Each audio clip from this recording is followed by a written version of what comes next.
Che Guevara, Economic Texts. Eco Beto Guevara. First Digital Edition. Sao Paulo. 2013. Chapter 1. Political Sovereignty and Economic Independence 1. A. As a conference of this kind begins, I must naturally greet all listeners from Cuba, and remember the importance of this popular pedagogy that directly affects all the masses of our workers and peasants. It intends to explain the truths of the revolution, stripping them of all the artifices of a language specially designed to disguise the truth. I have the honor of inaugurating this cycle of conferences. In principle, it was our comrade Raúl Castro who should be in charge of this, but as it involved economic issues, he asked me to do it in his place. We, who are soldiers of the revolution, immediately carry out the tasks that duty imposes on us, and we often find ourselves forced to carry out certain tasks for which the least we can say is that we do not have the ideal training. This is undoubtedly the case this time. I will have to translate into simple words, into ideas understandable to everyone, the enormous importance of the issue of political sovereignty and economic independence. I should also explain how these two expressions are closely linked. Sometimes one may precede the other, as at one point happened in Cuba, but they necessarily walk in parallel and must come together, whether in the positive affirmation of how Cuba obtained its political independence, and immediately consecrates itself in obtaining its economic independence, be negatively in the case of countries that obtain political independence or are moving towards it and that, failing to guarantee their economic independence, allow their political independence to weaken until they lose it completely. Our revolutionary duty, today, does not just consist of thinking about our present full of threats, we must also think about the future. The current watchword is planning. The conscious and intelligent planning of all the problems that will arise for Cuba in the years to come. We cannot think only about the response, the counterattack in the face of a more or less immediate aggression. We must make an enormous effort to develop a plan that allows us to predict the future. The men of the revolution must carry out their mission with full awareness, but it is not enough for the men of the revolution to do this. The entire people of Cuba must understand exactly all the revolutionary principles and know that, beyond this present that some doubt, a happy and glorious future awaits us. It was we, in fact, who laid the first stone of freedom in America, and that is why a program like this is important, that everyone who has a message makes it known. This is not new. Whenever our Prime Minister appears in front of the cameras it is to give a masterful lesson, as only a pedagogue of his quality can do, but here too we plan our teaching and want to divide it into particular subjects, and not just answer questions in interviews. Let us now come to the subject, which is, as I told you, political sovereignty and economic independence. Before talking about the tasks required at this moment by the revolution, so that these two expressions, these two notions that must always go hand in hand, become reality, it is necessary to define and explain them to everyone. Definitions are never satisfactory, they always tend to make concepts cold and lifeless, but it is necessary to give at least a general idea of these two twin expressions. It turns out that some people don't understand, or don't want to understand, which is the same thing, what sovereignty consists of, and they go crazy when, for example, our country signs a trade agreement with the Soviet Union, in which I have the honor of having participated. The fight for sovereignty has precedence in American history. Without going too far, these days, exactly 2 days ago, was the anniversary of the expropriation of the oil companies in Mexico, under the government of Lázaro Cárdenas. We young people were all children back then. More than 20 years have passed and we cannot realize the shock that this represented in America, but, in any case, the terms and accusations were the same that Cuba suffers today, the same ones that Guatemala suffered not long ago and that I personally experienced. They are the same ones that, in the future, all countries that resolutely embark on this path of freedom will suffer. Today we can say, almost without exaggeration, that the large journalistic companies and spokespeople in the United States take on the important and honest air of a leading country, just reverse the terms. The more a leader is attacked, the better he is without a doubt, and today we have the privilege of being the most attacked country and government. This record is not limited to today. It can be said that we are the most attacked in the history of America, more than Guatemala, perhaps even more than Mexico in 1938 or 1936, when General Cardenas ordered the expropriation. Oil played an important role in Mexican life at the time. Sugar currently has the same role among us, that of a monoculture destined for a single market. A country without sugar is nothing, exclaim the spokespeople of the reaction, and they think that if the market doesn't buy our sugar, if it stops doing so, it will be absolute ruin. As if the market that buys our sugar did so solely out of the desire to help us. For centuries, political power was in the hands of slave owners, then feudal lords, and to facilitate wars against enemies and against the revolts of the oppressed, they delegated their prerogatives to one of them, who represented them all, the most resolute, even the most cruel, who became the king, sovereign, and despot who progressively imposed his will throughout historical periods until he made it absolute. We will naturally not remember the entire history of humanity and, furthermore, the time of kings has passed. There are only a few examples left in Europe. Fulgencio Baptista never thought of calling himself Fulgencio I. It was enough for a certain powerful neighbor to recognize him as president, and for the officers of an army, that is, the owners of physical forces, material forces, instruments of death, to respect and support him. As the strongest among them, as the most cruel and as the best protected by foreign friends. Now there are kings without crowns, they are the monopolies, true owners of entire countries and sometimes continents, as is the case in Africa, much of Asia and, unfortunately, also in our Americas. Sometimes they tried to dominate the world. There was Hitler, representative of the great German monopolies, who tried to impose the idea of the superiority of a race in the world through a war that cost the lives of 40 million human beings. The importance of large monopolies is immense, to such an extent that the political power of many of our republics disappears. A few years ago, I read an essay by Papini, where his character, Gog, buys a republic and says that it thinks it has presidents, chambers, armies, and believes it is sovereign, while, in reality, he bought it. This caricature is fair in all respects. There are republics that have all the great formal features to be like this one, as they depend on the omnipotent will of the Fruteira Company, just as others depend on Standard Oil or another oil monopoly, just as others depend on kings. Tin or coffee traders, I only give American examples here, not to mention Africa and Asia. In other words, political sovereignty is an expression that one should not seek to explain with formal definitions. It is necessary to delve further, look for your roots. All treaties, all codes of law affirm that national political sovereignty is an idea inseparable from the notion of a sovereign state, a modern state, otherwise some powers would not be forced to call their colonies associated free states, that is, to disguise colonization under other words. The internal regime of each people, which allows them to exercise their sovereignty more or less completely, or perhaps not, must be a matter for that people to regulate. National sovereignty means first the right of a country to have no one intervene in its existence, the right to adopt the government or way of life that best suits it. This depends on your will, and these people are the only ones with the power to decide whether or not the government should change.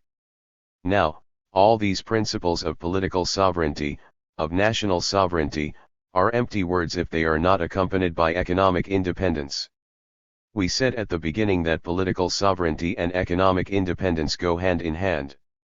A country that does not have its own economy, which is penetrated by foreign capital, cannot escape the tutelage of the country on which it depends, even less can it impose its will if it is in contradiction with the interests of the country that dominates it on the economic level.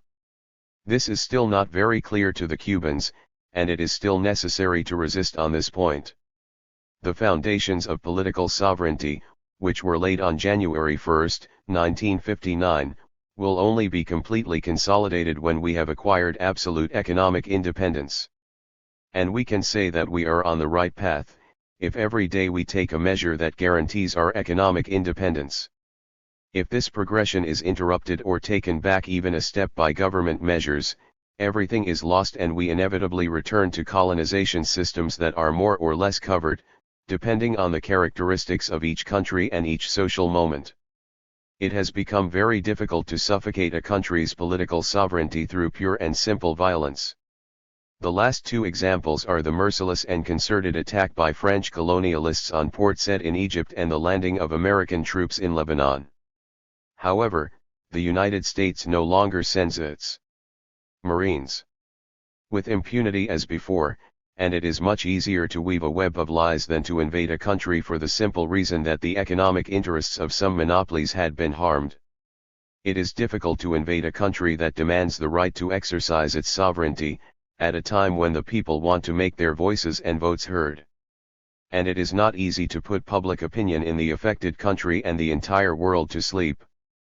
A huge propaganda effort is needed to prepare the ground and make the intervention less odious. That's exactly what they did to us.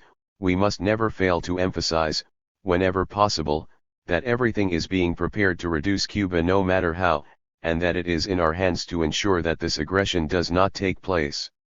They will be able to attack us on the economic plane as much as they want, but we must strengthen our conscience, so that, if they want to attack us directly on the material plane with compatriot soldiers from monopolies or mercenaries from other countries, the price they have to pay is so high that they cannot do so. They are preparing to crush this revolution with blood if necessary, solely because we take the path of our economic liberation, because we set an example of measures aimed at liberating the country and achieving that the level of our economic freedom joins our current levels of political freedom and maturity. We took political power, we began our liberation struggle with this power firmly in the hands of the people. The people cannot even dream of sovereignty if there is no power that responds to their interests and aspirations. Popular power does not only mean that the Council of Ministers, the police, the courts and all government bodies must be in the hands of the people, it also means that economic bodies must pass into the hands of the people. Revolutionary power, or political sovereignty, is the instrument of economic conquest so that national sovereignty is fully achievable. In the case of Cuba, this means that this revolutionary government is the instrument that must allow Cubans to be the only ones in charge of Cuba, that is, from politics to the disposal of the wealth of our land and our industry. We cannot yet proclaim before the tomb of our martyrs that Cuba is economically independent. It cannot be so while a boat stopped in the United States is enough to paralyze a factory in Cuba, while any order from the monopolies arrives to immobilize a work center. Cuba will be independent when it has developed all its capabilities, all its natural wealth, and when it has ensured, through commercial agreements with the entire world, that no unilateral action by any power can prevent it from maintaining its pace of growth. Production in all factories and in the fields, within the framework of the planning we are putting in place. We can only say that political sovereignty, which is the first step, was achieved on the day that popular power triumphed, on the day of the victory of the revolution, on January 1, 1959. This date is increasingly asserted as the beginning of an extraordinary year in the history of Cuba, but also as the beginning of a new era. We intend to believe that this is not just a new era for Cuba, but for all of America. For Cuba, this January 1 is the result of July 26, 1953 and August 12, 1933, just like February 24, 1895 or October 10, 1868.2, but it is also a glorious date for America. It could be the extension of May 25, 1809, in which Murillo rose up in Upper Peru, or May 25, 1810, date of the Open Assembly of Buenos Aires, or another day that marks the beginning of the struggle of the American people for its political independence at the beginning of the 20th century. This January 1, which costs so much to the people of Cuba, summarizes the struggles of several generations of Cubans, since the formation of nationality, for sovereignty, for the homeland, for freedom, and for the total economic and political independence of Cuba. It is no longer a question of reducing the state to a bloody, spectacular, or even decisive episode, but only to a moment in the history of Cubans, as January 1st is the date of the death of the despotic regime of Fulgencio Batista, this little local whaler, but also the date of birth of the true politically free and sovereign republic that adopts the dignity of man as its supreme law. This January 1st represents the triumph of all our firstborn martyrs, José Martí, Antonio Maceo, Máximo Gómez, Calixto Garcia, Moncada, or Juan Guilberto Gómez, preceded by Narciso López, Ignacio Agramonte, and Carlos Manuel de Cespedes, who were followed by all a lineage of martyrs from our republican history, the Mella, the Guidares, the Francpes, the José Antopio Echeverría and the Camilo Cienfuegos. Fidel was aware, as always, since he gave himself entirely to the fights for his people, of the greatness, the revolutionary value, the solemnity of the state that made the collective heroism of an entire people possible, this admirable Cuban people from which the glorious rebel army emerged, heir to the revolutionary army that had risen against Spain. That is why Fidel always likes to compare the work to be undertaken with that which had to be faced by the handful of survivors at the moment of the now legendary landing of the Granma. When leaving the Granma, they abandoned all their personal hopes. It was a whole people that had to triumph or fail. It is thanks to this faith and this intimate union between Fidel and his people that he never weakened, even in the most difficult moments in the field, because he knew that the fight was not limited and isolated in the Sierra Maestra Mountains but that it was conducted in Cuba everywhere where a man or a woman raised the flag of dignity. Fidel knew, as we all knew later, that the fight that was being conducted had to do with the entire people of Cuba, like our fight today. He underlines it today by saying, "We will all be saved or we will all be annihilated." You know this phrase. All obstacles to overcome are difficult, as during the journeys that followed the disembarkation of the Granma. However, today combatants are no longer counted in units or dozens, but in millions. All of Cuba has become a Sierra Maestra to fight the decisive battle for freedom, the future, and the honor of our homeland and America, as it is unfortunately the only one among our countries that is ready to fight. The Battle of Cuba is not decisive for America, since if Cuba loses the battle, America will not have lost it, but, on the contrary, if Cuba wins, all of America will have won.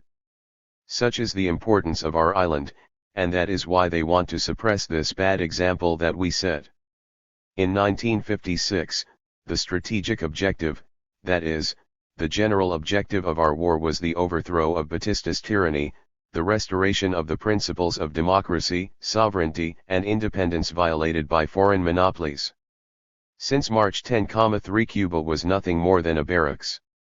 The 10th of March was not the work of one man but of a caste, of a group of men united by a certain number of privileges, and where one of them, the most ambitious, the most audacious, Fulgentius I of our history, was the captain. This caste obeyed the reactionary class of our country, the big landowners, the parasitic capitals, and was allied with foreign colonialism. They were quite numerous, a whole series of specimens now disappeared as if by magic, the dishonest politicians, the strike-breakers, and the princes of gambling and prostitution.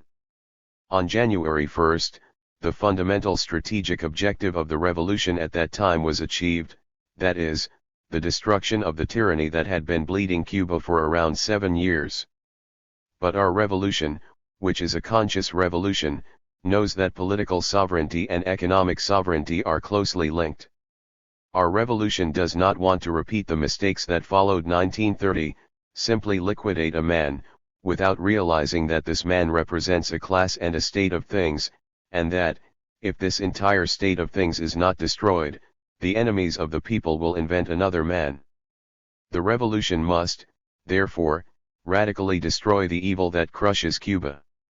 It would be necessary to imitate Martí, and repeat over and over again that radical means nothing other than this: what goes to the roots.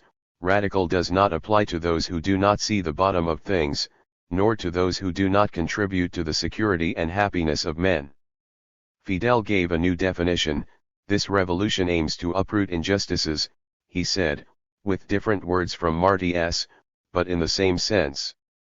After achieving the great strategic objective of the fall of tyranny and the establishment of the revolutionary power born of the people, the new strategic objective that presents itself to this power, whose armed wing is, from now on, an army of the people, is the conquest of economic independence, that is, once again total national sovereignty. Yesterday, the tactical objectives of the fight were the Sierra, the Plains, Santa Clara, the Palace, Columbia, the production centers that had to be conquered by a frontal attack, by siege, or by clandestine action. Our tactical objectives today are the triumph of agrarian reform, the basis of the country's industrialization, the diversification of foreign trade, the elevation of the people's standard of living, to achieve a major strategic objective which is the liberation of the national economy. The economic front has become the main scenario of the struggle, although there are others with enormous importance, such as education, for example. We have already talked about the importance of education, which allows us to train the technicians needed for this battle. But this indicates that the economic front is the most important, and that the instruction is intended to provide competence for this fight in the best possible conditions.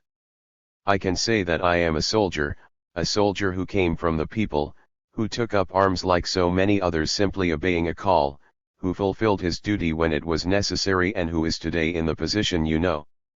I don't claim to be an economist, simply, like all revolutionary fighters, I am in this new trench where they have placed me and I have to worry more than anyone else about the fate of the national economy, on which the fate of the revolution depends. This battle on the economic front is different from the ones we fought in the Sierra. Those were battles of positions, where the unexpected almost never happens, where troops are concentrated and attacks are carefully prepared. In this case, victories are the product of work, firmness, and planning. It is a war that demands collective heroism, sacrifice from everyone, and that does not last just a day, nor a week, nor a month. It's a long war, all the longer because we haven't studied all the features of the terrain or analyzed the enemy in depth.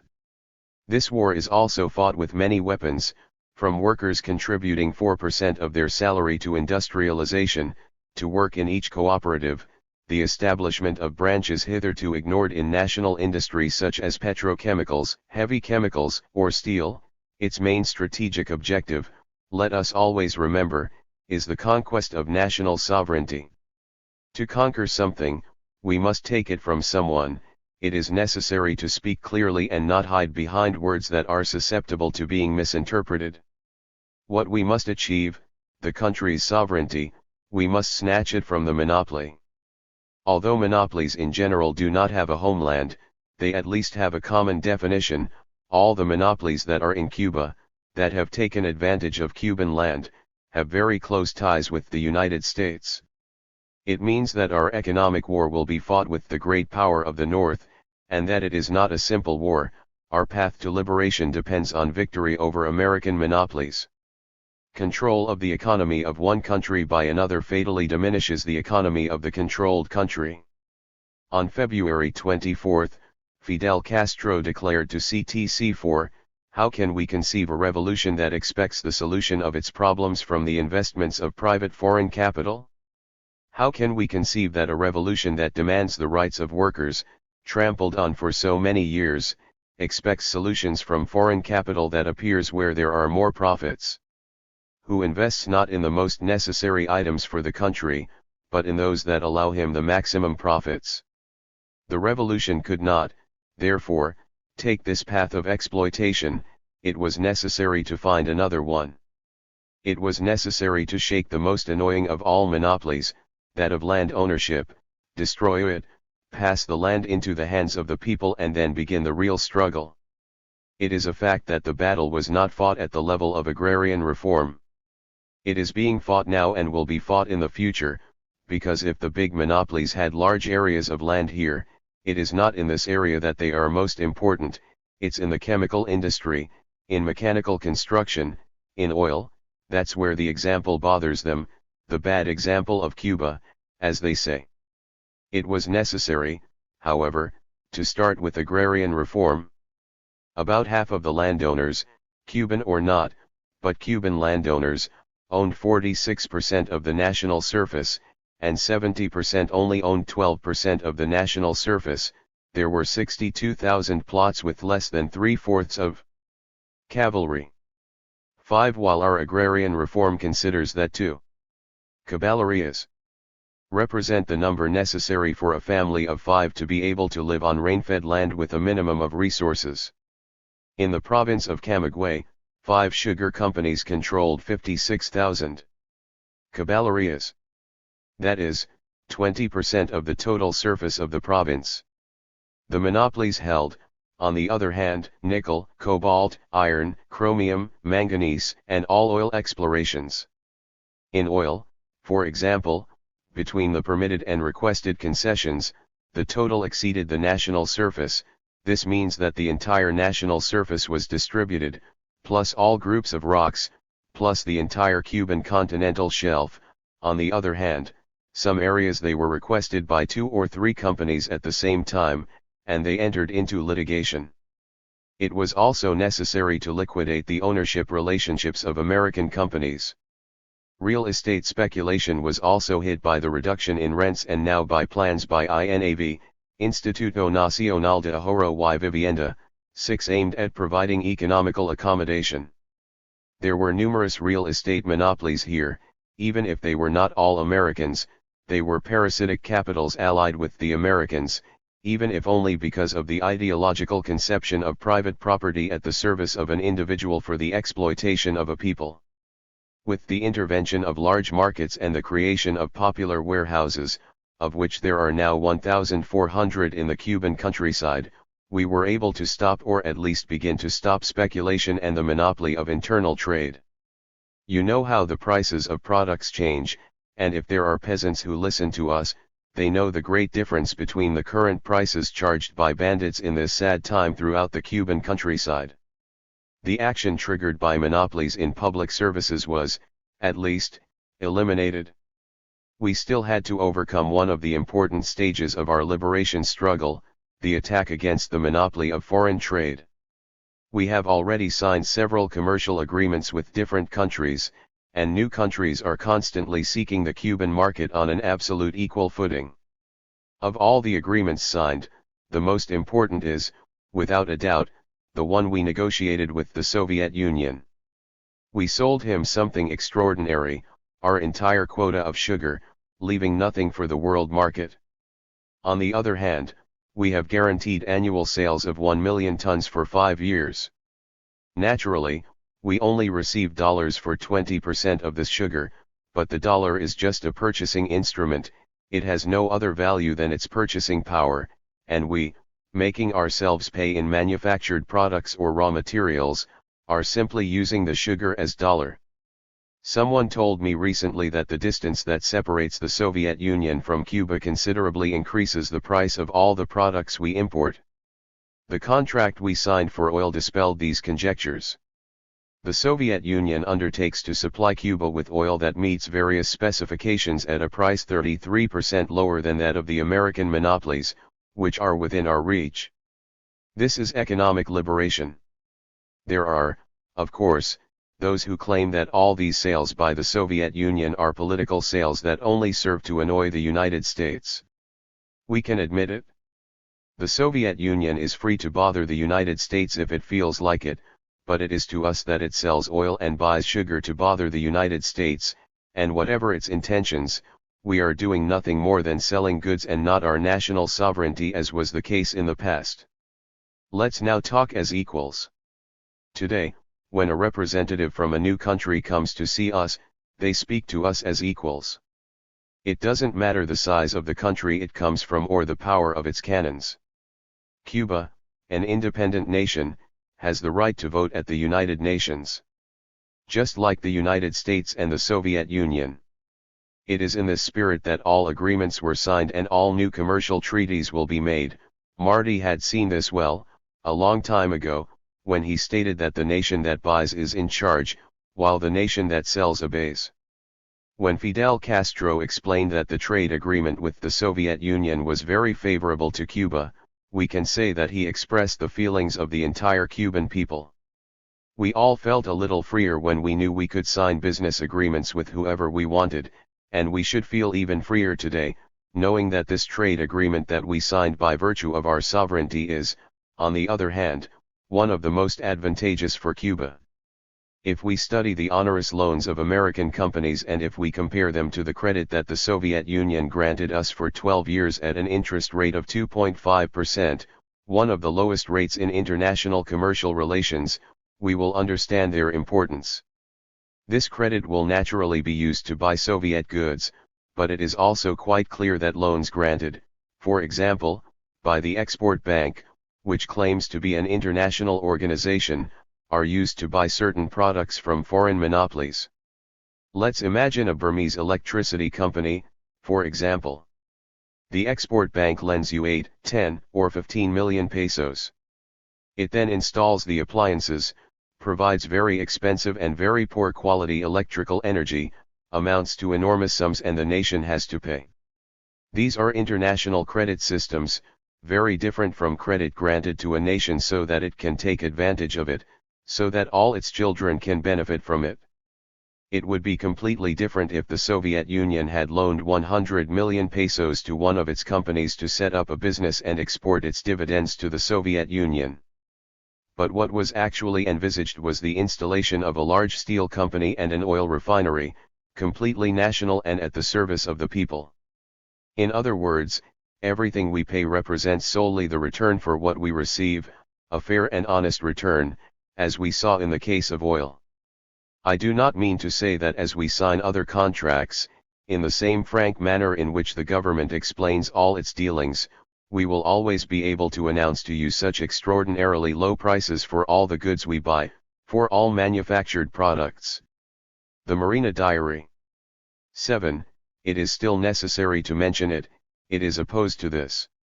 Unfortunately, I don't have an article with me that gives 5, 6, or 7 reasons to criticize this trade agreement.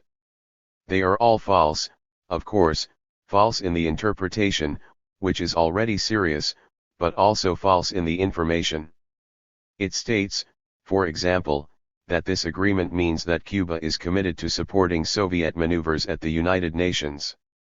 The reality is that in a declaration, independently of this work and written by common agreement, Cuba commits itself to fighting for peace at the United Nations. In other words, Cuba is accused, as Fidel has already explained, of doing exactly what the United Nations was created for, according to its founding acts, and all other economic issues that were very well refuted by our Minister of Commerce present very serious gaps and gross lies. The most serious concerns prices. We know that the price of sugar on the world market naturally depends on supply and demand. Marina Diary says that if the million tons that Cuba sells is put back on the market by the Soviet Union, Cuba will not have gained anything from it. It is false, for the good and simple reason that the trade agreement specifies that the Soviet Union cannot export sugar except to countries that normally buy it. The Soviet Union imports sugar, but also exports refined sugar to certain neighboring countries that do not have refineries, such as Iran. The Soviet Union will naturally continue to serve the countries to which it frequently exports, but our sugar will be entirely consumed within the framework of plans to increase popular consumption in this country.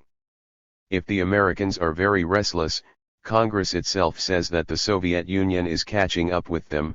If they themselves believe in the Soviet Union, why shouldn't we believe it when it said, and furthermore signed, that this sugar is intended for internal consumption? And why does a newspaper sow doubt, a doubt that runs the risk of spreading and damaging the price of sugar?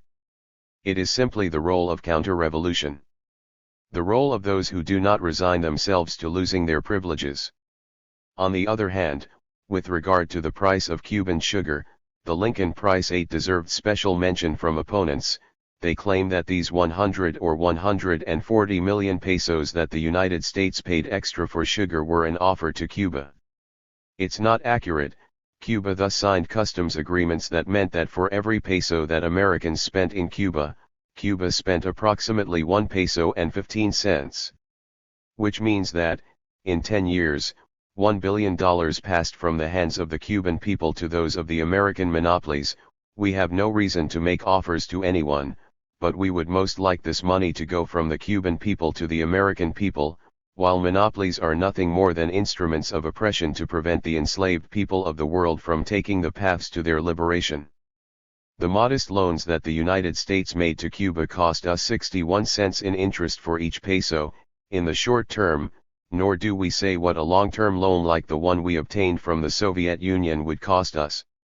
That is why we follow Marty's teaching and seek to diversify our external trade as much as possible, without being linked to any buyer, and also diversify our internal production, in order to be able to serve more markets. Cuba moves forward. We live in a truly planetary time in our history, a period in which all the countries of America have their eyes fixed on this small island and in which reactionary governments hold Cuba responsible for all the manifestations of popular indignation that emerge anywhere in America. We have said well that Cuba does not export revolutions, revolutions are not exported. They occur in a country at a time when contradictions are irresoluble. But Cuba effectively exports its example. That of a small people who defy the laws of the false science called geopolitics and who, even in the face of the monster, allow themselves to make their cries for freedom heard. It is their crime and it is the example that the imperialists fear. They want to crush us because we have become a flag for Latin America. They want to apply the Monroe Doctrine to us. A new version was presented to the Senate, but I believe that, fortunately for the United States itself, it did not pass. I had the opportunity to read their arguments, which denoted a mentality that was so primitive, so colonial, that, I believe, it would have been a shame for the American people to approve this proposal. This motion resurrected the Monroe Doctrine, with greater rigor. I remember perfectly one of your paragraphs. For these reasons, the Monroe Doctrine clearly establishes that no country foreign to America can reduce American countries to slavery. In other words, the American countries, yes, they can. The text continues, what is presented here is a supplementary version, to intervene without the need to appeal to the OAS, to then present the OAS with a fait accompli. Such are the political dangers that our economic campaign for liberation brings. The last problem is the investment of our currency, the investment of national effort to quickly achieve our economic objectives. On February 24, Fidel Castro declared to the workers upon receiving the symbolic 4%, when the revolution came to power, the reserves could not decrease any further and our people were accustomed to imports of higher consumer goods to what it exported. A country in this situation must save or receive foreign capital. We were determined to import private capital. When it comes to national private capital, the capital is found in the country. But when it comes to imports, because we need capital and because the preferable solution is the investment of foreign capital, the reasons are not generosity or noble charity, nor the desire to help people. Foreign capital mobilizes in order to help itself.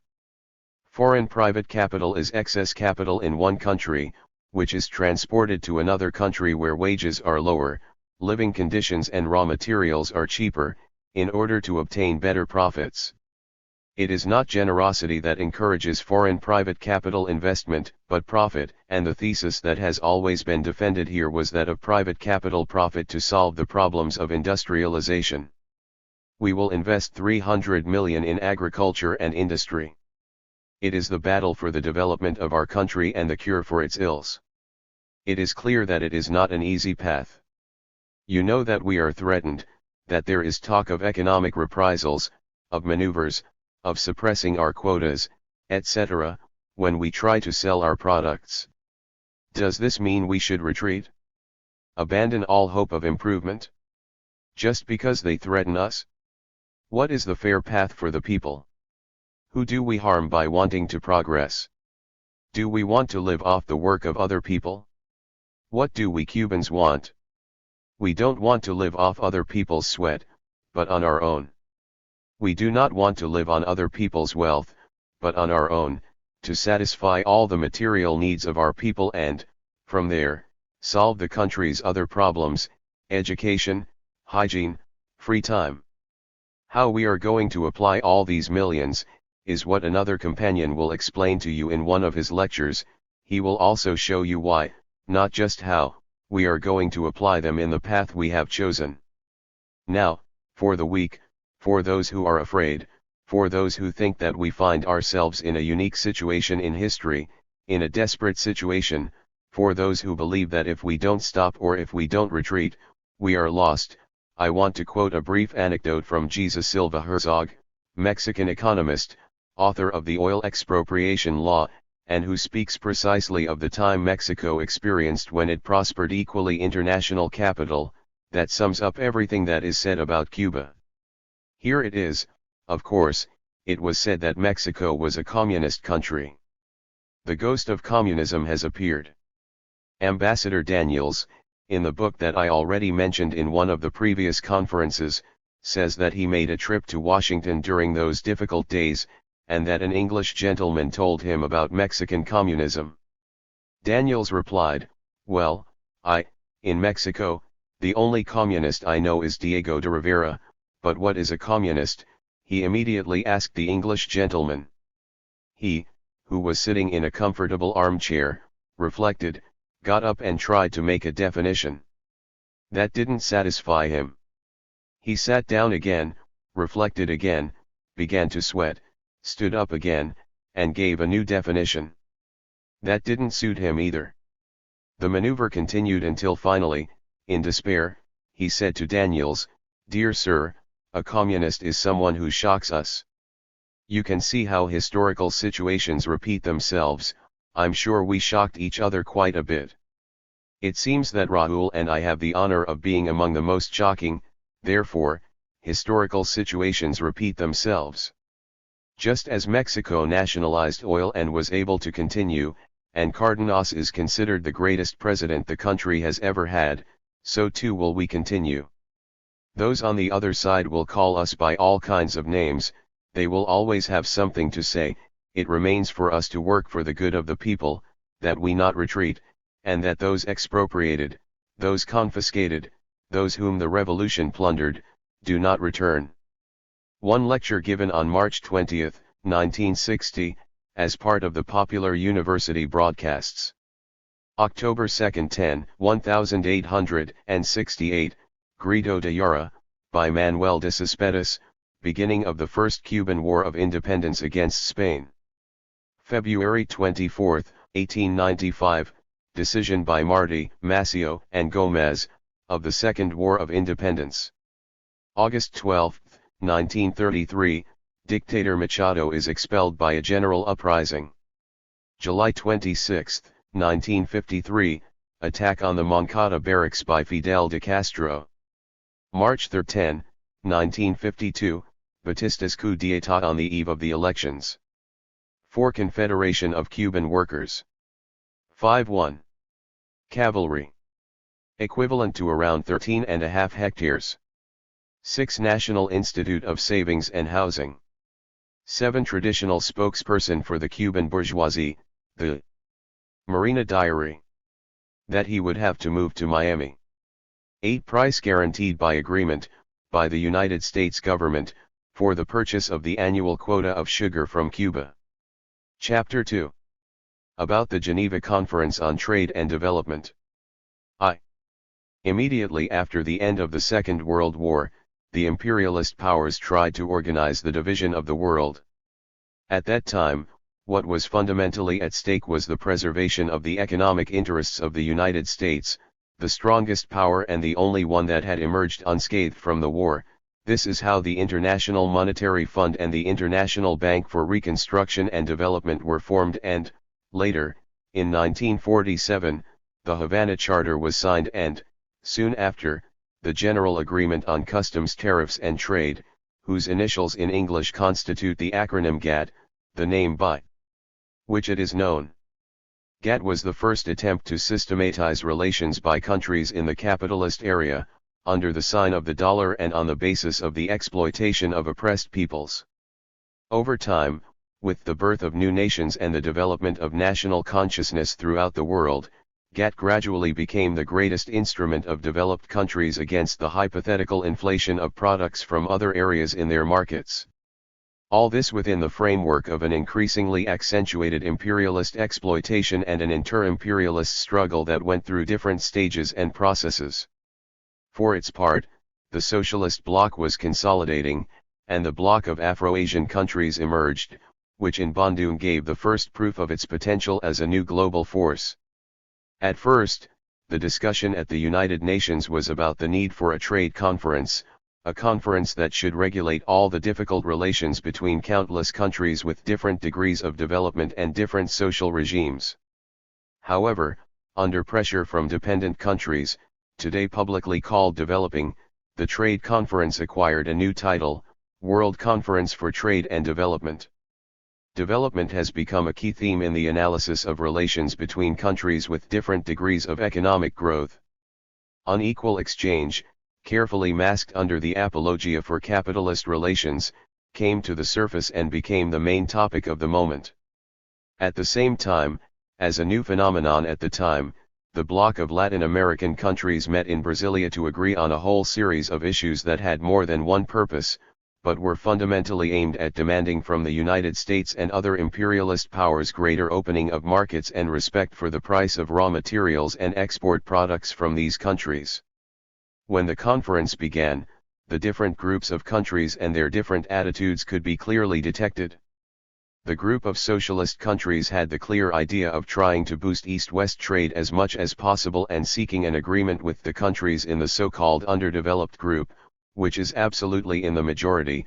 On the other hand, the imperialist countries were divided into three very different poles of attraction: on the one hand, the United States, on the other, England, and, independently of these, although with different financial connections, France and the European Common Market.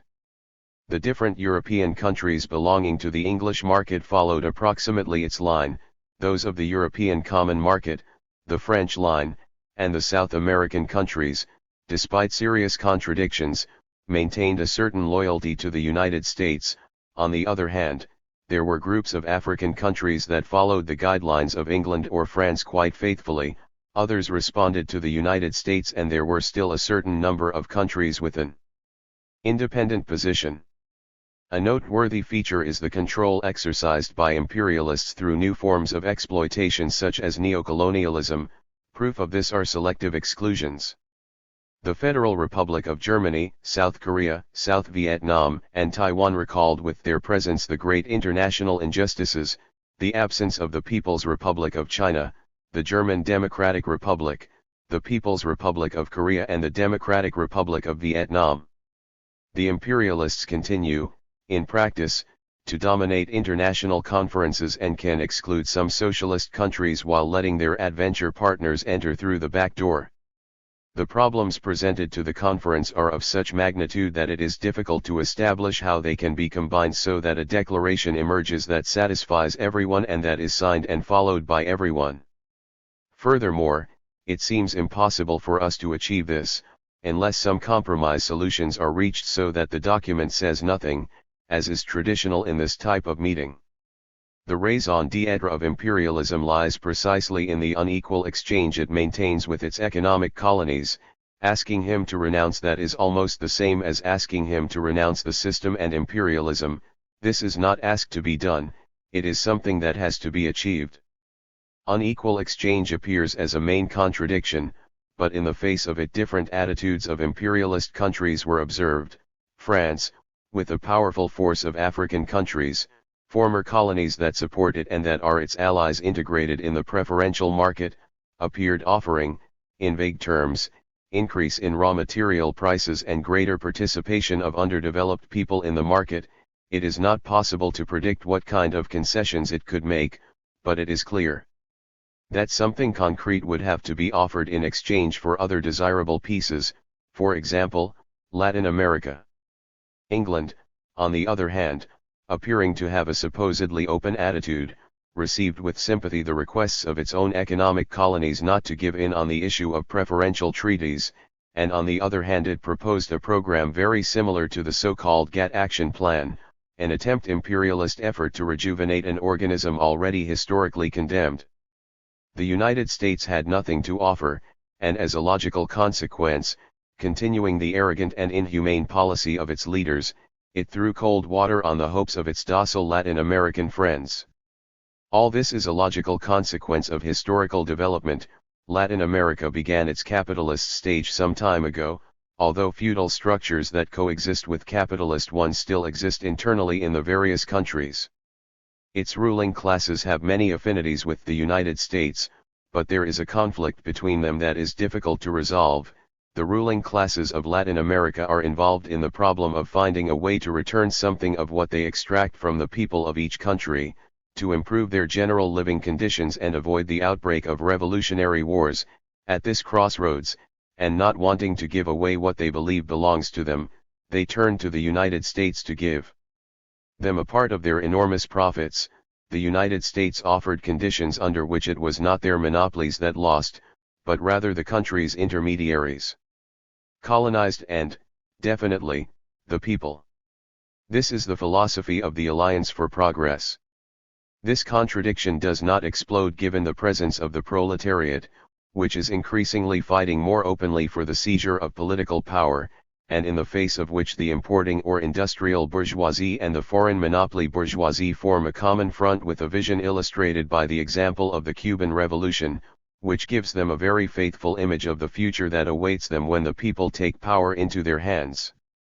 This knot of violent contradictions, which cannot exceed certain limits, is what reflects the relations between the most important Latin American countries and the United States, although it must be recognized that this time, and following the decisions of Brasilia and the so-called Letter of Altagracia, almost all the countries of Latin America presented a series of demands of an economic type that to a certain extent configured a single whole of Latin America, except for the special case of Cuba, which made observations on the Brasilia resolution and was excluded from Altagracia.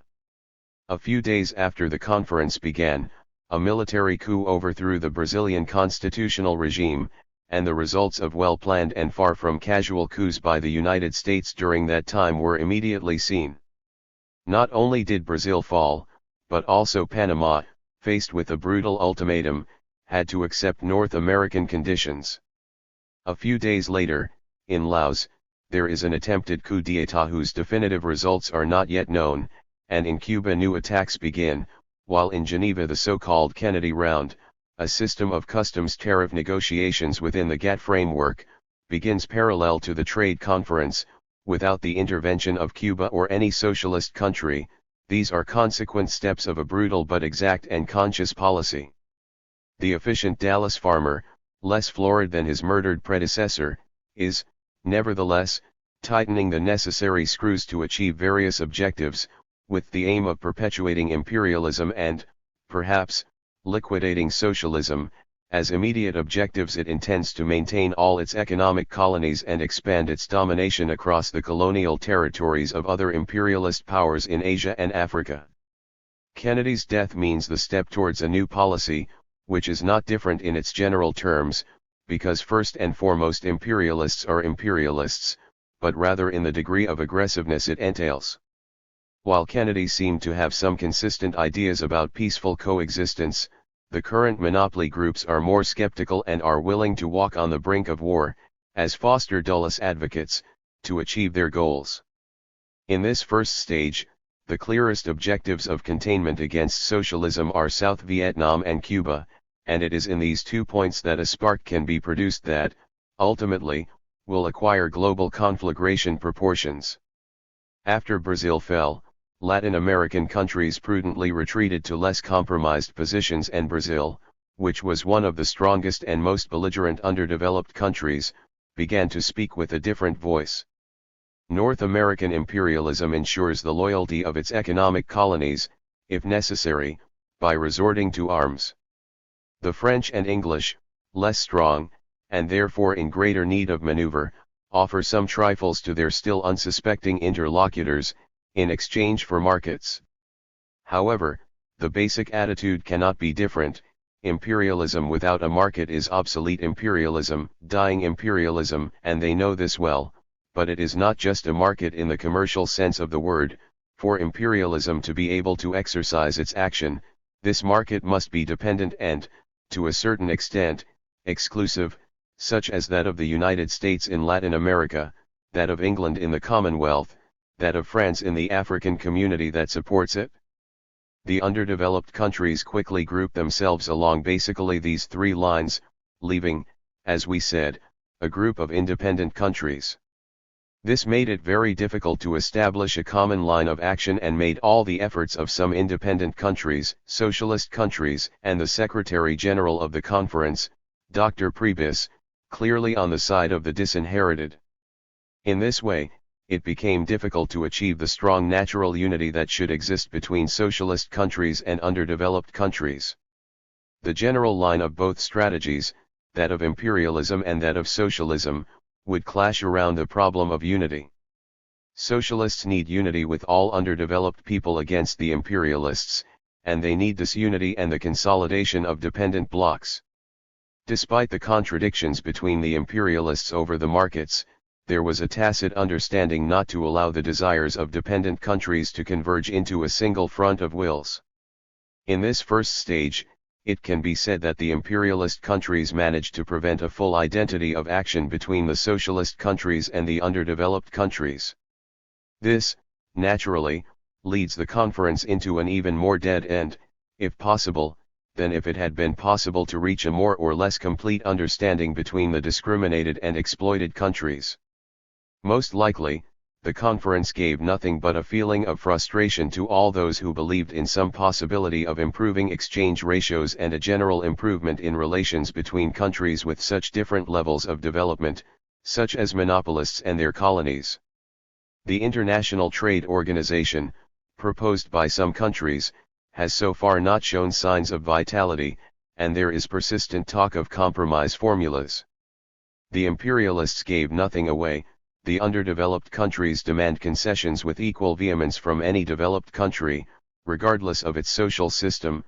Furthermore, there is a group of countries that, for certain purposes or not, carry out the task of calming tempers and reconciling trends, which necessarily translates into yet another advantage for the imperialists, who maintain irreducible positions that are contrary to all right. Any concession only causes the imperialists to cede some of the land that does not belong to them, and those who ask for it to cede something of what rightfully belongs to them, but which has been usurped from them.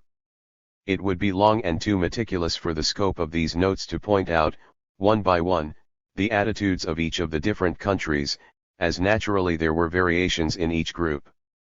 Cuba's position was very clear, first presenting its position from several angles, that of an underdeveloped Caribbean country and, therefore, Latin American, that of a country that is in the stage of building socialism, and that of an attacked country, and he spoke from all of them. Its action during the conference focused on trying to reconcile the positions of underdeveloped countries to form the broadest possible front against imperialism. In this task, Cuba has often had to do without leading its own initiatives, found itself discriminated against from the Latin American group, isolated in its natural habitat, to a certain extent ignored by the countries of Asia and Africa, despite the general sympathy that our revolution enjoys throughout the underdeveloped world, and only had the support and unconditional friendship of the socialist countries and one or another sister country, such as Algeria. Our delegation understood that, even knowing that nothing could be achieved with this conference, it was important to establish as clearly as possible the points of view of all developing countries and clarify the true rights of the people and the governments that lead them.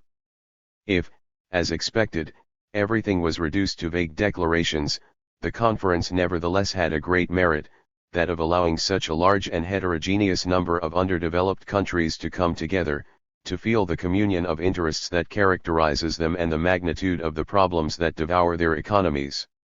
It will be a later stage to translate this mutual knowledge into a coordinated action plan between all developing countries that do not have lackeys as rulers, and where Cuba will play its role. The effort of socialist countries to clarify a series of trade problems will not be in vain. Even when it does not bear fruit, it is a precursor to tomorrow.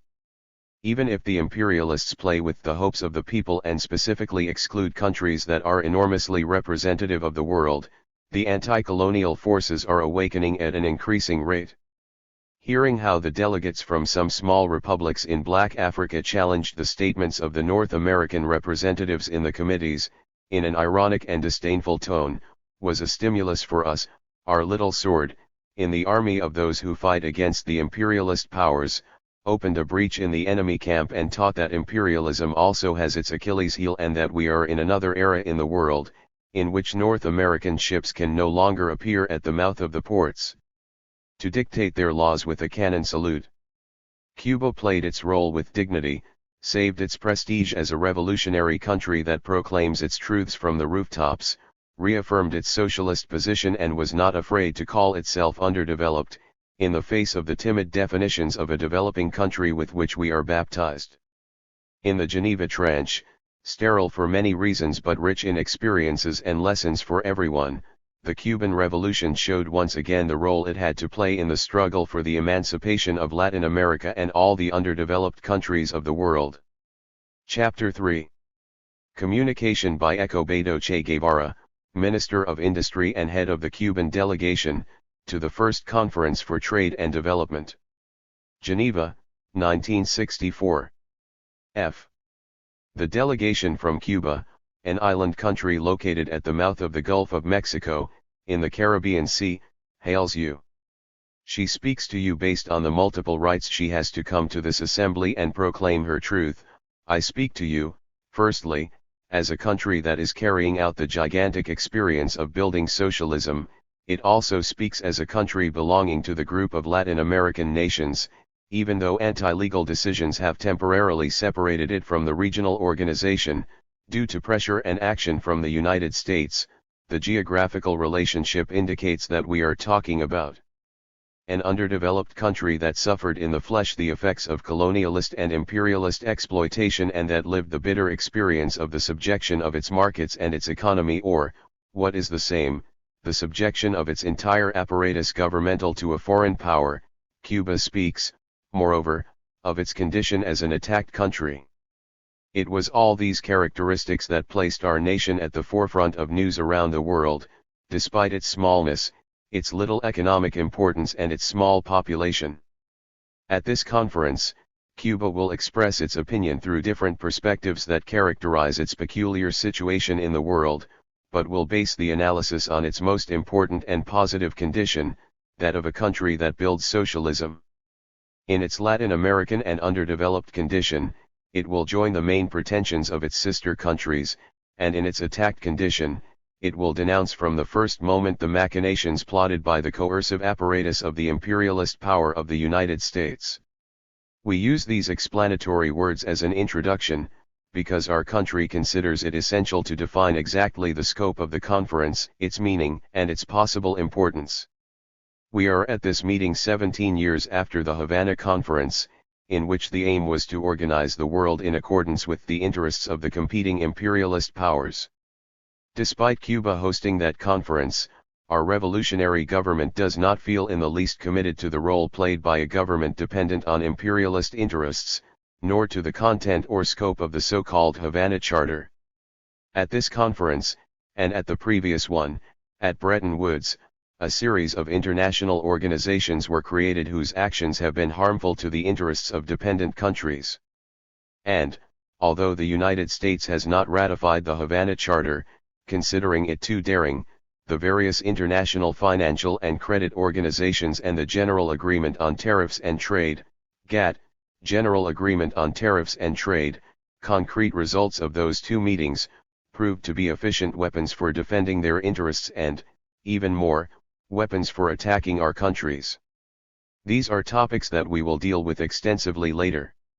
Today, the conference program is broader and more realistic, because it addresses, among others, three of the crucial problems of the contemporary world: relations between the camp of socialist countries and that of developed capitalist countries, relations between underdeveloped countries and developed capitalist powers, and the great problem of the development of the dependent world.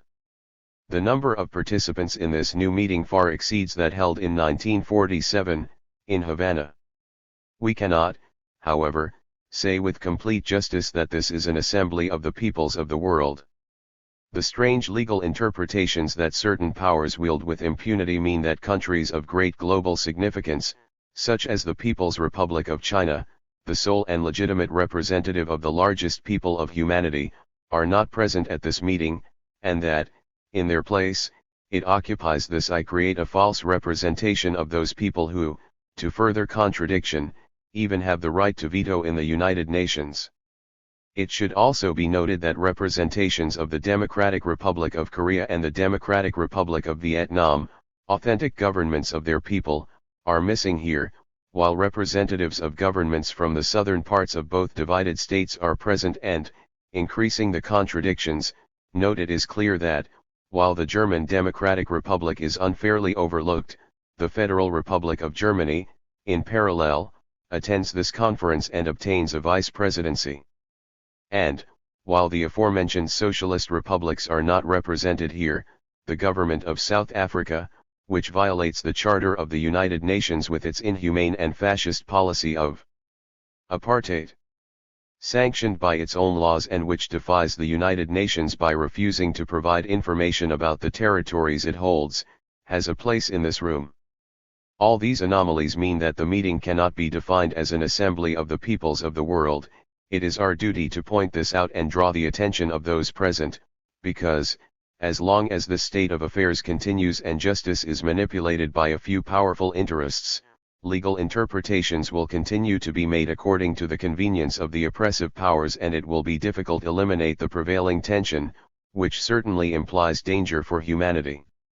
We also highlight these facts to draw attention to the responsibility that weighs on our shoulders and the consequences that may arise from the decisions that are made here. A single moment of weakness, vacillation, or compromise can stain our actions in the face of future history, in the same way that, as member countries of the United Nations, we are in a certain way accomplices and in a certain way our hands are stained with the blood of Patrice Lumumba, Prime Minister of Congo, miserably murdered when United Nations troops presumably guaranteed the stability of his regime, with the aggravating factor that they had been expressly called by the martyr Lumumba. We must not allow in this conference facts of such gravity, of similar content or of negative significance for relations between peoples, nor facts that could compromise our prestige as sovereign nations. We live in a world that is deeply and antagonistically divided into groupings of nations that represent very different economic, social, and political trends. In this world of contradictions, the one that emerges as fundamental in our time is the one that opposes socialist countries to developed capitalist countries. One of the reasons for this conference is the fact that the Cold War, conceived by the warlike West, demonstrated its lack of political realism. That contradiction, despite being the most important, is not, however, the only one. There is also the contradiction between the developed capitalist countries and the underdeveloped people of the world, and in this conference for trade and development this contradiction also has fundamental importance. Furthermore, there are contradictions between the different developed capitalist countries, which fight incessantly among themselves for the division of the world and for the stable dominance of the markets that allow them broad development, unfortunately based on the exploitation and hunger of the dependent world. These contradictions are important. They reflect the current reality of the planet and represent the danger of new confrontations that, in the atomic era, could acquire a global character. In this egalitarian conference, in which all nations can express the hope of their people by voting, if we can reach a solution satisfactory to the majority, we will have managed to take a unique step in the history of the world. However, many forces are moving to prevent this from happening. The responsibility for decisions to be taken falls on representatives of underdeveloped peoples. If all people living in precarious economic conditions, dependent on foreign powers in vital sectors of their economy and their political and social structure, are able to resist the temptation of offers made coldly, but in the heat of circumstances, and impose here a new type of relationships, humanity will have taken a step forward. If, on the contrary, groups of underdeveloped nations, responding to the siren song of the interests of the developed powers that take advantage of their backwardness, enter into sterile struggles among themselves in the dispute for the crumbs of the feast of the world's powerful and break the unity of forces numerically superior, or are not capable of imposing clear commitments, devoid of escape clauses subject to capricious interpretations or simply violable to the will of the powerful, our effort will have been in vain, and the deliberations of this conference will be translated into innocuous documents and archives in which the international bureaucracy will jealously guard tons of paper and kilometers of magnetic tapes on which members' opinions are recorded. And the world will continue as it is. This is how this conference is characterized, and it should debate not only the problems directly linked to the dominance of markets and the deterioration in exchange ratios, but also the most important cause of the existence of this situation in the world, the subjection of the national economies of the countries dependent to more developed ones that, through investments, dominate the main points of each economy. We clearly understand, and we say so in all honesty, that the only correct solution to humanity's problems at the present time is the absolute suppression of the exploitation of dependent countries by developed countries, with all the consequences that this fact implies. We come here fully aware that this is a discussion between the representatives of the peoples who have suppressed the exploitation of man by man, the representatives of the countries that maintain it as a philosophy of their action, and the representatives of the majority group of those who suffer it, and dialogue must be established based on this reality. Even when our conviction is so firm that there are no arguments to change it, we are willing to engage in constructive dialogue in the context of peaceful coexistence between countries with different political, economic, and social systems. The difficulty is that we all know what we can aspire to without having to achieve it by force, and that we know when to give up a privilege before it is inevitably lost by force. The conference must travel through this narrow and rugged gorge. Detours will lead us to barren ground. We announced, at the beginning of these words, that Cuba would also speak here in its capacity as an attacked country. Everyone knows the latest facts that made our country the target of the wrath of the imperialists, and that, from before Playa Girón until today, have made it the object of all unimaginable repressions and violations of international law. It was no coincidence that Cuba became the main scene of one of the events that seriously endangered peace in the world, as a result of legitimate acts that it carried out supported by the right to adopt the norms that it had set for the development of its own country. People. United States aggression against Cuba began practically after the triumph of the revolution. In its first stage, they were characterized by direct attacks on Cuban production centers. Subsequently, these attacks were characterized by measures aimed at paralyzing the Cuban economy. In the mid-1960s, they tried to deprive Cuba of the fuel necessary for the operation of its industries, transport, and power plants. Under pressure from the State Department, independent North American oil companies refused to sell oil to Cuba or provide tankers for transportation. Shortly afterwards, they tried to deprive it of the currency necessary for its foreign trade.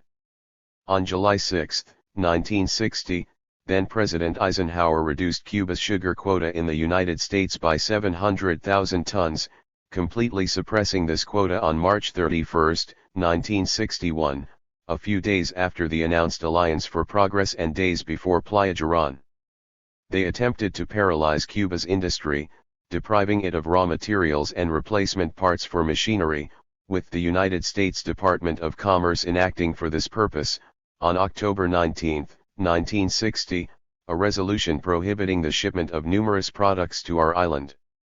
This ban on trade with Cuba intensified until, on February 3, 1962, then-President Kennedy decreed a total embargo on United States trade with Cuba. After all the aggressions failed, the United States began to apply the economic blockade against our homeland by preventing commercial exchange between other countries and ours. First, on January 24, 1962, the U.S. Treasury Department announced a ban on the entry into the United States of any product made, in whole or in part, with products of Cuban origin, even if manufactured in any other country. In a new step, which meant the implementation of a virtual economic blockade, on February 6, 1963, the White House issued a statement announcing that goods purchased with U.S. government money would not be shipped on foreign-flagged ships that had maintained commercial traffic with Cuba from January 1 of that year. Thus began the blacklist, which included more than 150 boats from countries that did not surrender to the illegal Yankee blockade. And, in another step to hinder Cuba's commercial exchange, on July 8, 1973, the United States Treasury Department established the freezing of all Cuban assets in North American territory and the prohibition of any transfer of dollars to or from Cuba, as well as any other type of dollar transaction carried out through third countries. In its obsession with attacking us, the Trade Expansion Act specifically excludes our country from the supposed advantages granted by this law. This year the attacks continue. On February 18, 1964, the United States announced the suspension of aid to Great Britain, France, and Yugoslavia because they continued to have commercial relations with Cuba. And Secretary of State Dean Rusk stated verbatim, "At the same time, there can be no improvement in relations with Communist China as long as it incites and supports aggression in Southeast Asia, nor with Cuba as long as it represents a threat to the Western Hemisphere. This threat can only end satisfactorily for Washington with the overthrow of the Castro regime by the Cuban people. We will consider this regime temporary." Cuba summons the United States government delegation to say whether or not the actions revealed by this and other similar statements and the facts previously reported are in contradiction with coexistence in the world today and whether the series of economic aggressions committed against our island and against other countries that trade with us are, in their opinion, considered legitimate. Whether or not this attitude is in contradiction with the principle of practicing tolerance among states defended by the body that convenes us, and with the obligation imposed on countries that have ratified its charter, to peacefully resolve their disputes. Whether or not this attitude is in contradiction with the spirit of this meeting, in favor of the end of discrimination of all types and the disappearance of barriers between countries with different degrees of development and social systems. And we ask this conference to comment on the relevance of the explanation, if the United States delegation dares to do so. For our part, we maintain a single position: we are willing to dialogue as long as no prior conditions are imposed. Since the Havana Charter was signed until today, events of undeniable importance have occurred in the field of trade and economic development. Firstly, we must highlight the expansion of the socialist camp and the collapse of the colonial system. Numerous countries, with an area exceeding 30 million square kilometers and a population reaching a third of the world's total, have chosen the construction of communist society as their development system and Marxism-Leninism as the philosophy of their action.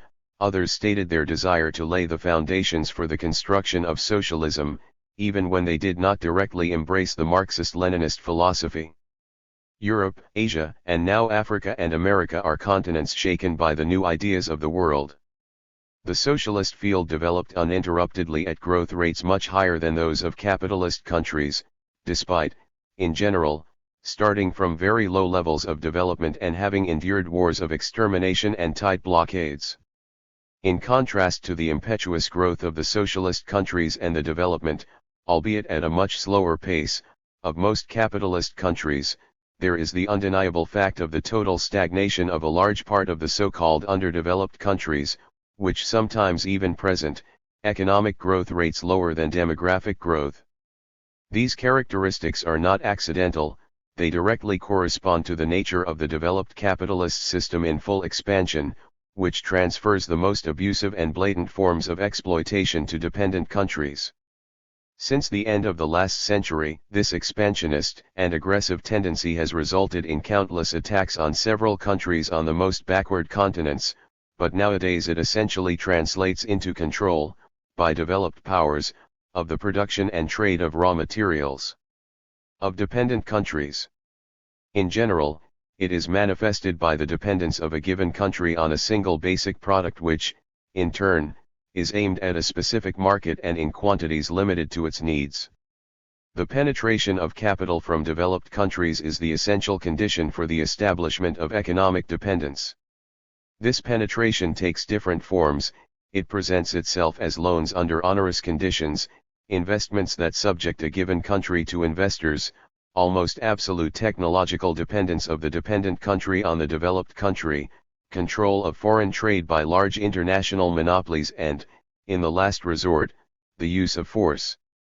Sometimes, this penetration takes on more subtle forms, such as the use of international credit, financial and other organizations, the International Monetary Fund, IMF, the International Bank for Reconstruction and Development, IBRD, the GATT, and in our America the Inter-American Development Bank, IDB, are examples of international organizations at the service of the great capitalist powers, fundamentally imperialism. North American. They are introduced into internal economic policy, foreign trade policy and all financial forms of internal relations and relations between peoples. The International Monetary Fund is the guardian of the dollar in the capitalist field, the International Bank for Reconstruction and Development and the Inter-American Development Bank fulfill this sad role within the American continent. All these bodies are governed by rules and principles that intend to present them as a safeguard of equity and reciprocity in economic and international relations, when, in reality, they are nothing more than masks behind which they hide the most subtle instruments for the perpetuation of delay and of exploration. The International Monetary Fund, by supposedly ensuring the stability of all types of exchange rates and the satisfaction of international payments, does nothing more than prevent the minimum defense measures of underdeveloped countries in the face of competition and the penetration of foreign monopolies. When it imposes so-called austerity programs and combating forms of payment, necessary for the expansion of trade between countries in critical balance of payments situations and severe discrimination in international trade, it desperately tries to save the dollar from its precarious situation, without going into depth in the structural problems that affect the international monetary system and prevent a faster expansion of world trade. GATT, on the other hand, by establishing equal treatment and reciprocal concessions between developed and underdeveloped countries, contributes to the maintenance of a situation that only serves the former, and the mechanisms it proposes never provide the necessary means to eliminate agricultural protectionism, subsidies, tariffs, and other obstacles that prevent the increase in exports from dependent countries. Even though it now has its so-called action program, or that in these days, by a suspicious coincidence, the Kennedy tariff negotiations begin. To reinforce imperialist dominance, the establishment of preferential areas was resorted to as a form of exploration and neocolonial control. We can talk about this with deep knowledge of the facts, as we have suffered personally the results of the Cuban North American preferential agreements, which restricted our trade, making it available to the North American monopolies. Nothing better to explain what these preferential agreements meant for Cuba than to quote the opinion of the United States Ambassador, Summer Wells, on the Commercial Reciprocity Treaty, negotiated in 1933 and signed in 1934, the Cuban government, in turn, will practically guarantee us a monopoly on the Cuban market for American imports, with the only reservation that, given the fact that Great Britain is Cuba's main customer for the part of sugar exports that does not go to the United States, the Cuban government would like certain advantages for a limited category of imports from Great Britain, and, finally, the negotiation at this moment of the reciprocal trade agreement with Cuba, along the lines indicated above, would not only revive Cuba, but would practically give us control of the market that we have been continually losing over the last 10 years, not only for our manufactured products but also for our agricultural exports, namely wheat, animal fats, meat products, rice and potatoes. Telegram from Ambassador Wells to the U.S. Secretary of State, sent on May 13, 1933, at 6 in the afternoon, and published on pages 289 and 290 of Volume V of the official publication.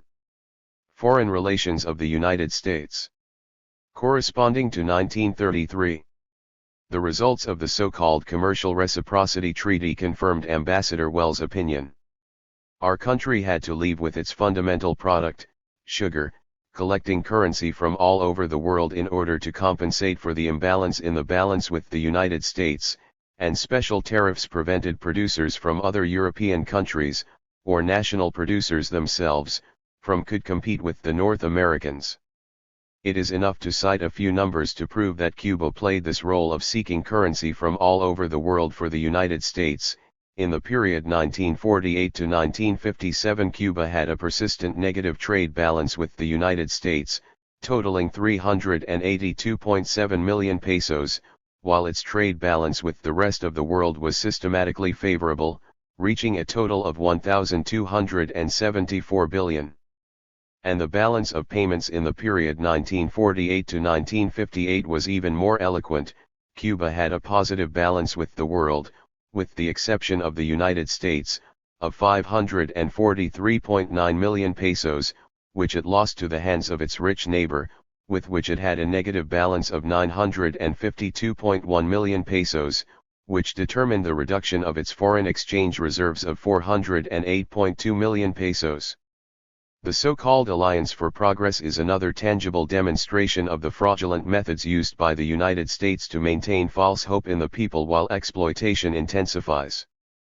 When our Prime Minister Fidel Castro, in 1959, in Buenos Aires, pointed out a minimum additional need for $3 billion a year in external income to finance a pace of development that would truly reduce the abysmal gap that separates Latin America from developed countries, many thought the figure was exorbitant. In Punta del Este, however, $2 billion a year has already been promised.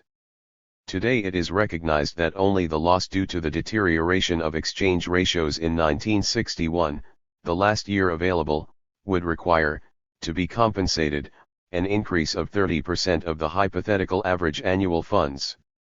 And there is the paradoxical situation that, while loans do not arrive intended for projects that contribute little or nothing to industrial development, increasing amounts of currency are transferred to industrialized countries, which means that the wealth obtained through the work of people who for the most part live in backwardness, hunger, and misery are enjoyed by North American imperialist circles. Thus, in 1961, according to the minutes of the Economic Commission for Latin America, $1.735 billion left Latin America as results of foreign investments and identical remittances and, as payment of short-term external debts long-term, $1.456 billion. If we add to this the indirect loss of purchasing power of exports, deterioration of the exchange ratios, amounting to $2.66 billion in 1961, and $400 million through capital flight, we have a global volume of more than $6.2 billion.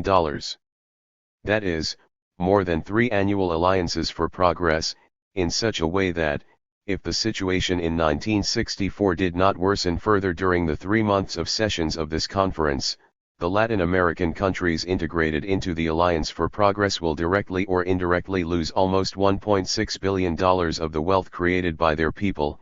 In return, the announced annual funds will have reached, optimistically, half of the $2 billion promised.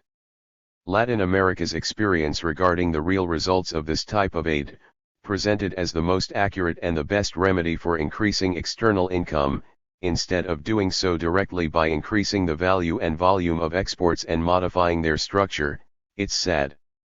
For this reason, it must be enlightening for other regions and for the underdeveloped world in general. Today, this region is not only practically stagnant, but is also ravaged by inflation and unemployment and caught in a vicious cycle of external enfeudation, enduring tensions that are sometimes resolved through armed struggle. Cuba denounced these facts in due time and predicted the results by announcing that it refused any other implication than that emanating from its example and moral support.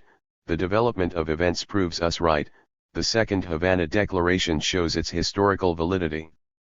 This complex of phenomena, analyzed for Latin America, but valid for the entire dependent world, has the result of guaranteeing developed powers the maintenance of trade conditions that cause the deterioration of the ratios of trade between dependent countries and developed countries.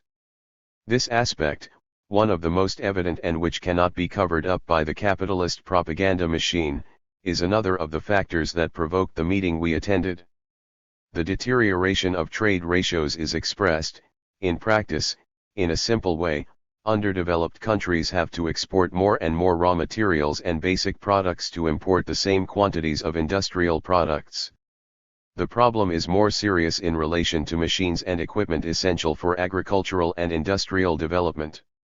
We present a small table listing the quantity of primary products, in physical quantities, necessary to import a 30 to 39 HP tractor in the years 1955 and 19,569.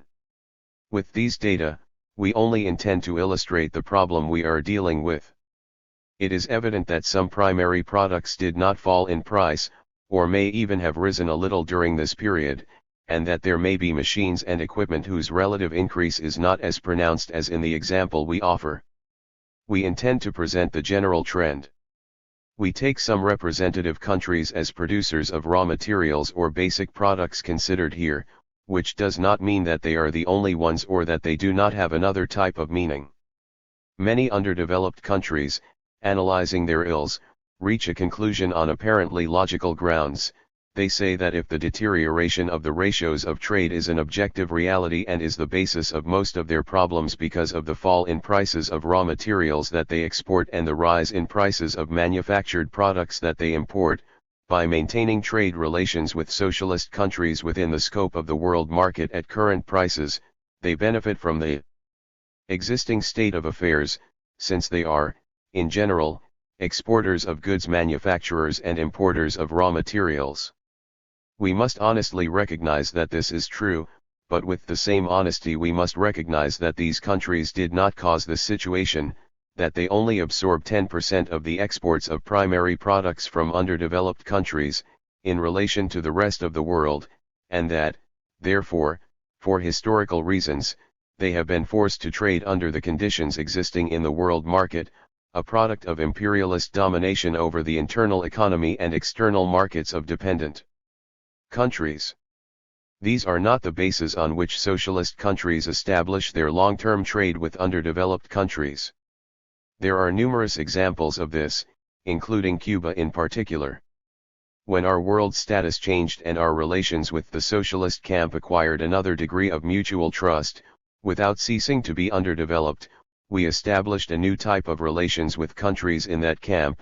The highest expression of these relations are the sugar price agreements with the Soviet Union, through which that sister power undertakes to acquire increasing quantities of our basic product at stable and fair prices already established until 1970. We cannot forget that there are underdeveloped countries with different conditions that maintain different policies in relation to the socialist camp. Some, like Cuba, chose the path of socialism, others have a relative capitalist development and are starting to produce manufactured goods for export, others have neocolonial relationships, others have an almost absolutely feudal structure, and still others, unfortunately, do not participate in conferences of this type because developed countries have not granted them independence, to which its people aspire, as is the case of British Guiana, Puerto Rico and others, on our continent, in Africa and Asia. Except in the first of these groups, the penetration of foreign capital was felt in one way or another, and the requests that are made today to socialist countries must be established on the real basis on which dialogue takes place, in some cases from an underdeveloped country to developed country, but, almost always, from discriminated country to discriminated country. On many occasions, the same countries demand unilateral preferential treatment to developed countries without exclusion, considering, therefore, in this field the socialist countries, which create all kinds of difficulties in direct trade with those states, with the danger that they intend to trade as subsidiaries. Nationals of the imperialist powers, who could thus obtain extraordinary gains, through the presentation of a given country as underdeveloped, with the right to obtain unilateral preferences. If we do not want to sink this conference, we must remain rigidly within the principles. As underdeveloped countries, we must speak with the reason that assists us. In our case, as a socialist country, we can also talk about the discrimination that is carried out against us, not only by some developed capitalist countries, but also by underdeveloped countries that respond consciously or unconsciously to the interests of monopoly capital that has assumed fundamental control of its economy. We do not believe that the current global price relationship is fair, but it is not the only injustice that exists. There is direct exploitation of some countries by others, there is discrimination between countries due to their different economic structures, and there is, as we have already said, the penetration of foreign capital that comes to control a country's economy for their own benefit. If we want to be consistent, when presenting our claims to developed socialist countries, we must also announce the measures we will take to end discrimination and, at least, the most blatant and dangerous forms of imperialist penetration. The discrimination that imperialist metropolises have practiced in relation to trade in socialist countries in order to impede their development is well known. Sometimes they have taken forms of true blockade, which is maintained to an almost absolute degree against the Democratic Republic of Germany, the People's Republic of China, the Democratic Republic of Korea, the Democratic Republic of Vietnam and the Republic of Cuba, by the North American imperialism. The failure of this policy is known to everyone, and it is known how other powers, which initially followed the United States, gradually separated themselves from this power with the intention of obtaining their own benefits. Today the failure of this policy is evident.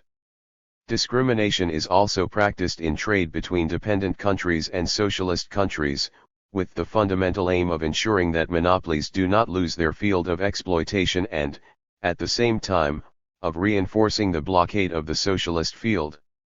This policy is also failing, and it is up to us to reflect on whether it is logical for us to continue to be tied to historically condemned interests of others, or whether it is time to break all barriers to trade and expand markets in the socialist area. The various forms of discrimination that impede trade and allow more comfortable management by imperialists of a series of basic products and the countries that produce them still persist. It is simply ridiculous, in the atomic age, to consider it a strategic material and prevent trade in products such as copper and other ores. However, this policy has been maintained and still continues. There is also talk of supposed incompatibilities between the state monopoly of foreign trade and the forms of trade adopted by capitalist countries, and that is why discriminatory relations, quotas, etc. were established, maneuvers in which the GATT played a preponderant role under the formal appearance of fight against unfair relationships. Discrimination against state trade not only serves as a weapon against socialist countries, but is also intended to prevent underdeveloped countries from adopting one of the most urgent measures to increase their negotiating power in the international market and counter the action of monopolies. The suspension of economic aid by international organizations to countries that adopt a socialist system of government is another variation on the same theme. The International Monetary Fund's attack on bilateral payment agreements with socialist countries and the imposition on its weakest members of a policy contrary to this form of relationship between peoples has been our daily bread in recent years. As we have already pointed out, all these discriminatory measures imposed by imperialism have the dual intention of blocking the socialist field and reinforcing the exploitation of underdeveloped countries. Just as it is true that current prices are imposed, it is also true that they are conditioned by the monopolistic limitation of markets and the establishment of political relations that make free competition a word with a unilateral meaning. Free competition, for monopolies, is the same as free fox among free hens.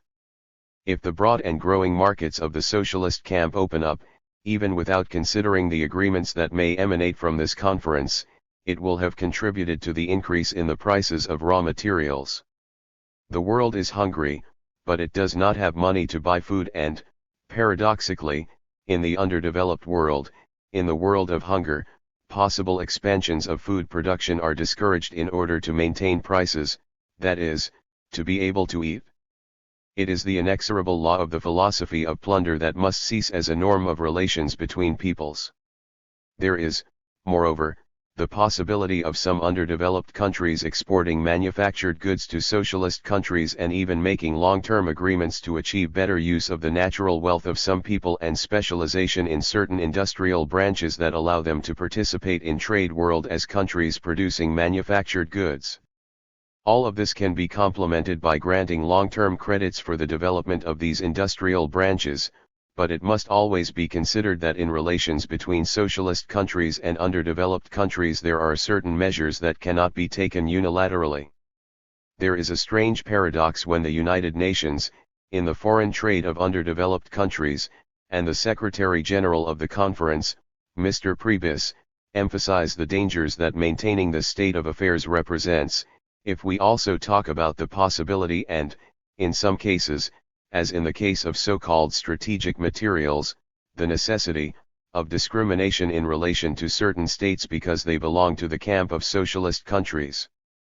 All these anomalies are possible due to the fact that underdeveloped countries, at the current stage of humanity, are the battlefield for economic trends that span various periods of history. In some there is feudalism, in others, the nascent bourgeoisies, still weak, have to face the double pressure of imperialist interests and their proletariat, which fights for a fairer distribution of income. In this alternative, some national bourgeoisies maintained their independence or found some form of common action with the proletariat, but others made common cause with imperialism and transmitted this characteristic to the governments that represent them.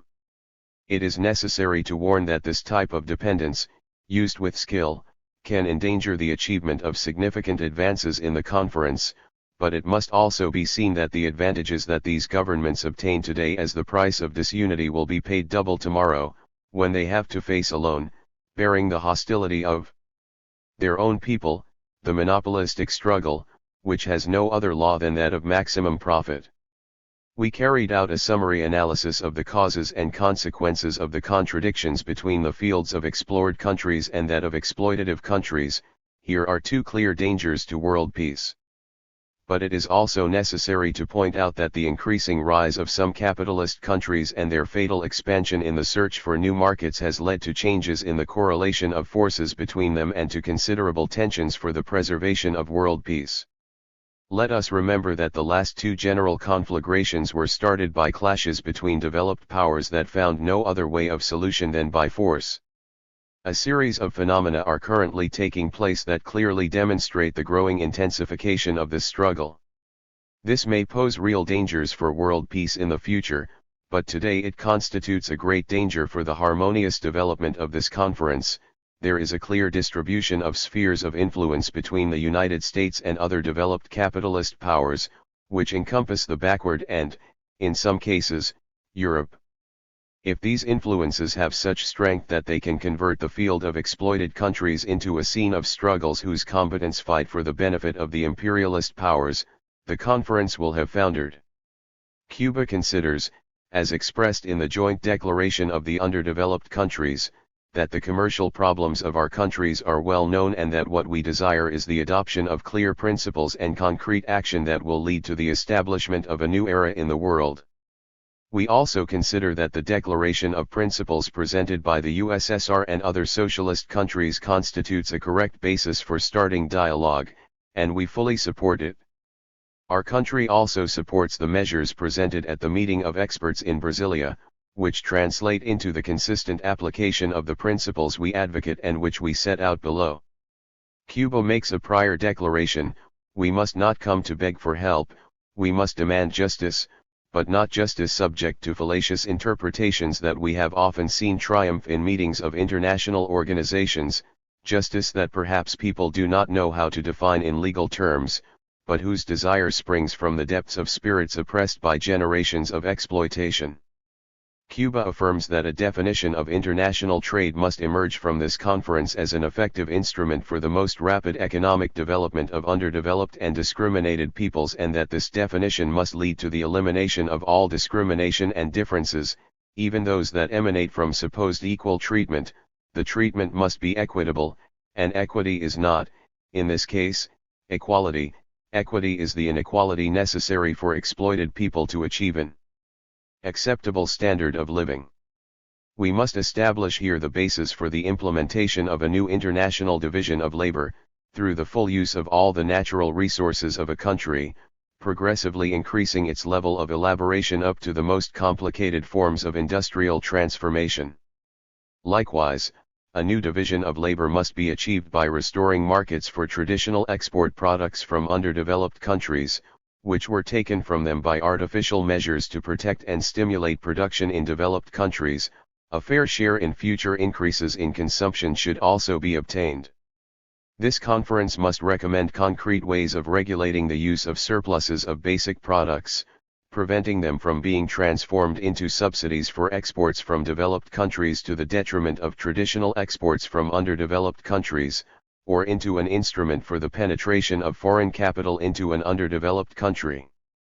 It is inconceivable that the underdeveloped countries, which suffer enormous losses due to the deterioration of the ratios of exchange and which, due to the permanent bleeding of remittances of results, have excessively amortized the value of the investments of imperialist powers, have to bear the growing burden of debt and its amortization, while their fairest needs are ignored. The Cuban delegation proposes that, as long as the prices of products exported by underdeveloped countries do not reach a level that compensates them for the losses suffered in the last decade, all payments in the form of dividends, interest, and amortizations should be suspended. The danger that foreign capital investments that dominate the economy of any country, the deterioration of trade ratios, the control of a country's markets by another, discriminatory relationships or the use of force as an instrument of percussion. This conference must also clearly establish the right of all peoples to unlimited freedom of trade, and that this cannot in any way be restricted directly or indirectly by any of the signatory countries of the agreement that emanates from it. The right of all countries to freely contract their sea or air cargo, and to free transit around the world, without obstacles of any kind, will be clearly established.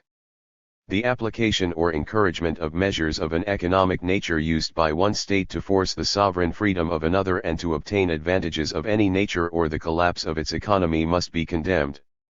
For all of the above, it is necessary to fully exercise the principle of self-determination enshrined in the Charter of the United Nations and to reaffirm the right of states to dispose of their resources, to adopt the form of economic and political organization that best suits them, and to choose their own paths of development and specialization of economic activity without being subject to any type of reprisals.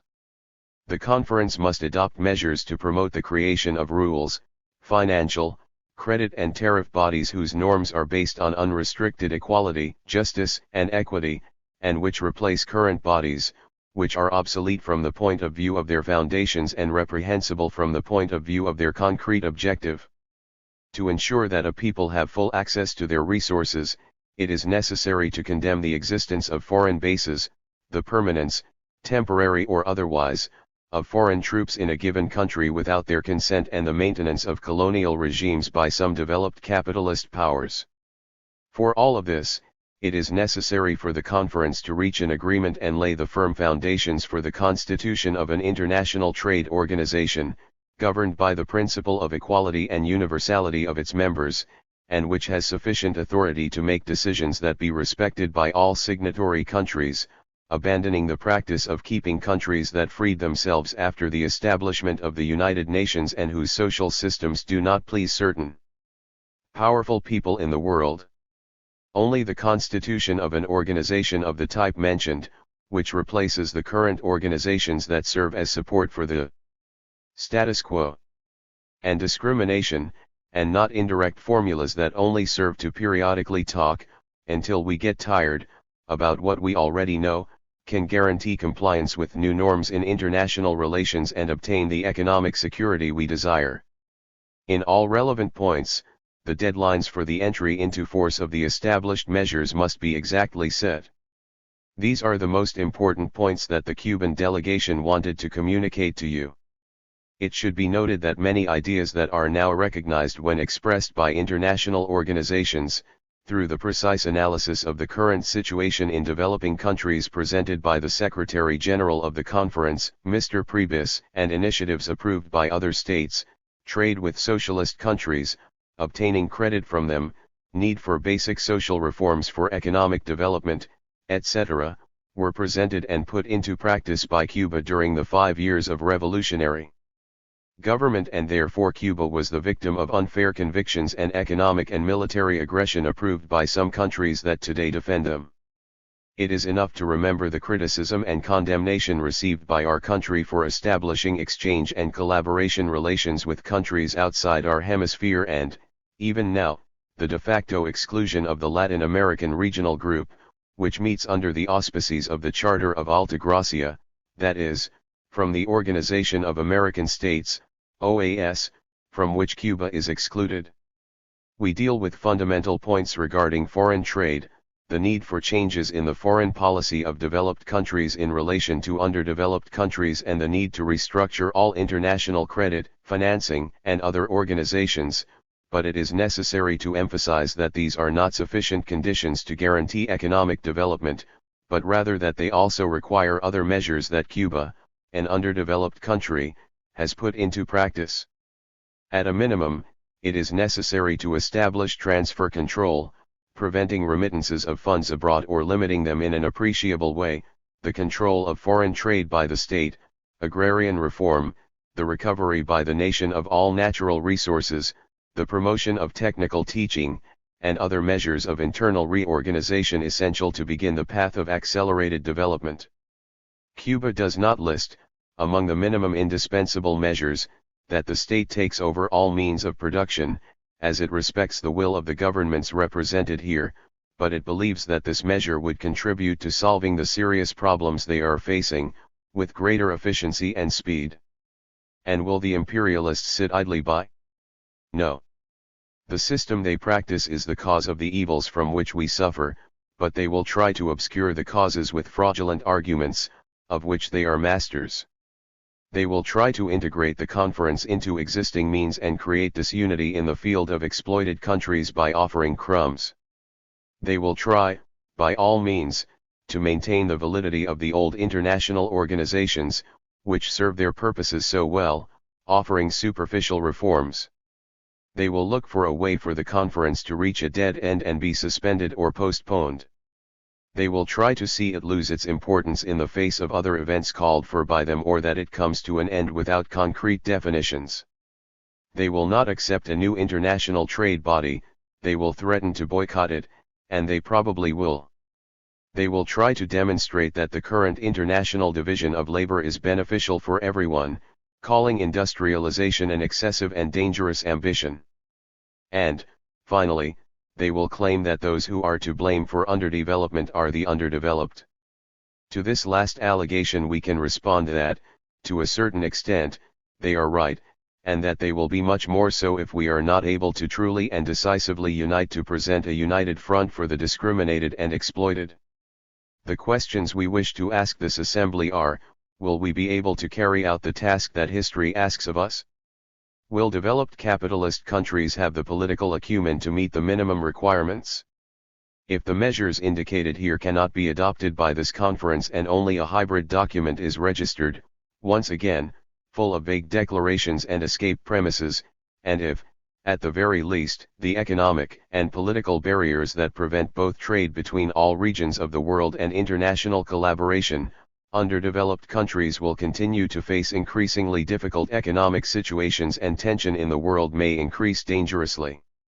At any moment the spark of a global conflagration could arise, provoked by the ambition of some imperialist country to destroy the field of socialist countries, or by irremediable contradictions between the capitalist countries themselves, in the not too distant future. But, in addition, the feeling of rebellion among people subject to various states of exploitation will grow stronger every day, and they will rise up in arms to conquer by force the rights that the simple exercise of reason has not allowed them to obtain. This is what happens today with the people of the so-called Portuguese Guinea and Angola, who are fighting to free themselves from the colonial yoke, and with the new South Vietnam, which, with weapons in hand, is ready to shake off the yoke of imperialism and its puppets. Cuba supports and applauds these people who said enough is enough to exploitation after all possibilities for a peaceful solution had been exhausted, and our militant solidarity goes to their magnificent demonstration of rebellion.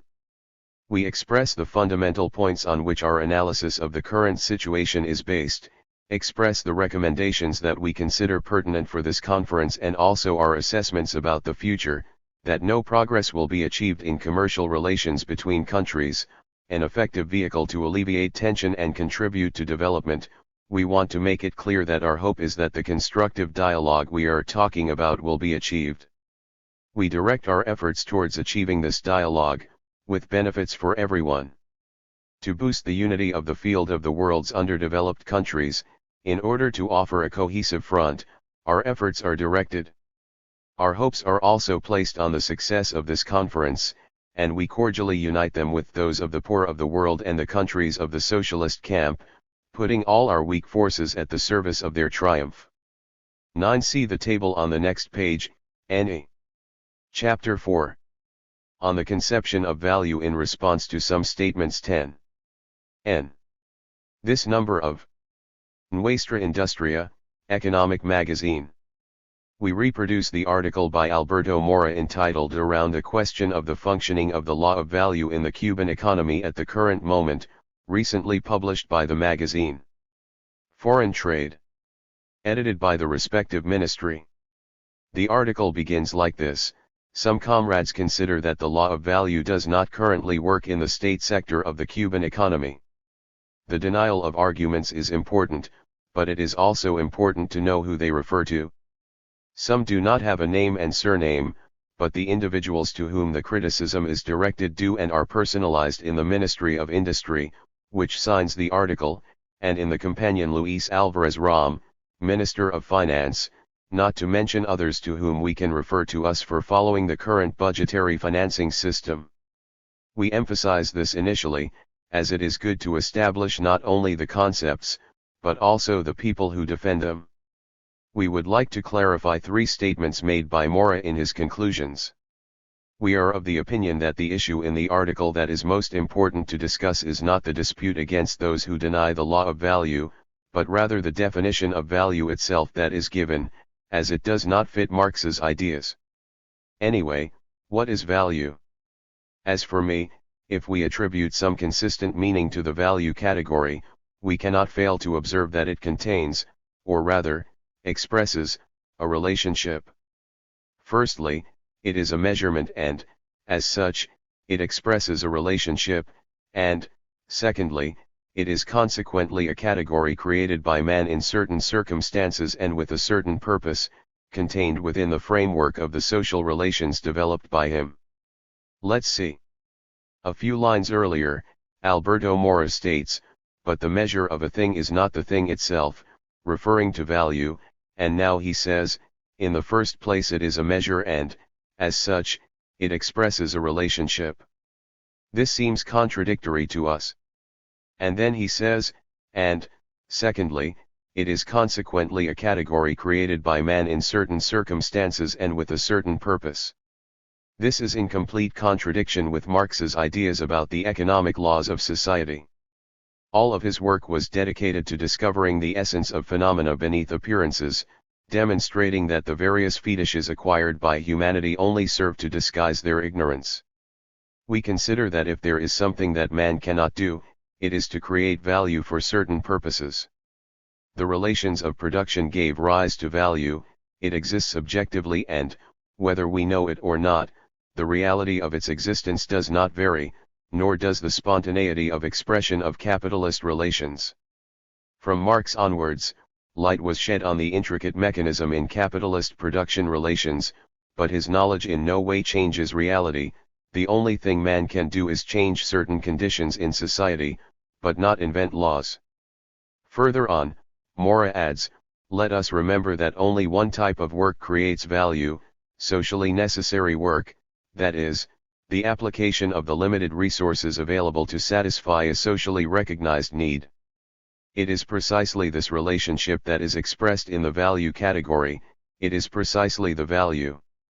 Let us note that Mora gives the expression socially necessary a different meaning than it has, that is, being necessary for society. In fact, he uses it here as the measure of the work that society as a whole needs to produce a value. Mora ends up saying that value is the relationship between needs and resources. It is evident that, if society did not recognize a utility in the product, it would have no exchange value, hence perhaps Alberto Mora's conceptual error when referring to socially necessary work, but it is no less evident that Marx identifies the idea of value with that of abstract work. The search for the measure of work is identified with the search for the measure of value. In The Capital, we read the following: therefore, a use value, a good, only contains a value through the incarnation or materialization of abstract human work. How do you measure the amount of this value? Due to the amount of value-creating substance, that is, of work that it contains. But there is no value without use value, just as we cannot conceive use value without value, except for some forces of nature, given the dialectical interrelationship that exists between them. The idea that the need-resources relationship is implicit in the concept of value could come closer to reality, which seems logical, as this formula can be replaced by the supply and demand formula existing in the market and which constitutes one of the meshes of the operation of the law of value or value relationship. Our first important objection is the danger of schematizing this problem until reducing it to a simple statement of the law of supply and demand. Moving on to the beginning of the first paragraph of the commented article, we will say that this assessment is not accurate. We consider the problem of value in another way. I will refer to the article published in Nuestra Industria, Economic Magazine. N.1, which said, when all products act according to prices that have certain internal relationships between them, different from the relationships of these products in the capitalist market, a new price relationship is created that has no parallel with the relationship worldwide. How to make prices match value? How can we consciously manage knowledge of the law of value to, on the one hand, achieve balance in the commercial fund and, on the other, the faithful reflection of prices? This is one of the most serious problems facing the socialist economy. In other words, we do not dispute the validity of the law of value, we only consider that this law reaches its full form in the capitalist market and that the changes introduced into the market by the socialization of the means of production and distribution devices lead to modifications that prevent an immediate qualification of your action. We maintain that the law of value regulates commercial relations within the framework of capitalism and that, once markets are distorted for any reason, the action of the law of value will suffer some distortions. The way and extent to which this occurs have not been studied in the same depth as Marx carried out his study of capitalism. Marx and Engels did not foresee that the transition stage could begin in economically backward countries and, therefore, they did not study or meditate on the economic characteristics of such a moment. Lenin, despite his genius, did not have the time necessary to dedicate extensive studies, his entire life like Marx, to the economic problems of this transitional stage, which combines the historical fact of a society that leaves capitalism without completing its development in this stage, and in which remains of feudalism still remain, with the concentration of ownership of the means of production in the hands of the people. This is a real fact whose possibility was predicted by Lenin in his studies on the uneven development of capitalism, the birth of imperialism and the theory of rupture of the system's weakest networks in moments of social upheaval, such as wars. He himself proved, with the Russian Revolution and the creation of the first socialist state, the viability of the fact, but he did not have time to continue his research, as he dedicated himself fully to consolidating power, to participating in the revolution, as he announced in the abrupt end of your book. The State and the Revolution. The sum of Lenin's works on the economy of the transition period serves as a valuable introduction to the topic, but it lacked the development and depth that time and experience should have given it. In his conclusions, Comrade Mora categorically states, in socialism, the law of value continues to operate, despite not being the only criterion regulating production. In socialism, the law of value operates through the plan. We're not so sure about that. Supposing that a completely harmonious plan was created in all its categories, we have to imagine that there must be some instrument outside of it that allows its evaluation, and this instrument seems to me to be nothing other than its own results. But the results are proof a posteriori that everything is going well or something is going wrong. With respect to the law of value, let us understand that there may be defects of other origin. We would have to start studying the weaknesses in detail, to take practical measures again a posteriori, and correct the situation by successive approximations. In any case, the balance between the mercantile fund and solvent demand would not give us any light, since, by definition, there are no conditions to give people what they are looking for during this period. I suppose something more real, that measures must be taken in the face of a given situation, spending money on defense, on correcting large disproportions in internal production, on investments that absorb part of our production capacity for consumption, necessary due to their strategic importance, not only in the military aspect, but also in the economic aspect. Then tensions will be created that we will correct with administrative measures to prevent a rise in prices, and new relationships will be created that increasingly obscure the action of the law of value. We can always calculate effects, capitalists also do this in their conjuncture studies. But on the plane there will be an increasingly pale reflection of the law of value. This is our opinion on the matter. We would also like to refer to another part of the cited article, in which the following is said: when some comrades deny that the law of value operates in relations between companies within the state sector, they argue that the entire state sector is a single property, which companies are owned by society. This last statement is obviously accurate, but economically it is not a correct criterion. State property is not yet fully developed social property, which will only be achieved under communism. And then, we simply need to pay attention to the relations between state-owned companies, how contradictions arise between them and how they are dependent on each other, to realize that currently in Cuba by no means the entirety of state sector constitutes a single company. Alberto Mora refers to some conversations we have had, a personal intervention at the closing of the School of Administrators course, or an unpublished brochure by Comrade Alvarez Ram, in which the topic is referred to as an aspiration of Lenin. In the latter, the treatment of factories as workshops of the consolidated company and the desire for the development of the economy to result in all relationships as those that exist in a single large factory are considered. We would like to emphasize that, although it is true that there are contradictions between different companies, and we are not mentioning companies in the economy in general, but companies under the direction of the Ministry of Industries, it is no less certain that there are contradictions between factories of a company, between workshops of a factory and, sometimes, in the case of workers in a brigade working on time with a bonus, contradictions are expressed within the brigade itself.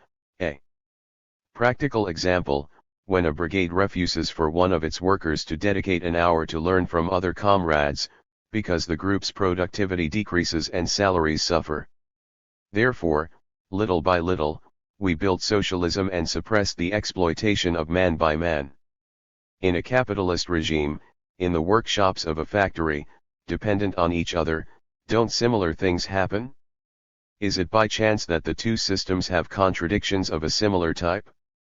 The contradictions between men are constantly reflected in the socialist sector, but when they are not imbued with extreme misunderstandings or non-revolutionary ways of acting, they are non-antagonistic contradictions that are resolved within the limits acceptable by society. We admit that the state sector does not yet constitute, by any means, a single large company, and this happens due to organizational defects, lack of development in our society, and because there are two financing systems. When we express our concept of a single company, we are fundamentally based on the definition of merchandise given by Marx: to be a commodity, the product must pass through the hands of someone else, the person who consumes it, through an act of exchange, and in the quote from Engels explaining that he introduces the concept of merchandise to avoid the error of those who consider all products consumed by someone other than the producer to be merchandise, and giving the example that products delivered by the farmer as tribute are not commodities, because there is no exchange. Engels gives an example drawn from feudal society, but cannot this concept of commodity, with the corresponding examples, apply to our current era of socialist construction? We consider that the passage of products from one workshop to another, or from one company to another in a developed budget system, cannot be considered an act of exchange, it is simply an act of formation or addition of new values through work. That is to say, if a commodity is a product that changes ownership through an act of exchange, as all factories are in state ownership, in the budgetary system, where this phenomenon is not produced, the product will only acquire commodity characteristics when, upon arriving to the market, pass into the hands of the consumer population. Our opinion on costs is set out in the aforementioned article, which appeared in this magazine with my signature. We refer the interested reader to it. Regarding the size of Cuba, applying Mora's criterion, we could propose that it divide its ministry into 9 autonomous ministries, 1 per floor, given its exaggerated size. If he doesn't believe it, try climbing the stairs to his office and you will be convinced of the truth of the statement. If you use the telephone, the elevator, and the intercom, it's because they exist for that purpose. Distances in Cuba are measured by technical means of modern communication, not by the time it took our ancestors when they moved from one place to another. These are our differences. We want it to be known that this controversy that opens with our reply can have great value for our training, as we are able to conduct it with the greatest scientific rigor and the greatest serenity. We do not refuse confrontations, but, as we are at the center of a discussion that reaches the highest levels of the government and the party, where 2 lines of thought remain on the financing system, we believe that care in the form and method of discussion is important. We welcome Comrade Mora's initiative, which led to a public confrontation, even though we think it is always preferable to call things by their own name. We congratulate you on the quality of the Ministry of Foreign Trade magazine, a quality that we will try to achieve in our modest publication. 10 article published in Nuestra Industria, Economic Magazine. And 3, in October 1863. Chapter 5. The Budgetary Financing System 11. General background. This topic has already been covered, but not enough, and I consider it essential to start analyzing it more deeply to be able to give a clear idea of its scope and methodology. This system was officially enshrined in the law regulating the budgetary financing system for state companies, and was inaugurated in the internal work process of the Ministry of Industry. Its history is short and only dates back to the year 1960, in which it began to acquire some consistency, but it is not our purpose to analyze its development, but rather the system as it stands now, understanding that its evolution is far from over. We tried to make a comparison with the so-called economic calculation. In this system, we highlight the aspect of financial self-management, as it is a fundamental characteristic of differentiation, and the attitude towards material stimulus, which is its basis. Explaining the differences becomes difficult, as they are often obscure and subtle, and, in addition, the study of the budgetary financing system has not been sufficiently in-depth so that its explanation can compete in clarity with that of economic calculation. We'll start with some quotes. The first is from Marx's economic manuscripts, from the time when his production was called Works of Youth, when even in his language the weight of the philosophical ideas that contributed to his formation was very noticeable and his ideas about economics were more imprecise. Despite this, Marx was in the prime of his life. He had already embraced the cause of men and explained it philosophically, although without the scientific rigor of capital. He thought more like a philosopher and, therefore, referred more specifically to man as a human being and the problems of his liberation as a social being, without however going into the analysis of the inevitability of the dismantling of the social structures of the time to pave the way for the transition period, the dictatorship of the proletariat. In Capital, Marx presents himself as the scientific economist who meticulously analyzes the transitory nature of social epochs and their identification with production relations. He does not enter into philosophical investigations. The weight of this monument of human intelligence is such that it has often made us forget the humanistic character, in the best sense of the word, of its concerns. The mechanics of production relations and their consequence, the class struggle, to a certain extent, hide the objective fact that it is men who move in the historical environment. Now we are interested in the man, and hence the quote, which, even because it is from his youth, has less value as an expression of the philosopher's thoughts. Communism, positive overcoming of private property, human self-alienation, and, therefore, real appropriation of the human essence by and for man, therefore total return of man to himself as social man, that is, human, conscious and achieved return within all the richness of previous development. This communism is, as finished naturalism, equal to humanism and, as finished humanism, equal to naturalism, is the true solution of the conflict between man and nature and of man against man, the true solution of the struggle between existence and essence, between objectification and self-affirmation, between freedom and necessity, between individual and species. It is the revealed secret of history and is aware of being the solution. 12. The word consciousness is underlined as it is considered basic in presenting the problem. Marx thought about the liberation of man and saw communism as the solution to the contradictions that will produce his disalienation, but as a conscious act. That is to say, we cannot see communism merely as the result of class contradictions in a highly developed society, which would be resolved in a transitional stage to reach its peak. Man is the conscious actor of history. Without this consciousness, which encompasses that of its social existence, there can be no communism.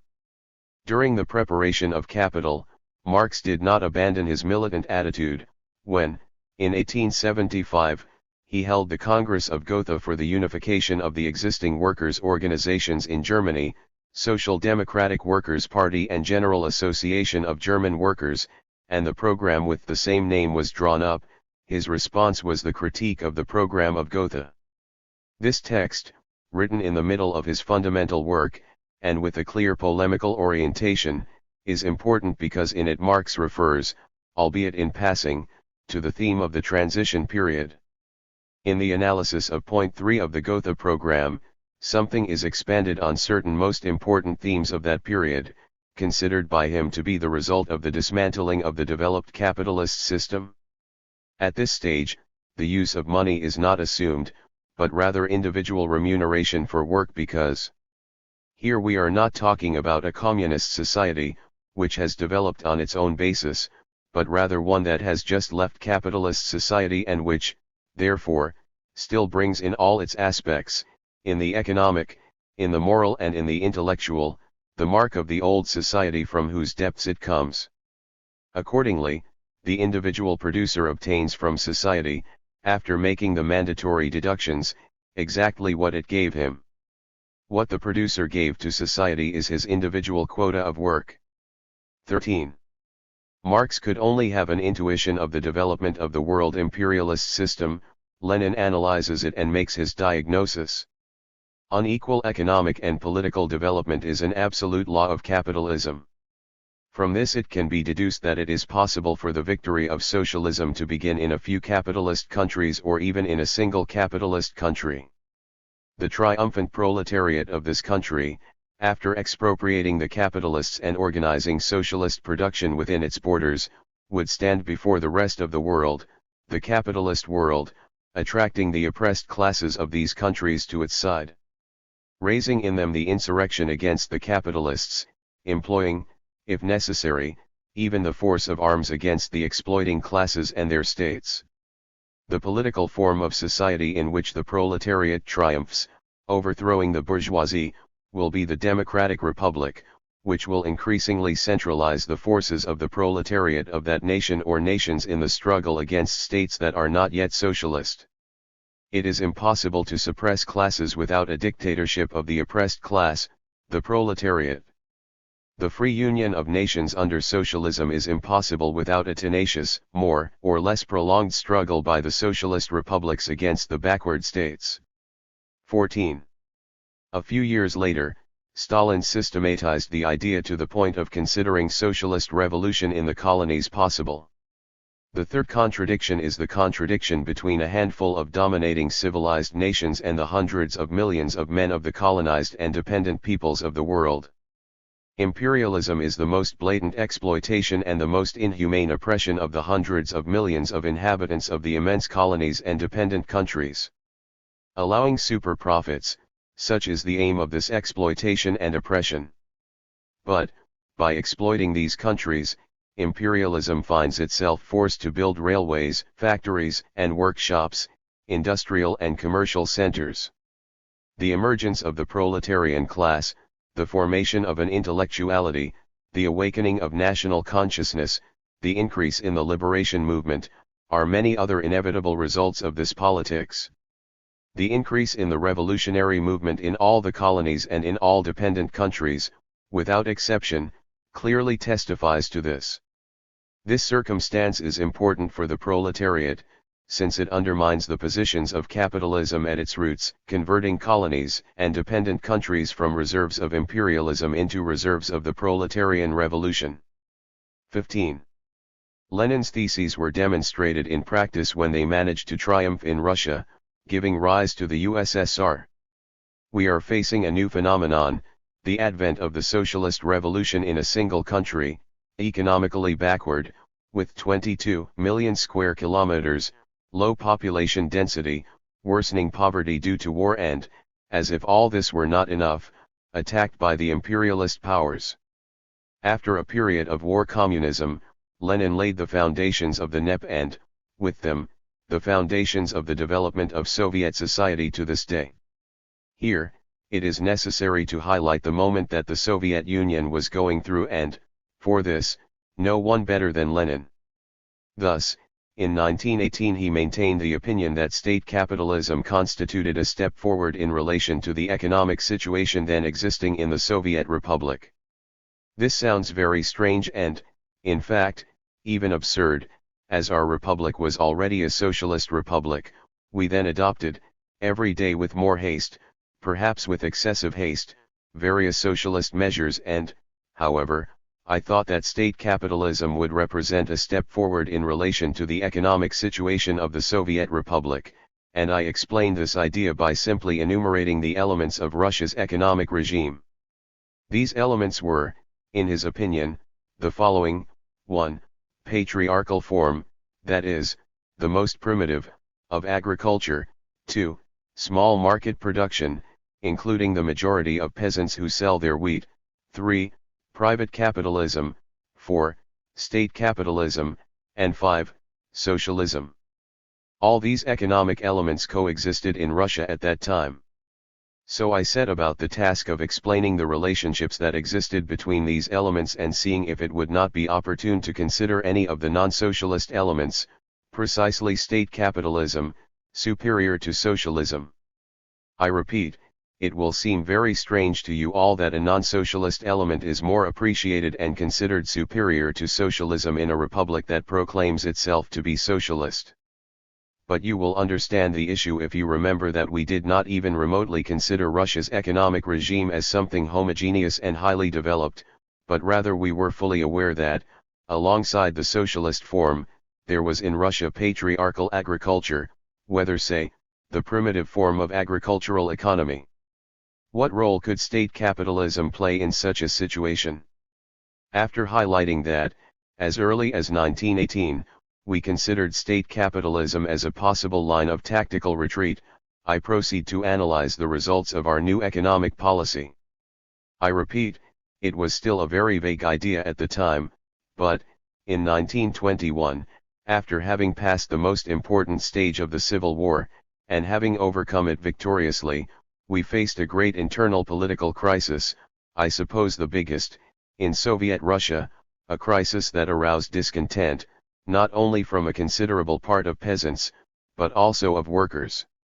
It was the first time, and I trust it will be the last in the history of Soviet Russia, that large masses of peasants were against us, not consciously, but instinctively, given their state of mind. What was the reason for this situation, so original and, of course, so unpleasant for us? The reason was that we advanced too much in our economic offensive, and did not secure a sufficient base, and the masses felt what we did not know how to formulate in a conscious way at the time, but which very quickly, a week later, we recognized, that the direct transition to purely socialist economy, for purely socialist distribution, was superior to our forces, and that, if we were not able to make a tactical withdrawal to limit ourselves to easier tasks, we would be threatened with bankruptcy. 16. As can be seen, the economic and political situation in the Soviet Union made the tactical withdrawal that Lenin spoke of necessary. This policy is characterized by being a tactic closely linked to the country's historical situation, which is why universal validity should not be given to all of these statements. It seems to us that it is necessary to consider two factors of extraordinary importance when thinking about implementing a tactic of this type in other countries.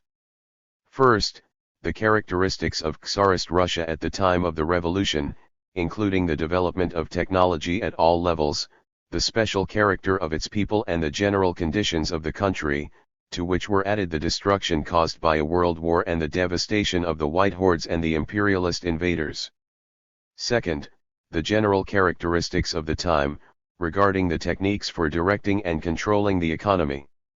Oscar Lang, in his article The Current Problems of Economic Science in Poland, states, bourgeois economic science performs yet another function. The bourgeoisie and monopolies do not allocate large resources to the creation of higher education schools and institutes of scientific analysis in the field of economic sciences just with the aim of helping them to apologetics for the capitalist system. They expect something more from economists, that is, help in solving the numerous problems linked to economic policy.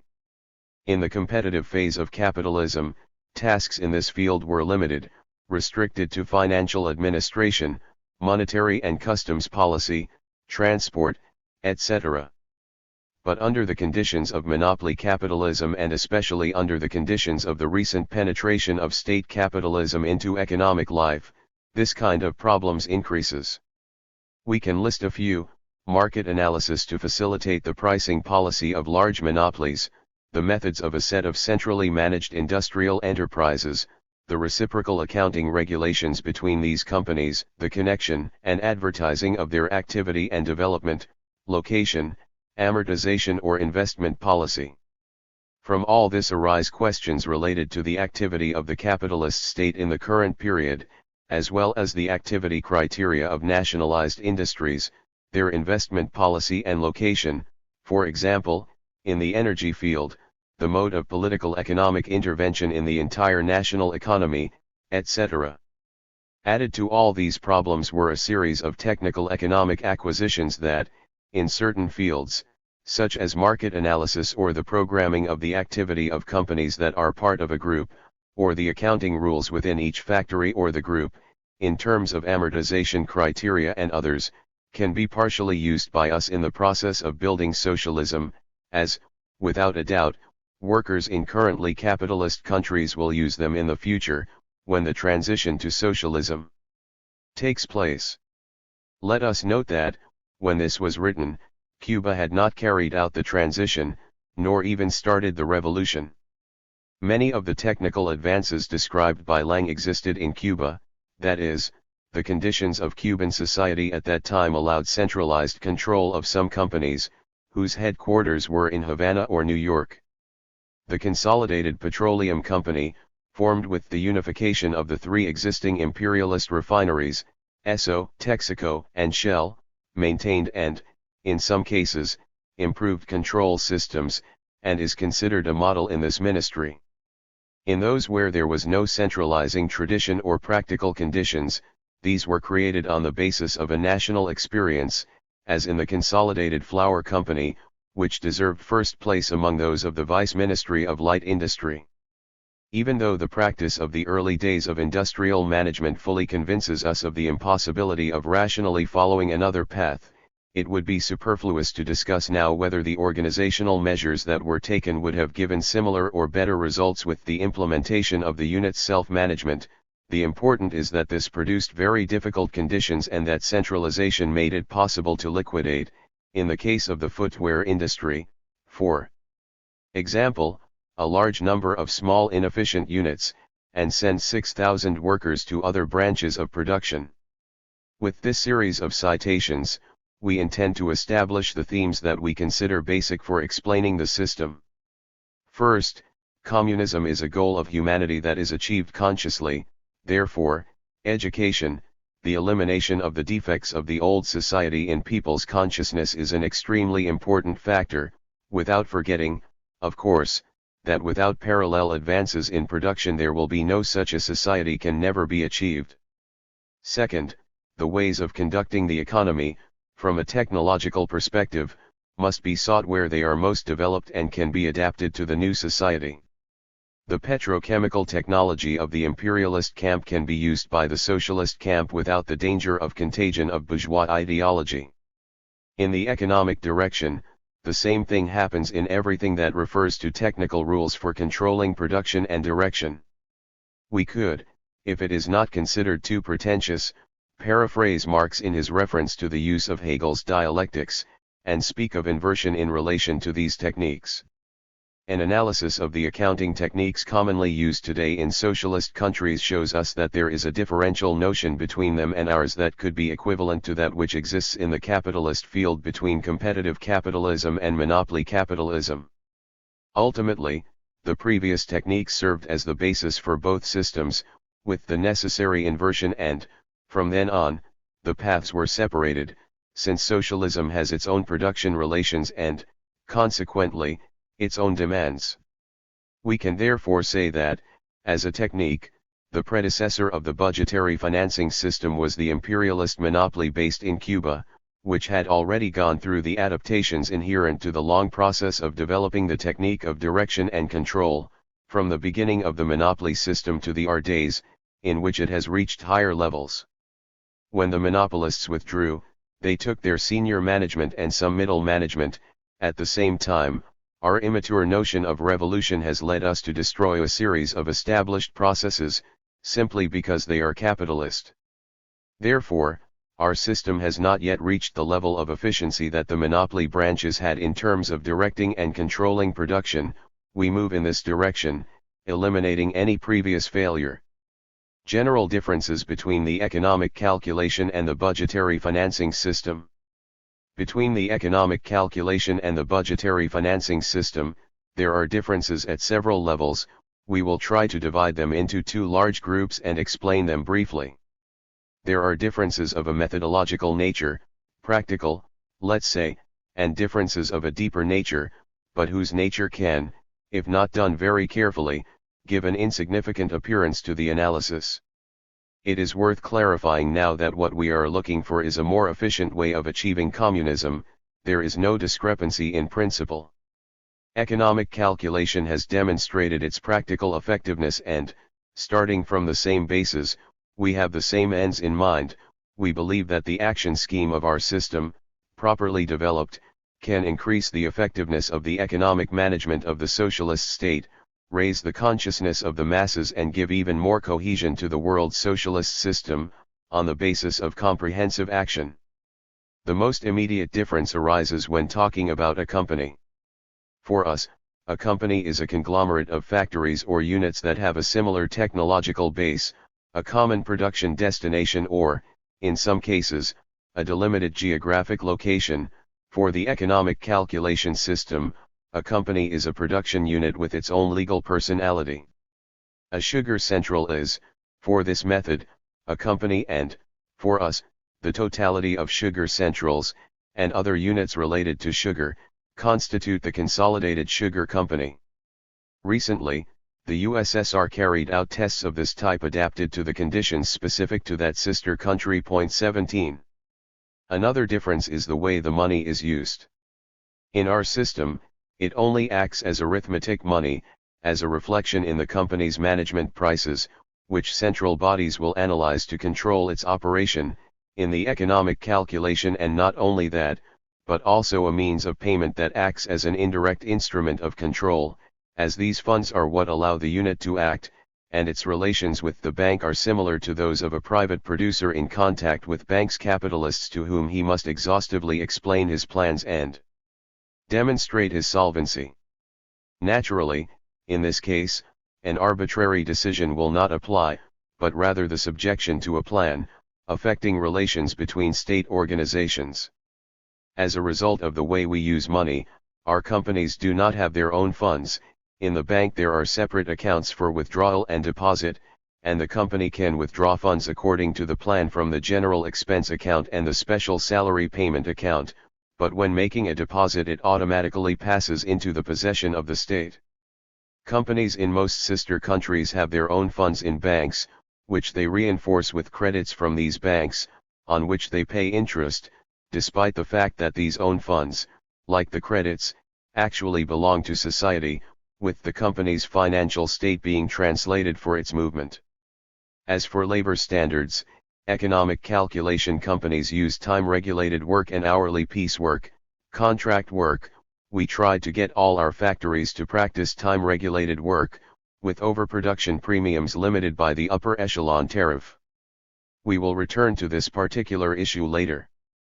In the fully developed economic calculation system, there is a rigorous contracting method, with monetary penalties for non-compliance and based on a legal basis established over several years of experience. In our country there is still no such structure, not even for self-management bodies such as the National Institute of Agrarian Reform, INRA, and its implementation becomes particularly difficult given the coexistence of two very different systems. For now, there is the Arbitration Commission, with a lack of means of execution, but with an importance that is progressively growing and which could be the basis of our future legal structure. Internally, among organizations subject to the budgetary financing regime, the decision is easy, as administrative measures are taken if the control accounts are well maintained and up to date, something that already happens in the majority of companies in this ministry. Assuming that in both systems the general plan of the state is the maximum authority, obligatorily respected, analogies and operational differences can be summarized, saying that self-management is based on global centralized control and more accentuated decentralization, exercising indirect control through the ruble, by the bank, and using the monetary result of management as a measure for the premiums. Material interest is the major factor in individual and collective motivation for workers. The budgetary financing system is based on centralized control of the company's activity. Its economic management plans are directly controlled by central bodies. The company does not have its own funds nor does it receive bank credit. It uses the material stimulus individually, that is, the individual monetary rewards and punishments, and in due course it will use the collective stimuli, but the direct material stimulus is limited by the form of payment of the wage rate. More subtle contradictions. Material stimulation and awareness.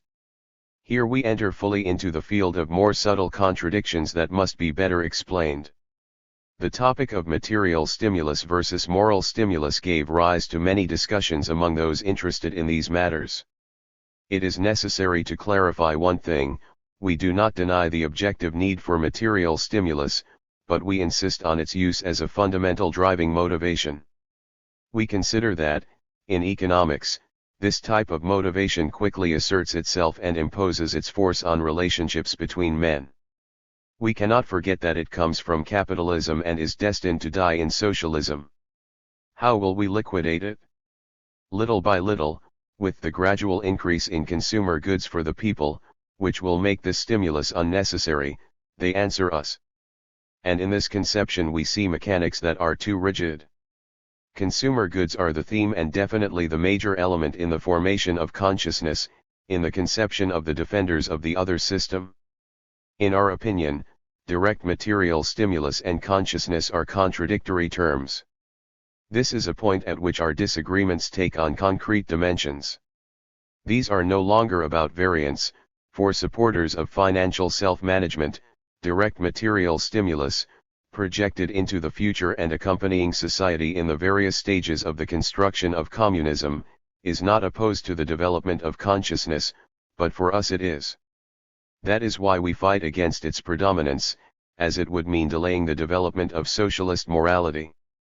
Given that the material stimulus opposes the development of consciousness, but has great effects in the field of production, will the priority on the development of consciousness translate into a delay in production?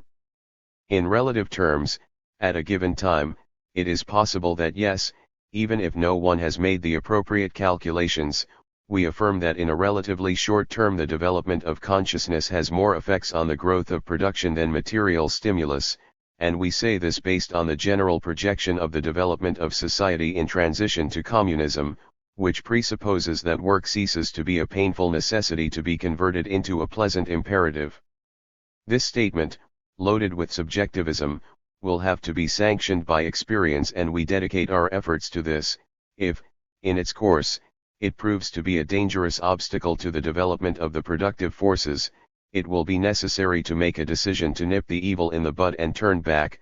So far, this has not happened, and the method, with the improvements derived from practice, acquires more and more consistency and shows its internal coherence. What, then, is the correct way to treat material interest? We believe that its existence can never be forgotten, whether as a collective expression of the desires of the masses or as an individual presence, a reflection of the habits of the old society in the consciousness of the workers. So far we do not have a well-defined idea for the collective treatment of material interest, due to insufficiencies in the planning apparatus, which prevents us from relying on it with absolute faith, and we have not been able to structure a method that allow you to overcome difficulties. As for us, the greatest danger lies in the antagonism that is created between the state administration and the production organizations, an antagonism analyzed by the Soviet economist Lieberman, who comes to the conclusion that it is necessary to modify the methods of collective stimulation, abandoning the old formula of prizes based in fulfilling plans, to move on to more advanced ones. Even if we do not agree with him regarding the importance given to material interest, as a lever, his concern with the aberrations that the concept of fulfillment of the plan has suffered over the years seems correct. Relations between companies and central bodies take quite contradictory forms, and the methods they use to obtain gains sometimes take on characteristics that have little to do with the image of socialist morality. We believe that, in a certain way, the development possibilities offered by the new relations of production are wasted to accentuate the evolution of man towards the kingdom of freedom. We precisely point out in our definition of the system's fundamental arguments the interrelationship between education and production development. We can deal with the task of building a new consciousness, because we are faced with new forms of production relations, and because, although in a general historical sense consciousness is a product of production relations, we must consider the characteristics of the current era, whose fundamental contradiction, at a global level, is the one that exists between imperialism and socialism. Socialist ideas reach the consciousness of people all over the world, and that is why we can advance development to the particular stage of the productive forces in a given country. In the early years of the USSR, the regime was characterized by the socialist state, despite the much more backward type of relations that existed within it. In capitalism there are remnants of the feudal stage, but it is that system that characterizes the country as soon as it triumphs in the fundamental aspects of its economy. In Cuba, the development of contradictions between two world systems allowed the establishment of the socialist character of the revolution, a character that was given to it by a conscious act, thanks to the knowledge acquired by its leaders, the deepening of the consciousness of the masses, and the interrelationship of world forces. If all this is possible, why not think about the role of education as a true assistant to the socialist state in the task of eliminating the old defects of a society that has died and that takes the old relations of production to the grave? Let's see what Lenin says. For example, the argument they employ, learned at the time of the development of social democracy in Western Europe, cannot be more vulgar, according to which we are not mature enough for socialism, it does not exist in our country, as say some erudite gentlemen who are active in their ranks, the economic conditions for socialism. And it doesn't occur to any of them to question themselves, but could not a people who faced a revolutionary situation like that, which was formed during the First Imperialist War, under the influence of their desperate situation, launch themselves into a struggle that would offer it, at least, some prospects for conquering unusual conditions, for the subsequent advancement of civilization? All the heroes of the Second International, and among them, naturally, Sujanov, go back and forth with the thesis that Russia has not reached a level of development of the productive forces to make socialism possible. They repeat this indisputable thesis in 1,000 ways, and it seems decisive to them in evaluating our revolution. But, when by a singular set of circumstances, Russia was led, first, into the world imperialist war, in which all the more or less important countries of Western Europe intervened, and was placed by its evolution at the limit of the revolutions of the East, that emerged and in part had already begun, in conditions that made it possible to put into practice precisely that alliance of the peasant war with the workers' movement, of which a Marxist like Marx spoke when referring to Prussia in 1856. What should we do? And what should we do, when in an absolutely no-win situation, increasing the strength of the workers and peasants tenfold, if it opened us up to the possibility of starting to create the fundamental premises of civilization, in a different way than in all the other countries of Western Europe? Has this changed the general line of development of universal history? Has this changed the essential correction of the fundamental classes in the countries that enter or have already entered the general course of universal history? If, to implement socialism, a certain cultural level is required, although no one can say what this particular cultural level is, as it differs from country to country in Western Europe, why can't we start with conquest, via revolutionary, the premises for that particular level, and then, already based on worker-peasant power and the Soviet regime, begin the march to reach other countries? 18. As for the presence of material interest in an individualized form, we admit it, although we fight against it and try to accelerate its elimination through education, and apply it in the norms of working time with bonus and in the salary sanction corresponding to its non-compliance.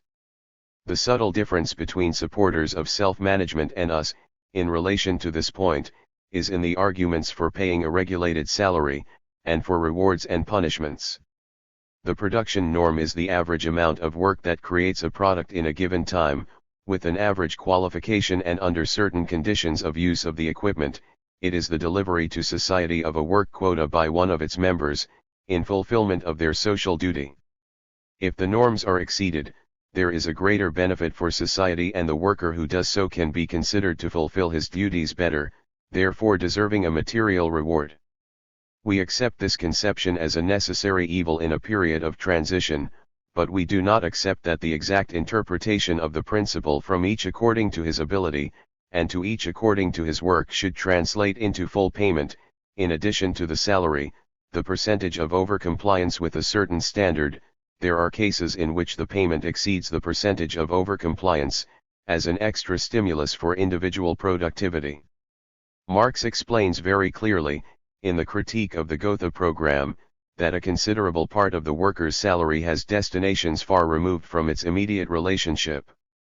First of all, let us take the words fruit of labor in the sense of product of work, then, the fruit of the collective's work will be the entire social product.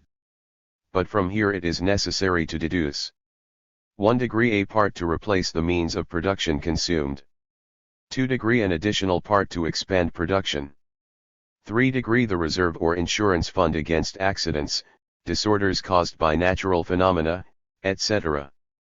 These deductions from the integral product of labor constitute an economic necessity, and their magnitude will be determined according to the existing means and forces, and in part through the calculation of probabilities. What cannot be done at all is to calculate them on an equity basis. The remaining part of the total product is destined for consumption.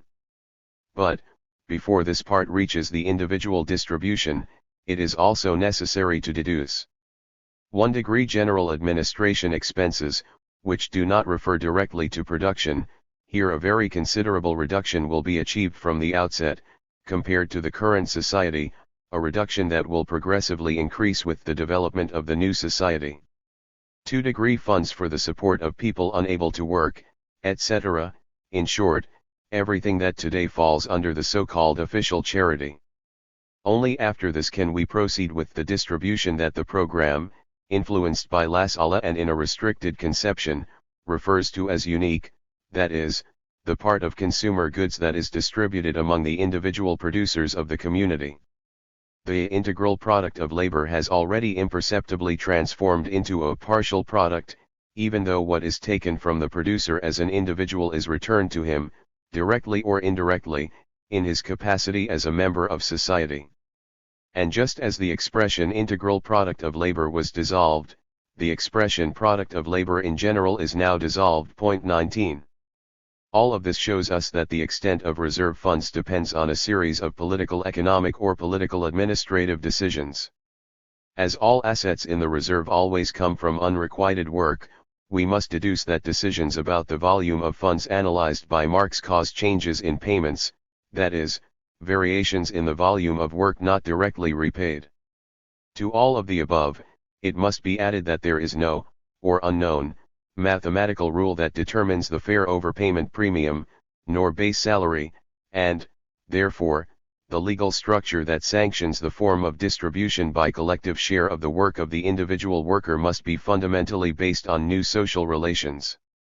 Our system of standards has the merit of establishing the obligation of professional aptitude to ascend from one category to another, which over time will bring a considerable increase in the technical level. Failure to comply with the norm means failure to fulfill social duty. Society punishes the offender by deducting a portion of their earnings. The standard is not a simple point of reference to establish a possible measure, or a convention on the measure of work. It is the expression of a moral obligation of the worker, it is his social duty. It is in this sense that the action of administrative control and ideological control must converge. The party's great role in the production unit is to be its internal engine and use all forms of example from its militants so that productive work, professional training, and participation in the unit's economic affairs are an integral part of the lives of its members. Workers and become an irreplaceable habit. About the law of value. There is a profound difference, at least in terms of the rigor of the expressions used, between the conception of the law of value and the possibility of its conscious use presented by the defenders of economic calculation and by us. The Political Economy Manual says, contrary to capitalism, where the law of value acts as a blind and spontaneous force that imposes itself on men, in the socialist economy there is awareness of the law of value and the state recognizes it and uses it in the practice of planned management of the economy. Knowledge of the action of the law of value and its intelligent use necessarily help the leaders of the economy to rationally channel production, to systematically improve working methods and to take advantage of latent reserves to produce more and better. 20. The words we highlight indicate the spirit of the paragraphs. The law of value would act as a blind force but known and, therefore, manageable or usable by man. But this law has certain characteristics. First, it is conditioned by the existence of a commercial company. Second, its results cannot be measured a priori and must be reflected in the market where producers and consumers make exchanges. Third, it is coherent within a whole that includes world markets, and exchanges and distortions in certain branches of production are reflected in the global result. Fourth, given its character as an economic law, it acts fundamentally as a tendency and, in periods of transition, its logical tendency is to disappear. A few paragraphs later, the manual says, the socialist state uses the law of value, controlling the production and distribution of the social product through the financial and credit system. Controlling the law of value and using it according to a plan constitutes a huge advantage of socialism over capitalism. Thanks to the control of the law of value, its action in the socialist economy is not combined with the waste of social work, a waste inherent to the anarchy of production, typical of capitalism. The law of value and the categories that relate to it, money, price, trade, credit, finance, are used successfully by the USSR and popular democratic countries, with a view to building socialism and communism, in the process of planned direction of the national economy. 21. This can only be considered accurate in terms of the total amount of values produced for direct use by the population and the respective funds available for their acquisition, which could be done by any capitalist finance minister with relatively balanced finances. In this context, all partial distortions of the law are possible. Further on, we found commercial production, the law of value and money will only become extinct when the highest stage of communism is reached. But, to create the conditions that make possible the extinction of mercantile production and circulation in the higher phase of communism, it is necessary to develop and use the law of value and monetary mercantile relations during the period of construction of communist society. 22. Why develop?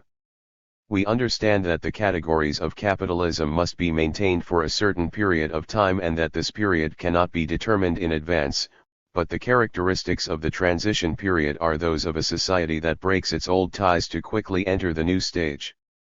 The tendency must be, for us, to liquidate as vigorously as possible the old categories, among which are the market, money and, therefore, material interest as the driving force, or rather, the conditions that determine their existence.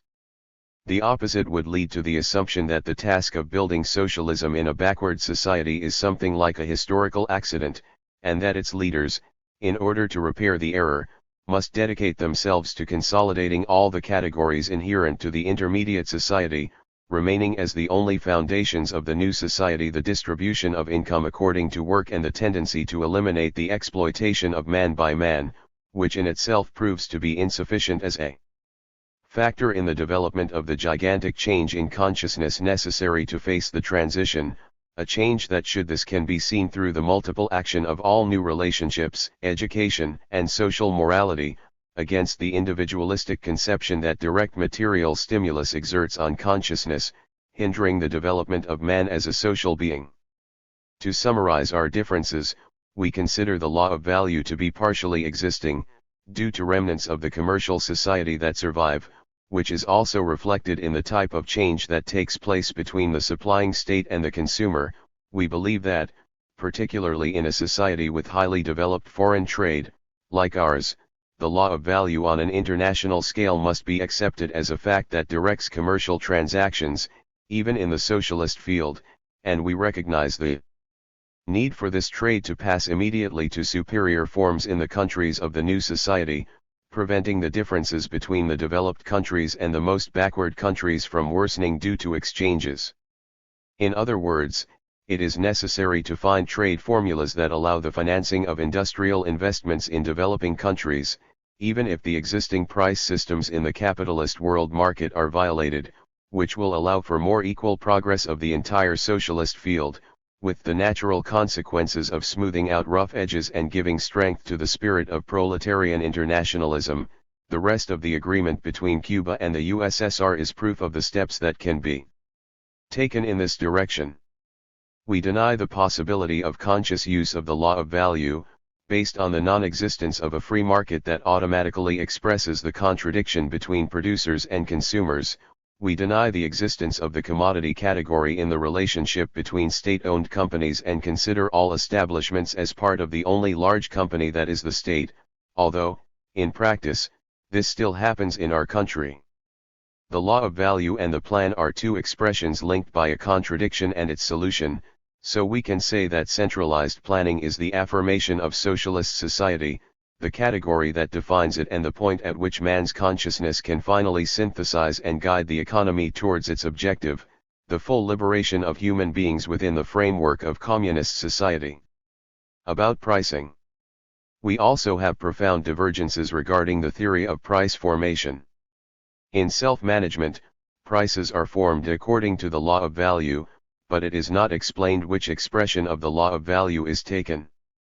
It starts with the socially necessary work to produce a given article, but neglecting the fact that socially necessary work is an economic historical concept and, therefore, changing, not only at the local, or national, level but also in terms worldwide. Continuous progress in technology, a consequence of competition in the capitalist world, reduces the amount of work required and, therefore, the value of the product. A closed society can ignore changes for a certain time, but it will always have to resort to these international relations to confront their value. If a given society ignores them for a prolonged period of time, without developing new and exact formulas to replace them, internal interrelations will be created that configure its own value scheme, coherent with itself, but contradictory to the trends of the most advanced technique.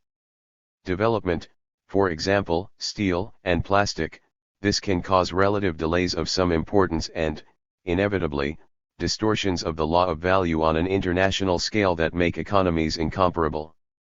The circulation tax is an accounting fiction through which certain levels of profitability are maintained in companies, making the product more expensive for the consumer. In order to level the supply of items with the bottom of solvent demand, we believe that it is an imposition of the system, but not an absolute necessity, and we are currently looking for formulas that take into account all these aspects. We consider necessary a global stabilization of the commodity fund and solvent demand. The Ministry of Internal Trade would be responsible for leveling the population's purchasing capacity with the prices of the merchandise offered, always considering that a whole series of articles of an essential nature for life, human resources, must be offered at low prices, even if the prices of other less important items have to be increased, clearly ignoring the law of value in each specific case. Here a big problem arises: what will be the basis for the formation of real prices that the economy should adopt in the analysis of production relations? It could be the analysis of the work needed in Cuban terms. This would imply immediate distortions and the loss of vision of world problems due to the necessary automatic interrelationships that would be created. We could, on the contrary, adopt the world price, but this would lead to a loss of vision of national problems, since our work does not have an acceptable productivity in almost any sector. We propose, as a first approach to the problem, to consider the creation of price indices based on the following. All imported raw materials will have a fixed, stable price, based on an international market average plus a few more points for the cost of transport and the foreign trade apparatus. All Cuban raw materials would be priced at their real cost of production in monetary terms. We would add planned work expenses to both, plus the wear and tear on the basic means to prepare them, and these would be the prices of products delivered to internal trade and between companies, but they would be constantly affected by indices that reflect the price of that commodity on the market. Worldwide, plus transport and foreign trade costs. Companies operating under the budget financing regime would work on the basis of their planned costs and would not make profits. These would all go to the MINSIN, Ministry of Internal Trade. Naturally, this refers to the part of the social product that is realized as merchandise, fundamentally as a consumption fund. The indexes would continually tell us, the central apparatus and the company, how effective we really are and prevent us from making wrong decisions. The population would not suffer anything from all these changes, as the prices of the goods they buy are set independently, taking into account the demand and vital needs for each product. For example, to calculate the amount of an investment, we would calculate the raw materials and equipment directly imported, the cost of construction and assembly, the cost of planned salaries, taking into account the real possibilities and a certain margin for the cost of the construction device. This could provide us, at the end of the investment, with three results. First, the real monetary cost of the work. 2. What the work should cost according to our planning. 3. What it should cost in terms of global productivity. The difference between the first and second would result from the inefficiency of the construction apparatus. The difference between the second and third would be the index of our backwardness in the sector in question. This allows us to make fundamental decisions about the alternative use of materials, such as cement, iron, plastics, fiber cement, aluminum or zinc roofs, iron, lead or copper pipes, the use of wooden, iron or aluminum windows, etc. All decisions may deviate from the mathematical optimum, due to political reasons, foreign trade, etc., but we would always have the mirror of real successes in the world to evaluate our work. Prices will never be separated from their global image, which will vary in certain years, according to advances in technology, and where the socialist market and the international division of labor will have increasing predominance, achieving a global socialist price system more logical than the one currently used. We could continue to delve deeper into this very interesting topic, but it is preferable to leave some primary ideas outlined here, clarifying that all of this requires further elaboration. The collective awards. Regarding the collective awards for company management, we would like to first mention the experiences presented by Fikriat Tabayev, Economic Investigation and Direction of the Economy, in N11, 1963, of Revista Internacional, where it says, "What then will be the fundamental and decisive index to compare the work of companies? Economic investigations have given rise to several proposals in this regard. Some economists propose the accumulation norm as the main index, others, labor costs, etc.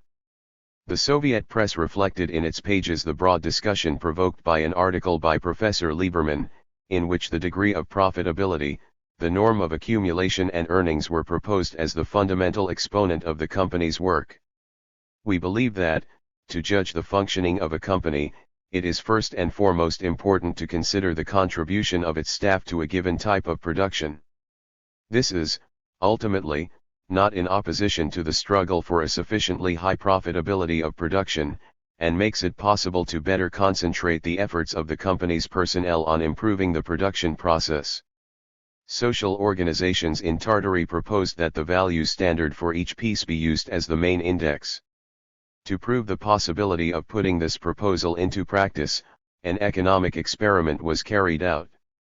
In 1962, the production value standards for the production of all branches of industry in Tartary were determined and approved. That year constituted a transition period, during which the new index was used in planning alongside the Global Production Index. The index based on the manufacturing value standard expresses the technically justified expenses, which include the salary and extras received by the workers, plus workshop and factory-wide expenses for the production of each item. We must point out that the application of this index has nothing to do with the infernal labor accounting systems used in capitalist countries. We orient ourselves in a consistent way to rationally use production processes, and not to intensify work to disproportionate proportions. The tasks of establishing work standards are all carried out with the direct participation of personnel from companies and social organizations, particularly trade unions. Unlike the Global Production Index, the Production Value Standard does not include the vast majority of material expenses, work previously materialized in other companies, nor the gains, that is, those elements of the value of global and commercial production that distort the true volume of the company's production activity.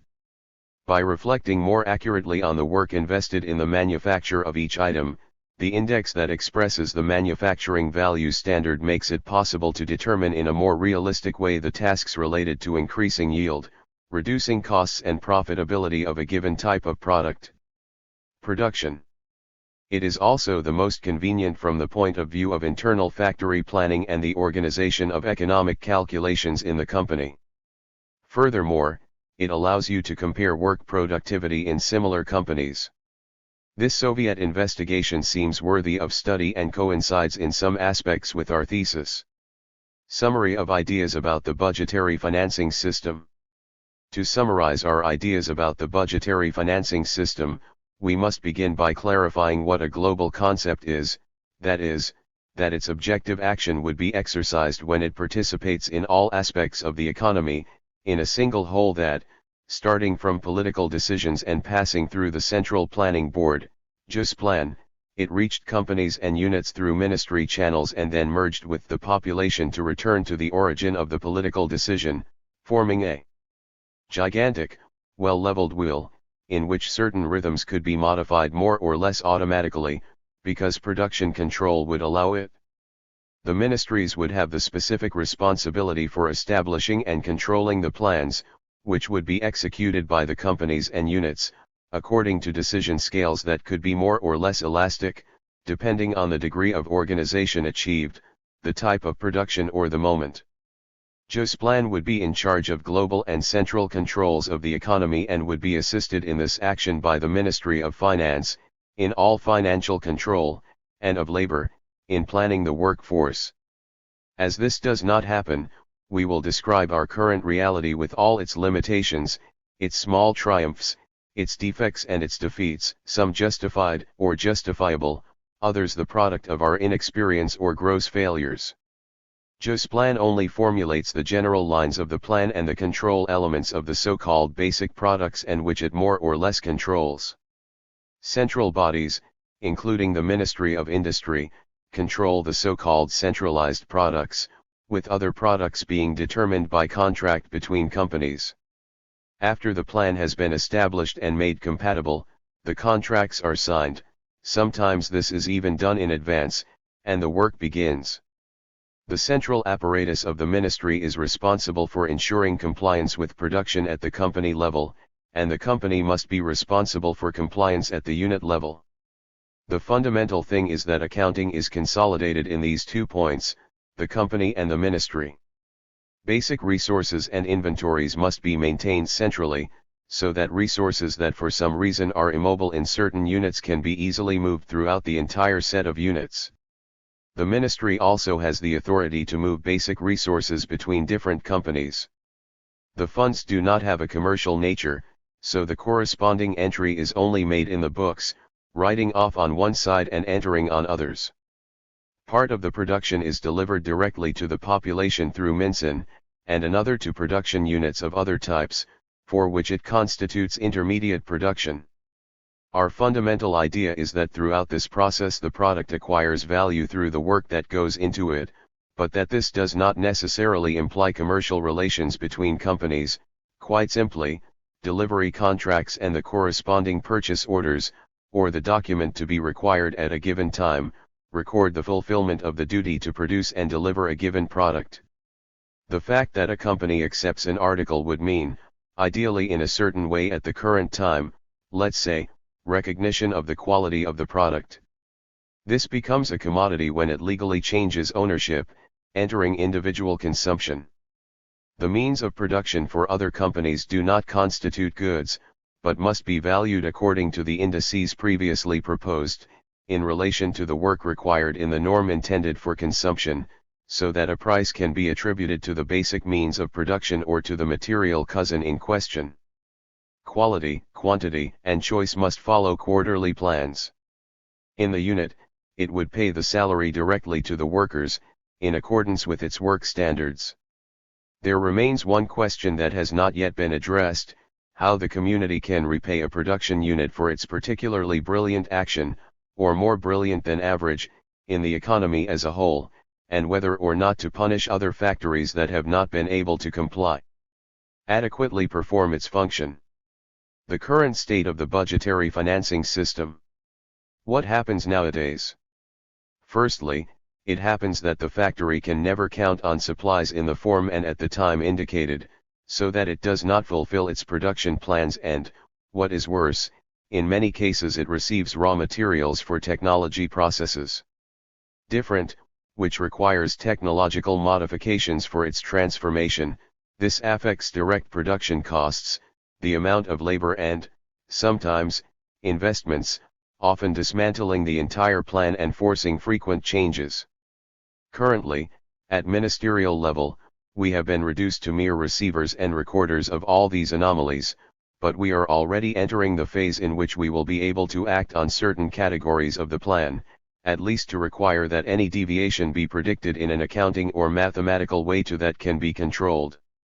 There are, however, no automatic devices necessary for all controls to be carried out quickly and the indices to be analyzed. There is not enough analysis capacity, nor enough capacity to deliver correct indexes or data for interpretation.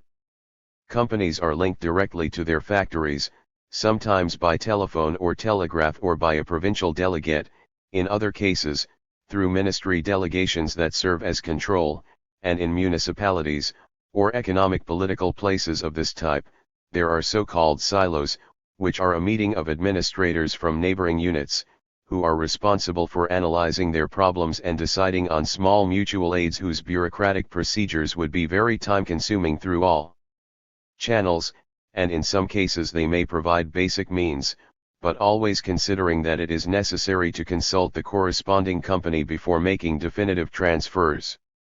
In the first days of each month, production statistics reach the ministry, where analysis is carried out at the highest level and fundamental measures are taken to correct defects. In the following days, other more elaborate statistics will arrive, which also allow concrete measures to be taken at different levels to solve problems. What are the fundamental weaknesses of the system? We believe that, first and foremost, the lack of maturity should be placed. Secondly, the scarcity of truly qualified staff at all levels. Third, the lack of complete dissemination of the entire system and its mechanisms, so that people could better understand it. We can also mention the lack of a central planning apparatus that works in the same way and with an absolute hierarchy, which could make the work easier. We mention failures in the supply of materials and transportation failures, which sometimes force us to accumulate products and other times prevent us from producing, flaws in our entire quality control apparatus and in the relationships, which should be very close, very harmonious and very well defined, with the distribution bodies, particularly the Ministry of Internal Trade, MINSIN, and with some supplier bodies, particularly the Ministry of Foreign Trade, MINSEX, and the National Institute of Agrarian Reform, INRA. It is still difficult to specify which insufficiencies are due to weaknesses inherent in the system and which are, in large part, due to our current state of organization.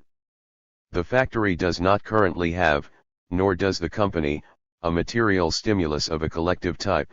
This does not correspond to a central idea of the entire scheme, but rather to the fact that sufficient organizational depth has not yet been achieved to be able to do so on a basis other than simply fulfilling or overfulfilling the company's main plans, for reasons already mentioned above.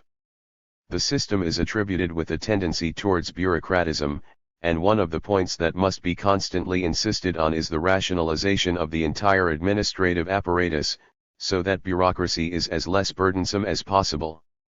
Now, from the point of view of objective analysis, it is clear that there will be much less bureaucracy the more centralized all the registration and control operations of the company or unit are, in such a way that, if all companies could have their administrative aspects centralized, there the device would be reduced to the unit's small management nucleus and the collector of information to be sent to the central unit.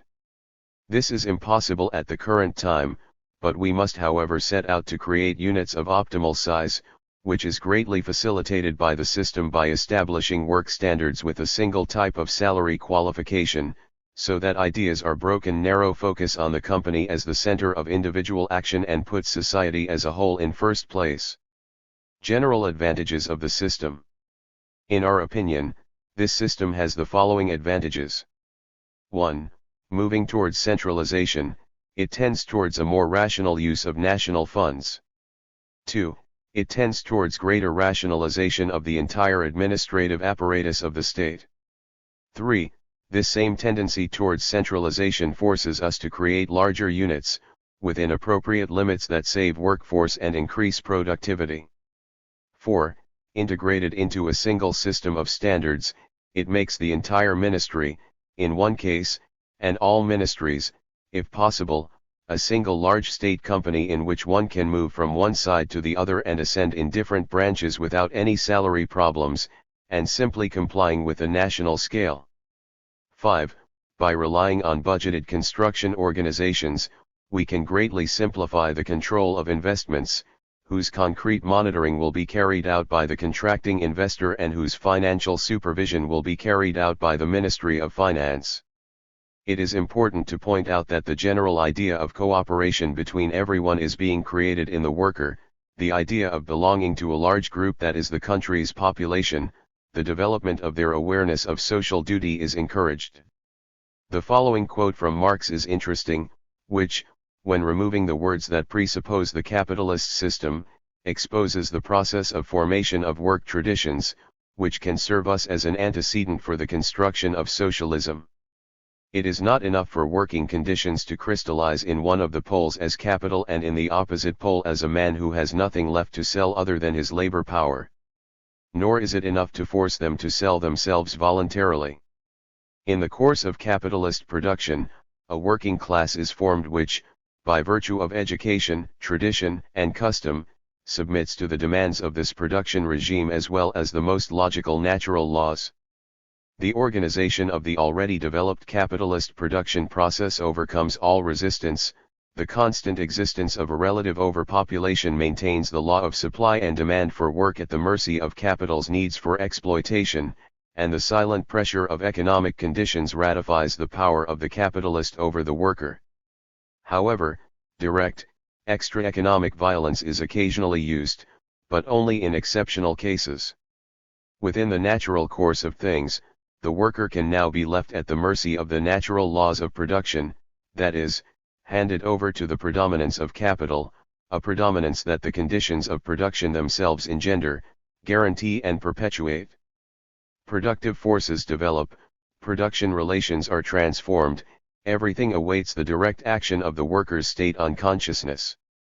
In relation to material interest, what we want to achieve with this system is that motivation does not become something that forces the individual, as an individual, or the collective of individuals, to fight desperately with others to ensure certain conditions of production or distribution. That places you in privileged conditions. Make social duty the fundamental point on which all the workers' work effort is based, but monitor the work, aware of its weaknesses, reward or punish, applying material stimuli or sanctions of an individual or collective type, when the worker or the production unit is or is not capable of fulfilling its social duty. Furthermore, the obligation of professional aptitude for promotion, when it can be carried out on a national scale, will provoke a general tendency towards study among the entire working population of the country, an aptitude that will not be hindered by any peculiar local situation, as the workforce is the entire country, and which consequently causes a very considerable tendency towards technical deepening. It should also be considered that, through a policy of subsidies, it is possible to easily obtain student workers who become able to move on to other jobs, and thus liquidate the areas where live work is greater, to create factories of a more productive type, that is, more in line with the central idea of moving towards communism, a society of large production and the satisfaction of man's fundamental needs. It would still be necessary to highlight the educational role to be played by the party, so that the work center becomes the collective exponent of workers' aspirations and concerns, and so that it is the place where their desires to serve society take shape. We could consider the work center as the basis of the political nucleus of the future society, whose indications, passing on to more complete political bodies, would give the party and the government the opportunity to make fundamental decisions for the economy or for the individual's cultural life. 11 article published in Nuestra Industria, Revista Económica, N. 5, in February 1964. 12 K. Marx, Economic Philosophical Manuscripts of 1844. 13 K. Marx, Critique of the Gotha Program. 14 Lenin, On the Slogan of the United States of Europe. 15 Stalin, The Foundations of Leninism. 16 Lenin, Problems of Building Socialism and Communism in the USSR. 17 Ivanin, The Combines of Soviet Enterprises. New Form of Industrial Administration, in Nuestra Industria, Revista Económica, N. 4. 18 Lenin, Problems of Building Socialism and Communism in the USSR. 19 K. Marx, Critique of the Gotha Program. 20 USSR Academy of Sciences, Institute of Economics, Handbook of Political Economy.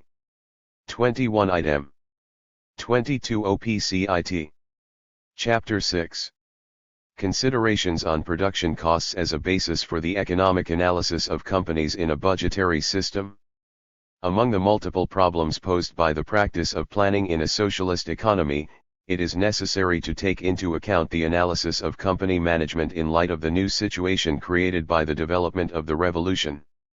The capitalist market is organized based on the law of value, which is directly expressed in this market. The analysis of the law of value cannot be undertaken outside its natural environment, that is, the capitalist market, where the law of value assumes its true expression. During the process of building socialist society, numerous production relations change as the ownership of the means of production changes and the market loses the characteristics of free competition, independent of the action of monopolies, and acquires new characteristics through the inclusion of the socialist sector, that consciously acts on the market economy.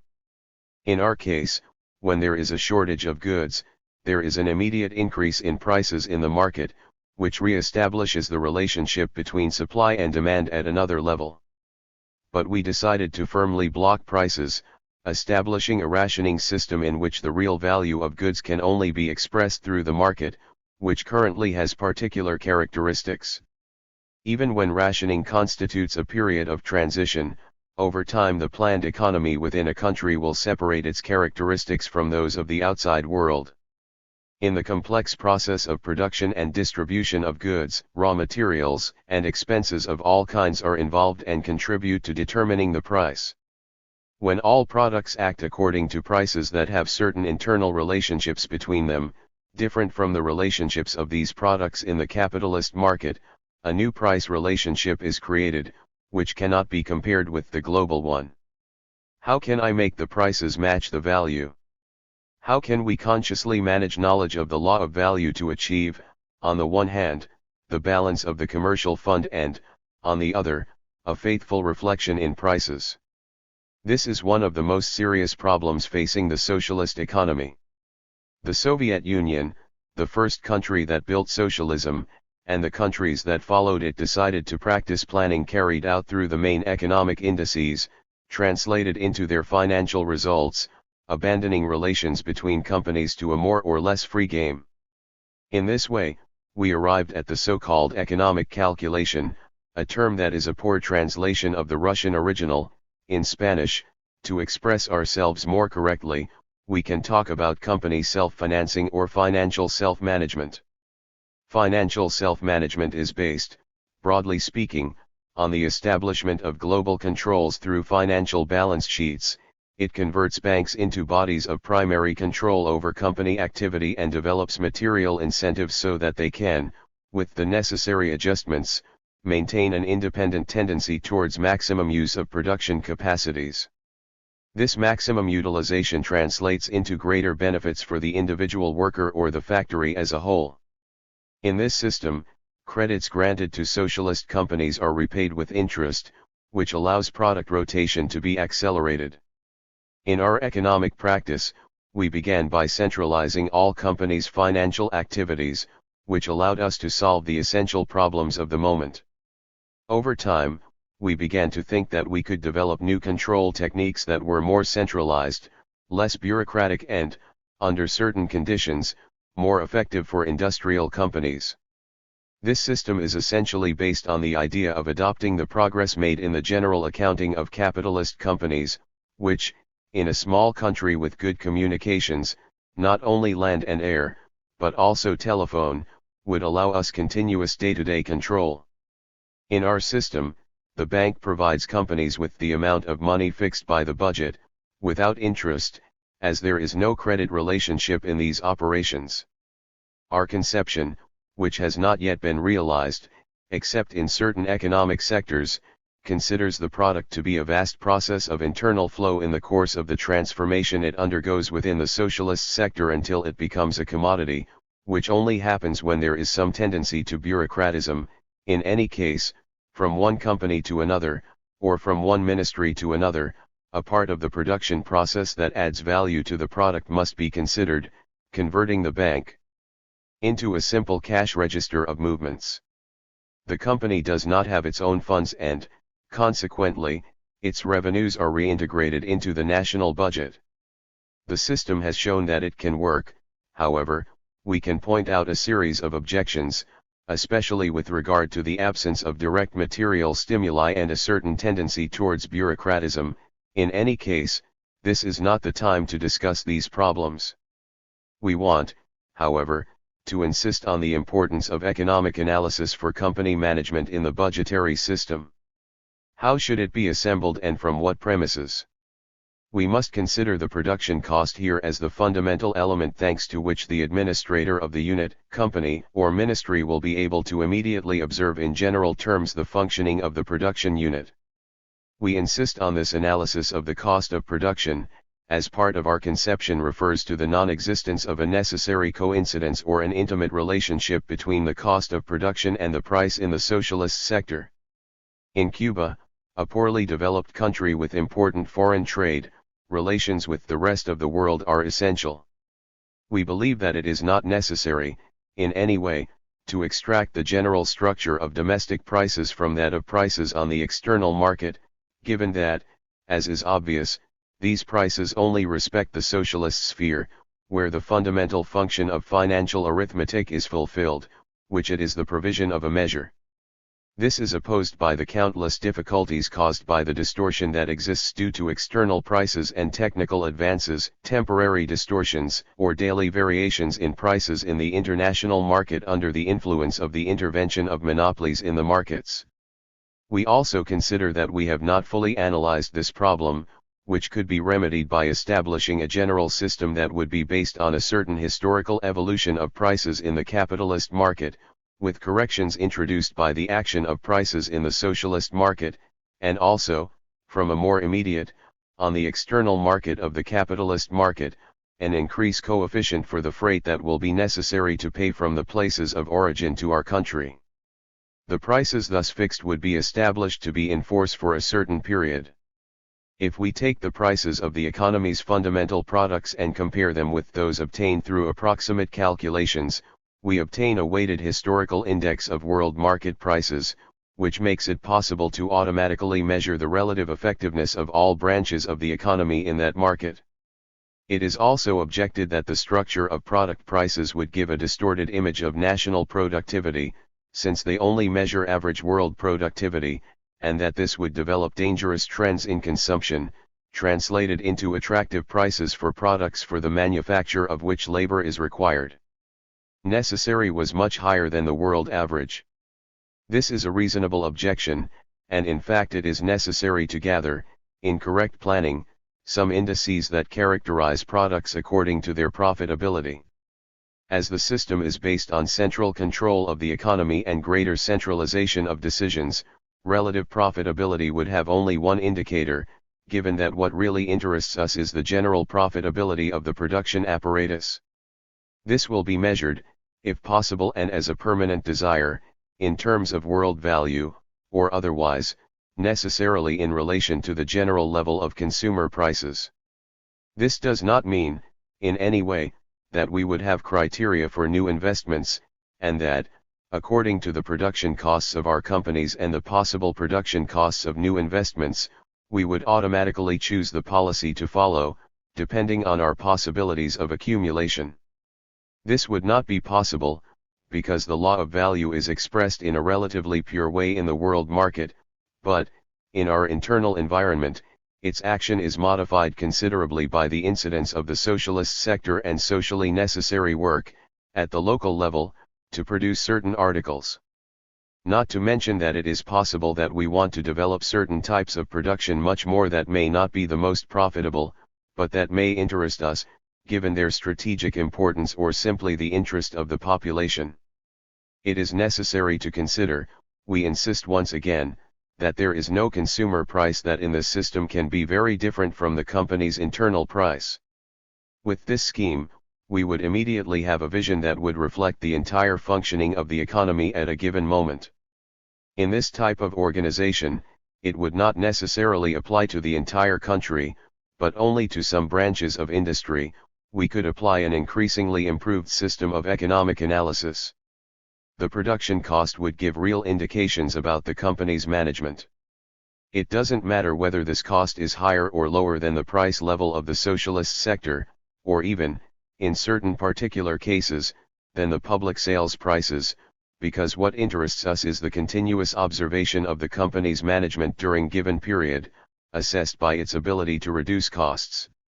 In this case, the automatic analysis of profitability in relation to world prices would be reflected in the price. To achieve this, we need to work on these problems more seriously, which we present here, in a schematic way and without an in-depth analysis. It is necessary to develop an entire system for analyzing production costs that equally rewards or sanctions successes or failures in the fight to reduce costs. It is necessary to develop standards for the consumption of raw materials, for indirect expenses, for products undergoing transformation in the production process and for inventories of raw materials and finished products. It is necessary to systematize inventory control and carry out precise economic work in relation to all these indexes, constantly renewing them. In our accounting system, we divide production costs by distinguishing between the costs of raw materials and direct materials, the cost of indirect materials, labor force, amortization, and social security, which represents the state's contribution measured in relation to salary funds. It is necessary to act on the set and on each of the components highlighted, with the exception of the Social Security tax which, in reality, falls outside the scope of this analysis. Later, when the methods are perfected, it will not be necessary to consider it, as the State Aid chapter will simply evolve in each annual budget that allows Social Security problems to be addressed, regardless of the individual salary received by workers. With regard to raw materials and direct materials, immediate savings can be made, changes can be made to technological processes and losses can be avoided. With regard to direct materials, they can be saved by reducing the consumption of electricity, fuel, etc., either through simple, better organized management or, in other cases, through technological innovations. When it comes to the workforce, its relative cost can be lowered by increasing overall productivity. As for amortization, we must develop more scientific methods that allow us to clearly assess the issue and, at the same time, we must extend the useful life of fixed capital with effective maintenance, which will make it possible to make amortization a true accumulation fund.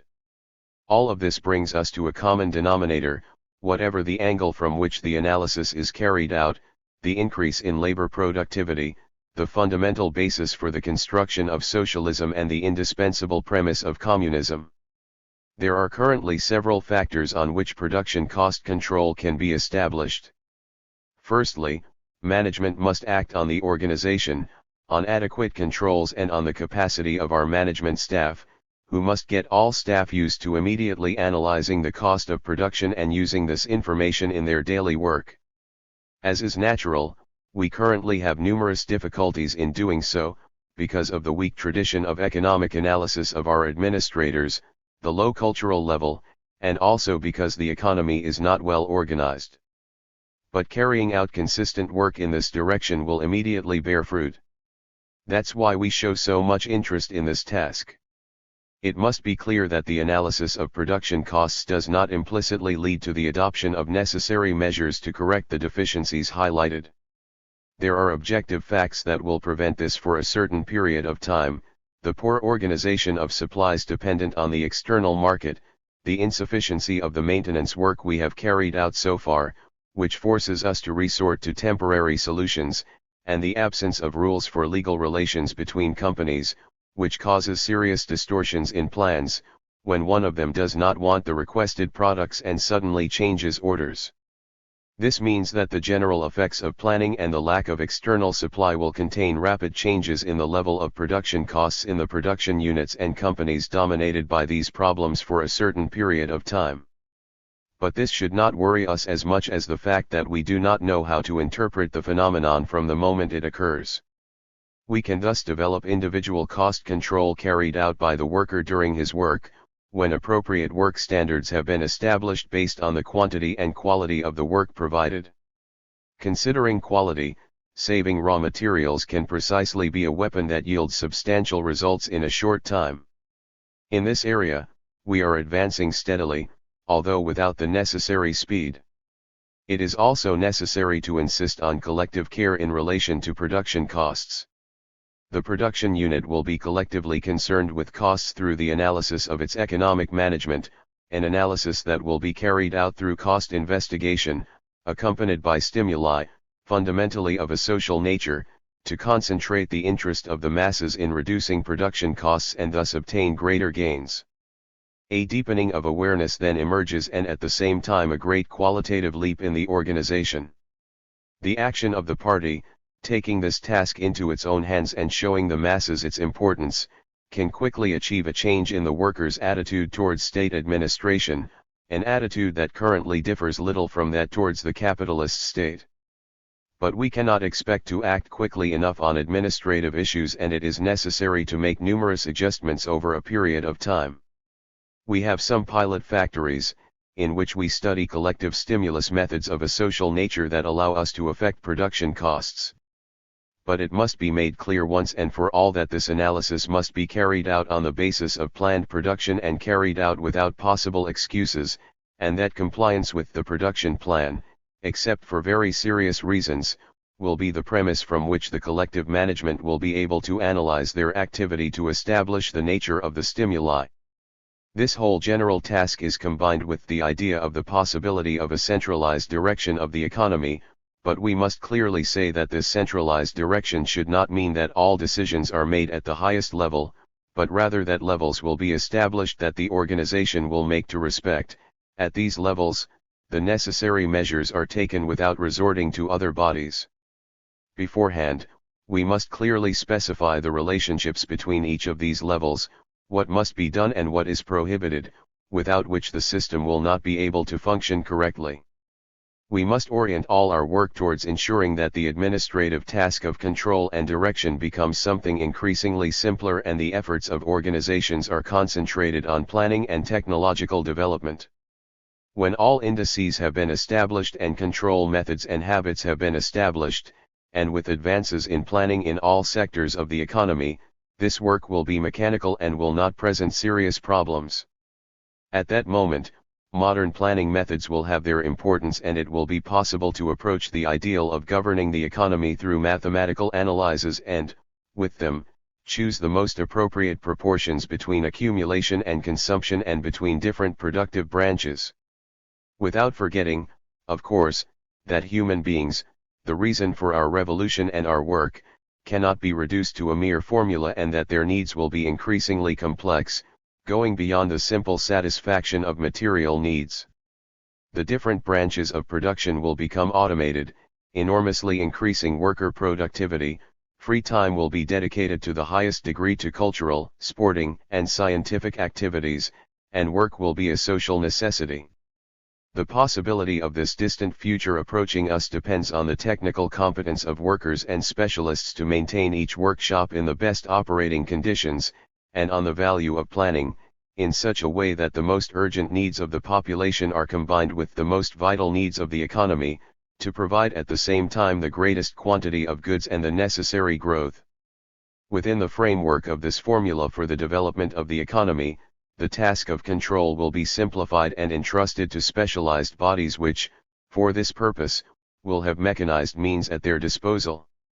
If in our ministry we can free most of the technicians who currently work on solving the most common, but at the same time most essential, production problems from their tasks, to dedicate them to creative research, we will immediately see qualitative leaps in economic development. We must work so that the administrative issue becomes a perfect clockwork mechanism and so that the most important impulse in production comes through technical development. Chapter 7. The Bank, Credit, and Socialism 23. N. In the previous issue of this magazine, an article appeared signed by Marcelo Fernandez, President of the National Bank, in which he analyzes the functions of the bank, makes a short historical presentation and makes a critical judgment on the financing systems used in Cuba. This article coincides with some public appearances by directors of this organization and with other writings in which the bank's position is precisely defined. As we do not agree with some functions identified as belonging to the bank in the transition period, and even less with its opinion regarding the budgetary financing system, we consider that we should not leave the statements made by the president of this organization unanswered, and we define our position in this respect. Regarding the role of banks in the emergence of banknotes, says Marcelo Fernandez, the rapid development of commercial relations and the scarcity of precious metals for the manufacture of currency gave rise to banknotes. A banknote is a value of no interest, issued by the bank authorized to carry out this activity, central bank, which expresses a certain amount of money, and is issued to the bearer. The first banknote was issued by the Swedish Bank of Issue, created in 1658.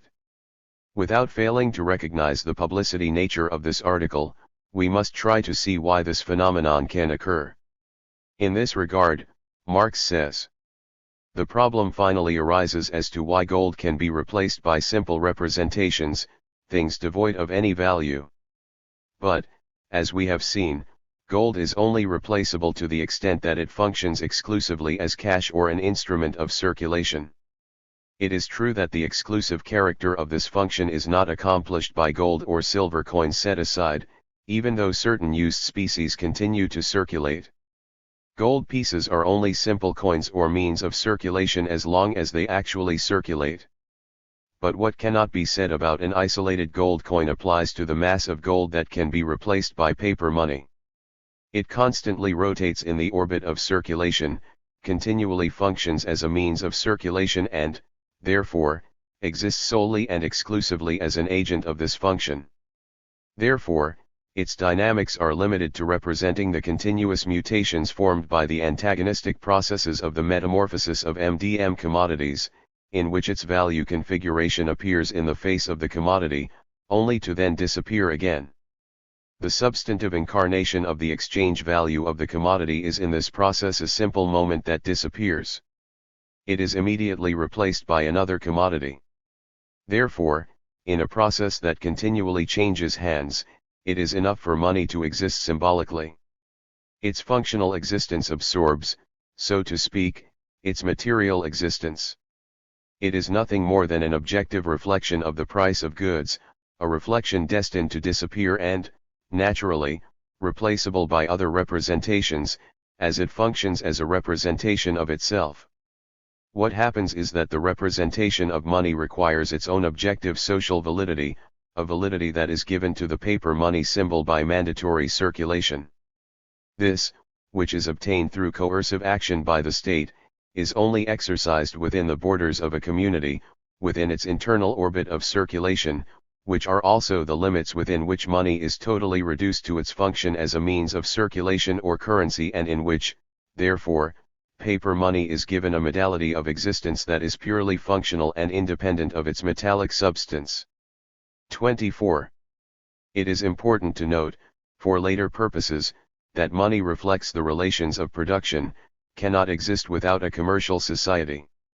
It can also be said that a bank cannot exist without money and, finally, that the existence of the bank is conditioned by mercantile relations of production, however advanced its type may be. The author of the article then cites some paragraphs from Lenin to show the character of imperialism as a product of financial capital, that is, the fusion of industrial capital with banking capital. The chicken and egg problem arises again. In this relationship, does one of the capitals predominate? Which? Or do they have exactly the same strength? Lenin presents the following economic conditions of imperialism. 1. Concentration of production and capital taken to such a high level of development that it gives rise to monopolies, whose role is decisive in economic life. 2. Merger of banking capital and industrial capital and creation of a financial oligarchy based on this financial capital. 3. The export of capital, unlike the export of goods, acquires a very particular importance. 4. Formation of monopolistic international unions that share the world among themselves. 5. End of the territorial division of the globe between the greatest capitalist powers. Imperialism is capitalism that has reached a stage of development where the domination of monopolies and financial capital is asserted, where the export of capital has acquired a major importance, where the division of the world among the trusts, international institutions, and where the division of the entire territory of the globe between the greatest capitalist powers was concluded. 25. Let us note that the final stage is considered to be the sharing of the world, and then, as a corollary explained elsewhere, the use of force, that is, war. Why will monopolies share the world? The answer is concrete: to obtain sources of raw materials for their industries. That is, the objective needs of production give rise, in the developed capitalist system, to the functions of capital that engender imperialism, or, what is the same, industrial capital is the generator of financial capital and controls it directly or indirectly. To think otherwise would be to fall into the fetishism that Marx attacks in relation to the bourgeois analysis of the capitalist system. Lenin states, banks create on a social scale the form, and nothing more than the form, of the general accounting and general distribution of the means of production, Marx's phrase, half a century ago, in The Capital. The North American economist Victor Perlo dedicated large volumes to the analysis of North American monopolies, always finding large branches of production at the center of the groups. The analysis of their relative development over the last few years shows that the monopolies that group together the most advanced branches of technology are growing, such as the DuPont Group in chemistry, Mellon in aluminum, or Rockefeller in oil, whose relative growth is between 325 and 385%. Against them, the Kuhn-Loeb Group, from the railways, with a slight drop, the Boston Group, from light industry, with a growth of 31%, show the clear interdependence of production, monopolies, and their condition in this competition between wolves. Lenin, in the article cited by Marcelo Fernandez, written before taking power, speaks of banks as major factors in accounting and control. He gives the impression that he seeks to consolidate the entire financial apparatus so that it fulfills the main function, already highlighted by Marx, of social accounting. In fact, the Bank of Monopolies is their own Ministry of Finance, in the duality of the state within another state that the stage constitutes. During periods of construction of socialist society, all the concepts that support the bank's political life change and another way of using its experience must be sought. The centralization that Marcelo Fernandez intends can be achieved by giving all responsibilities to the Ministry of Finance, which would be the supreme accounting and control apparatus for the entire state. The political aspect of the capitalist bank is highlighted by Marx in the following paragraph: from their birth, the great banks, adorned with national bonds, were never more than societies of private speculators who operated with governments and who, thanks to the privileges these granted them, were in a position to advance them money. Therefore, the accumulation of public debt has no more infallible barometer than the progressive rise in the shares of these banks, whose full development dates back to the founding of the Bank of England, in 1694. The Bank of England began lending money to the government at an interest rate of 8%, at the same time, it was authorized by Parliament to mint currency on the same capital, relending it to the public in the form of bank notes. With these notes he could discount bills, open credits on goods and buy precious metals. It didn't take long for the same money he manufactured to serve as currency to pay off loans made to the state and to pay, on its behalf, the interest on the public debt. Not content with giving with one hand to receive with the other more than he gave, he continued to be, despite everything he pocketed, the nation's perpetual creditor until the last penny handed over. Little by little, it became the irreplaceable depository of the country's metallic treasures and the center of gravity for all commercial credit. In the years when England stopped burning witches, it began hanging banknote forgers. The impression made on the people of the time, by the sudden appearance of a multitude of bureaucrats, financiers, brokers, money changers, agents, businessmen, and stock exchange men, is well attested by the works of those years, such as that of Bolingbroke. 26. Marcelo Fernandez attributes 7 economic functions to the Socialist Bank.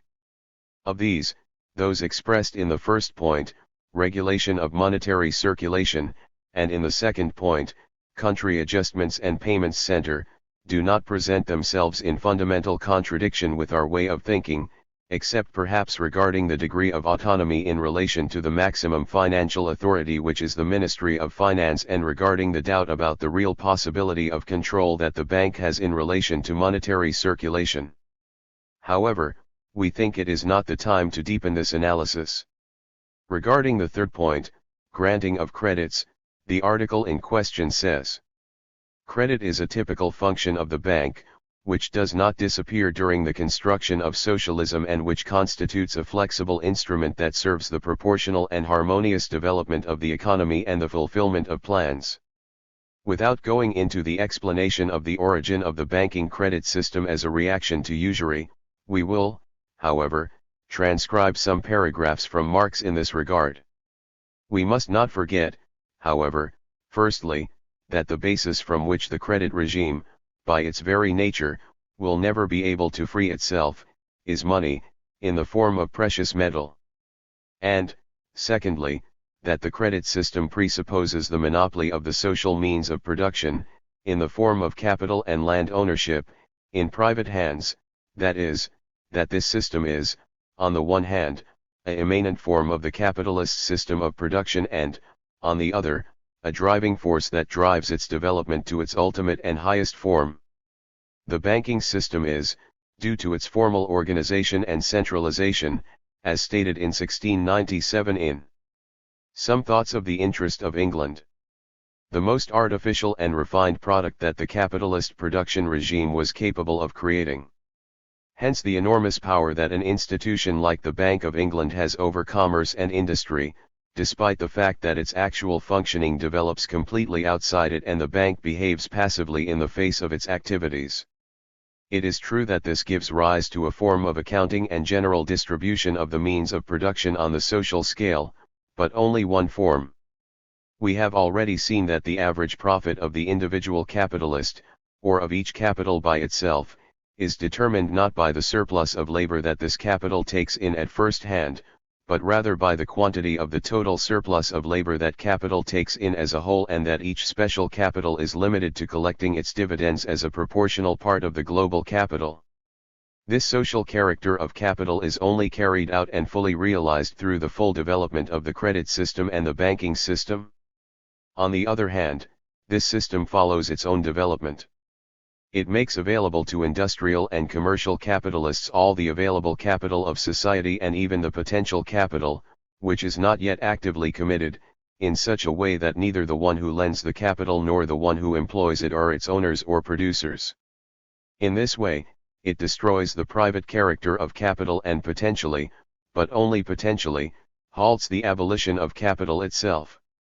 The banking system takes the distribution of capital as a specific business, as a social function, out of the hands of private capitalists and usurers.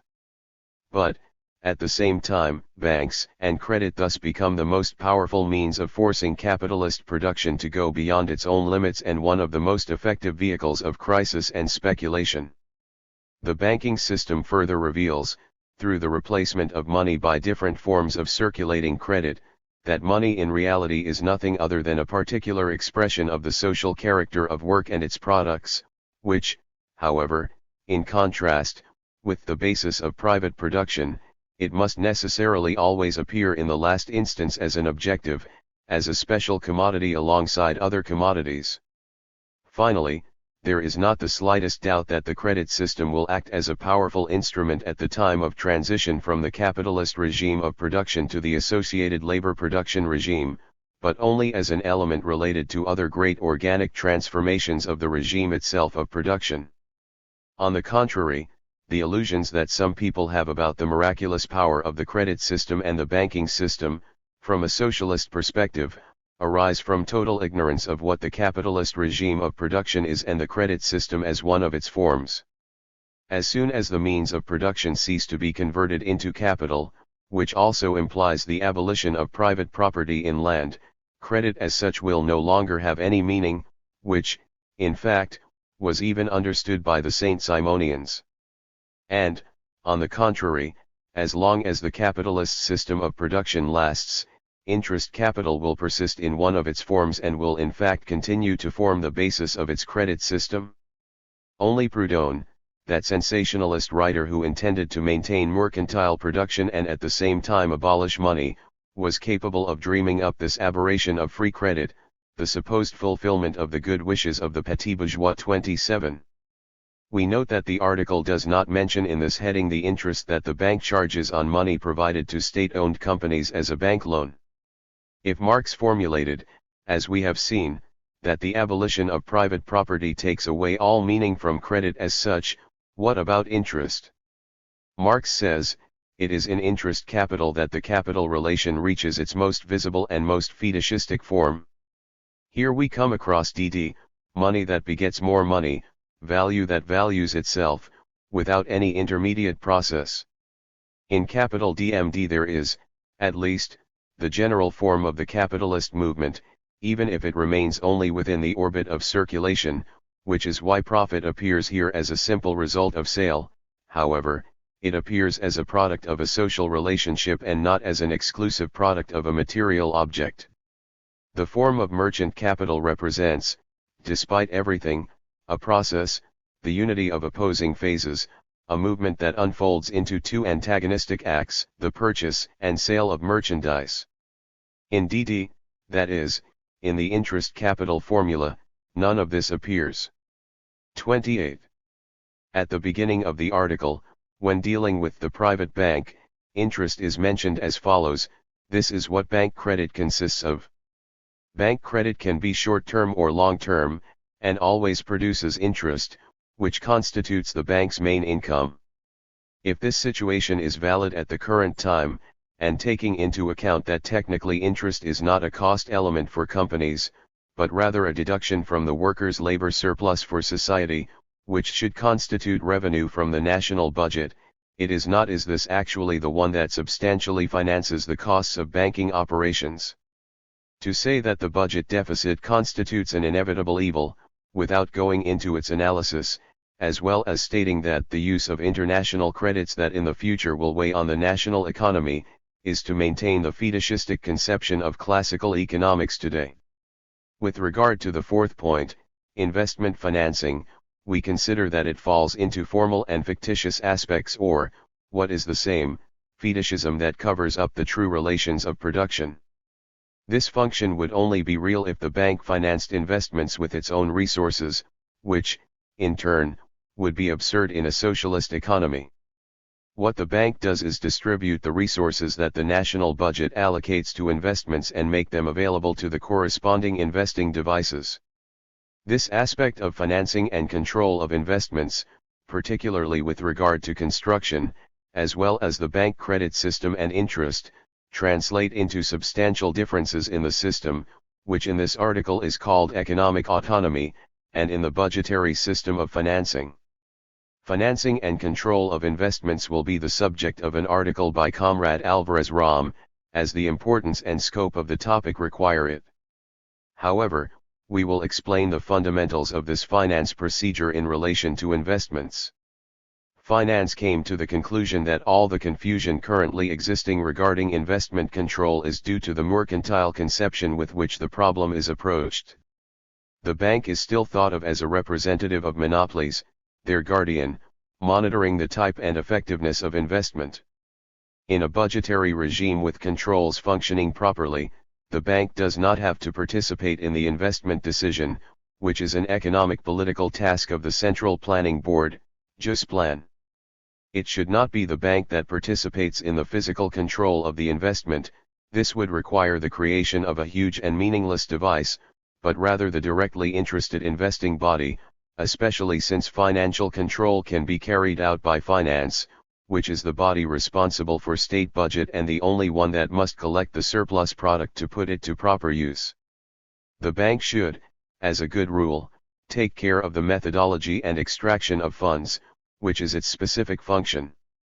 Regarding the fifth point, foreign exchange management and international operations, there are no comments to make.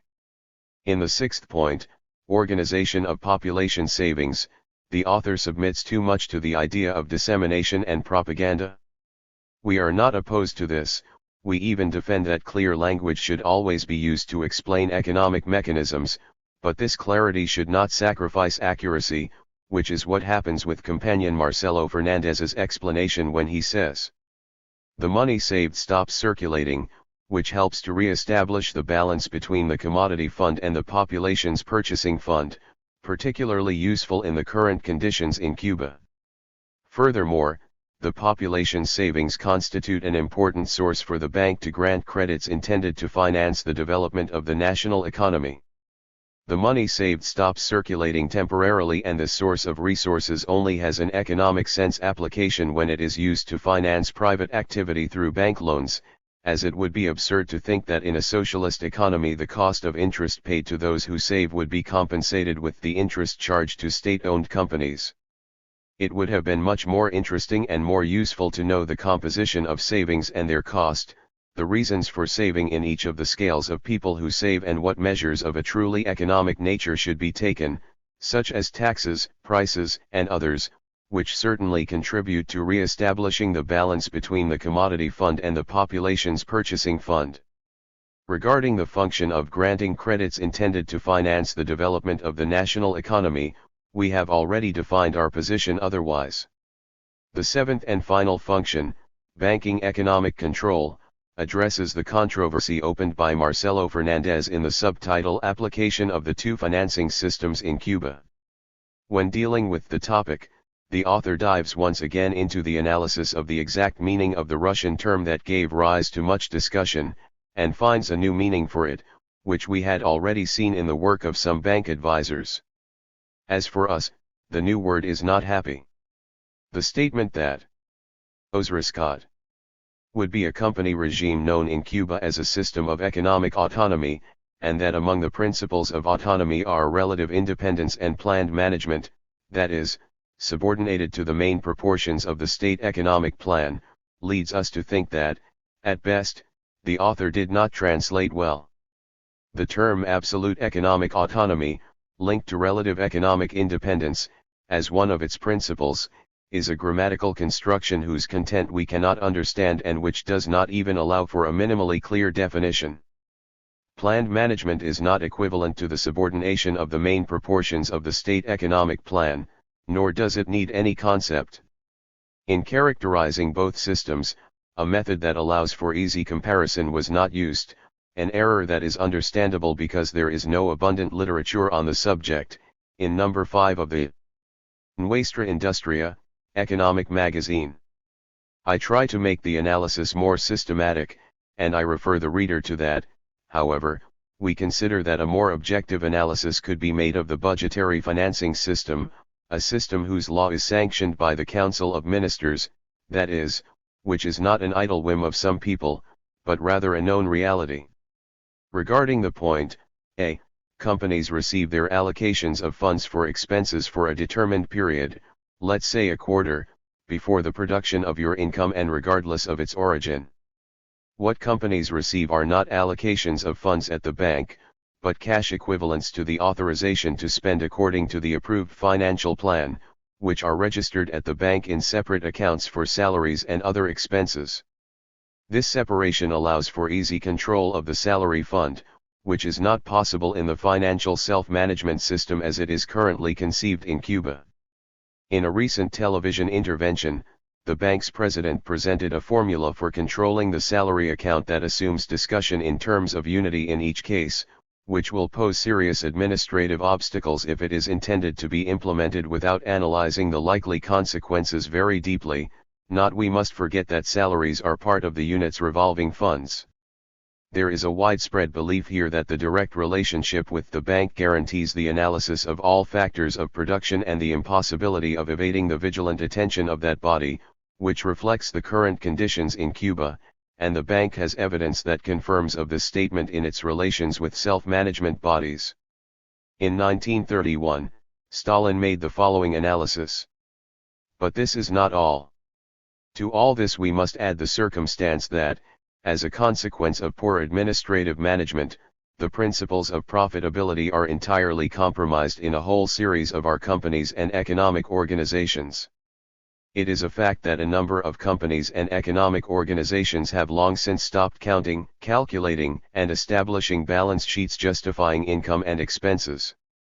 It is a fact that in a series of companies and economic organizations, the notions of economy regime, reduction of unproductive expenses, rationalization of production have been out of fashion for some time now. Apparently they expect the state bank to in any case deliver the necessary amounts. It is a fact that in recent times cost prices have started to rise in a number of companies.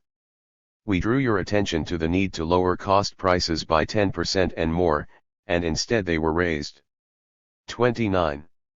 We make this quote simply to demonstrate that tenacious tasks of administrative organization are required before we can implement any system and that, at the current moment, this must be the direction of our main effort.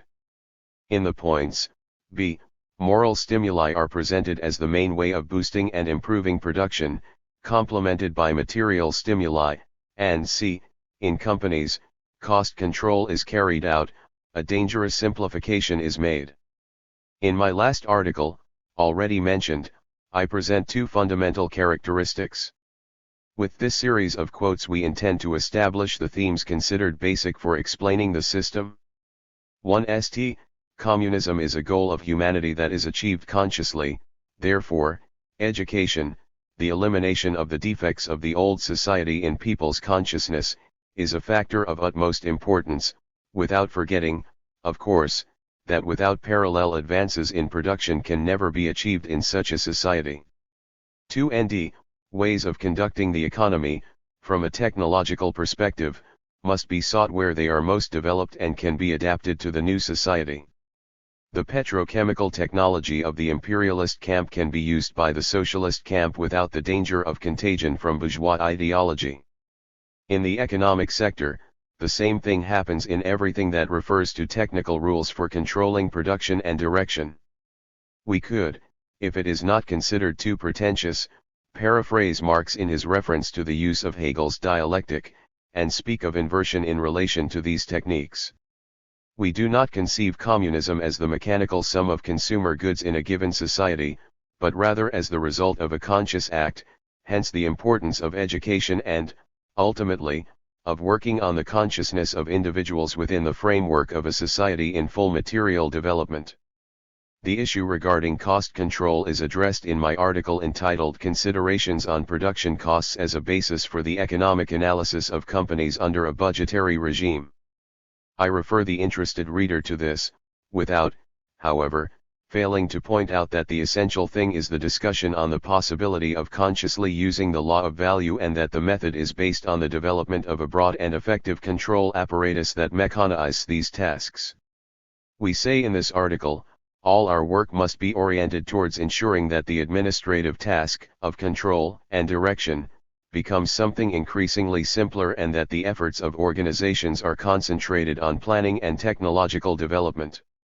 When all indices are established and control methods and habits are in place, with the advancement of planning in all sectors of the economy, this work will be mechanical and will not present serious problems.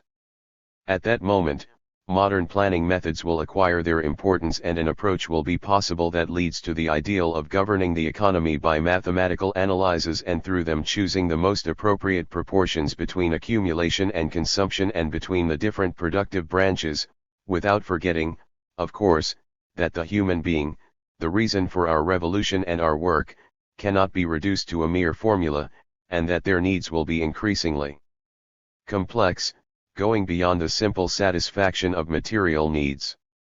The different branches of production will become automated, enormously increasing worker productivity.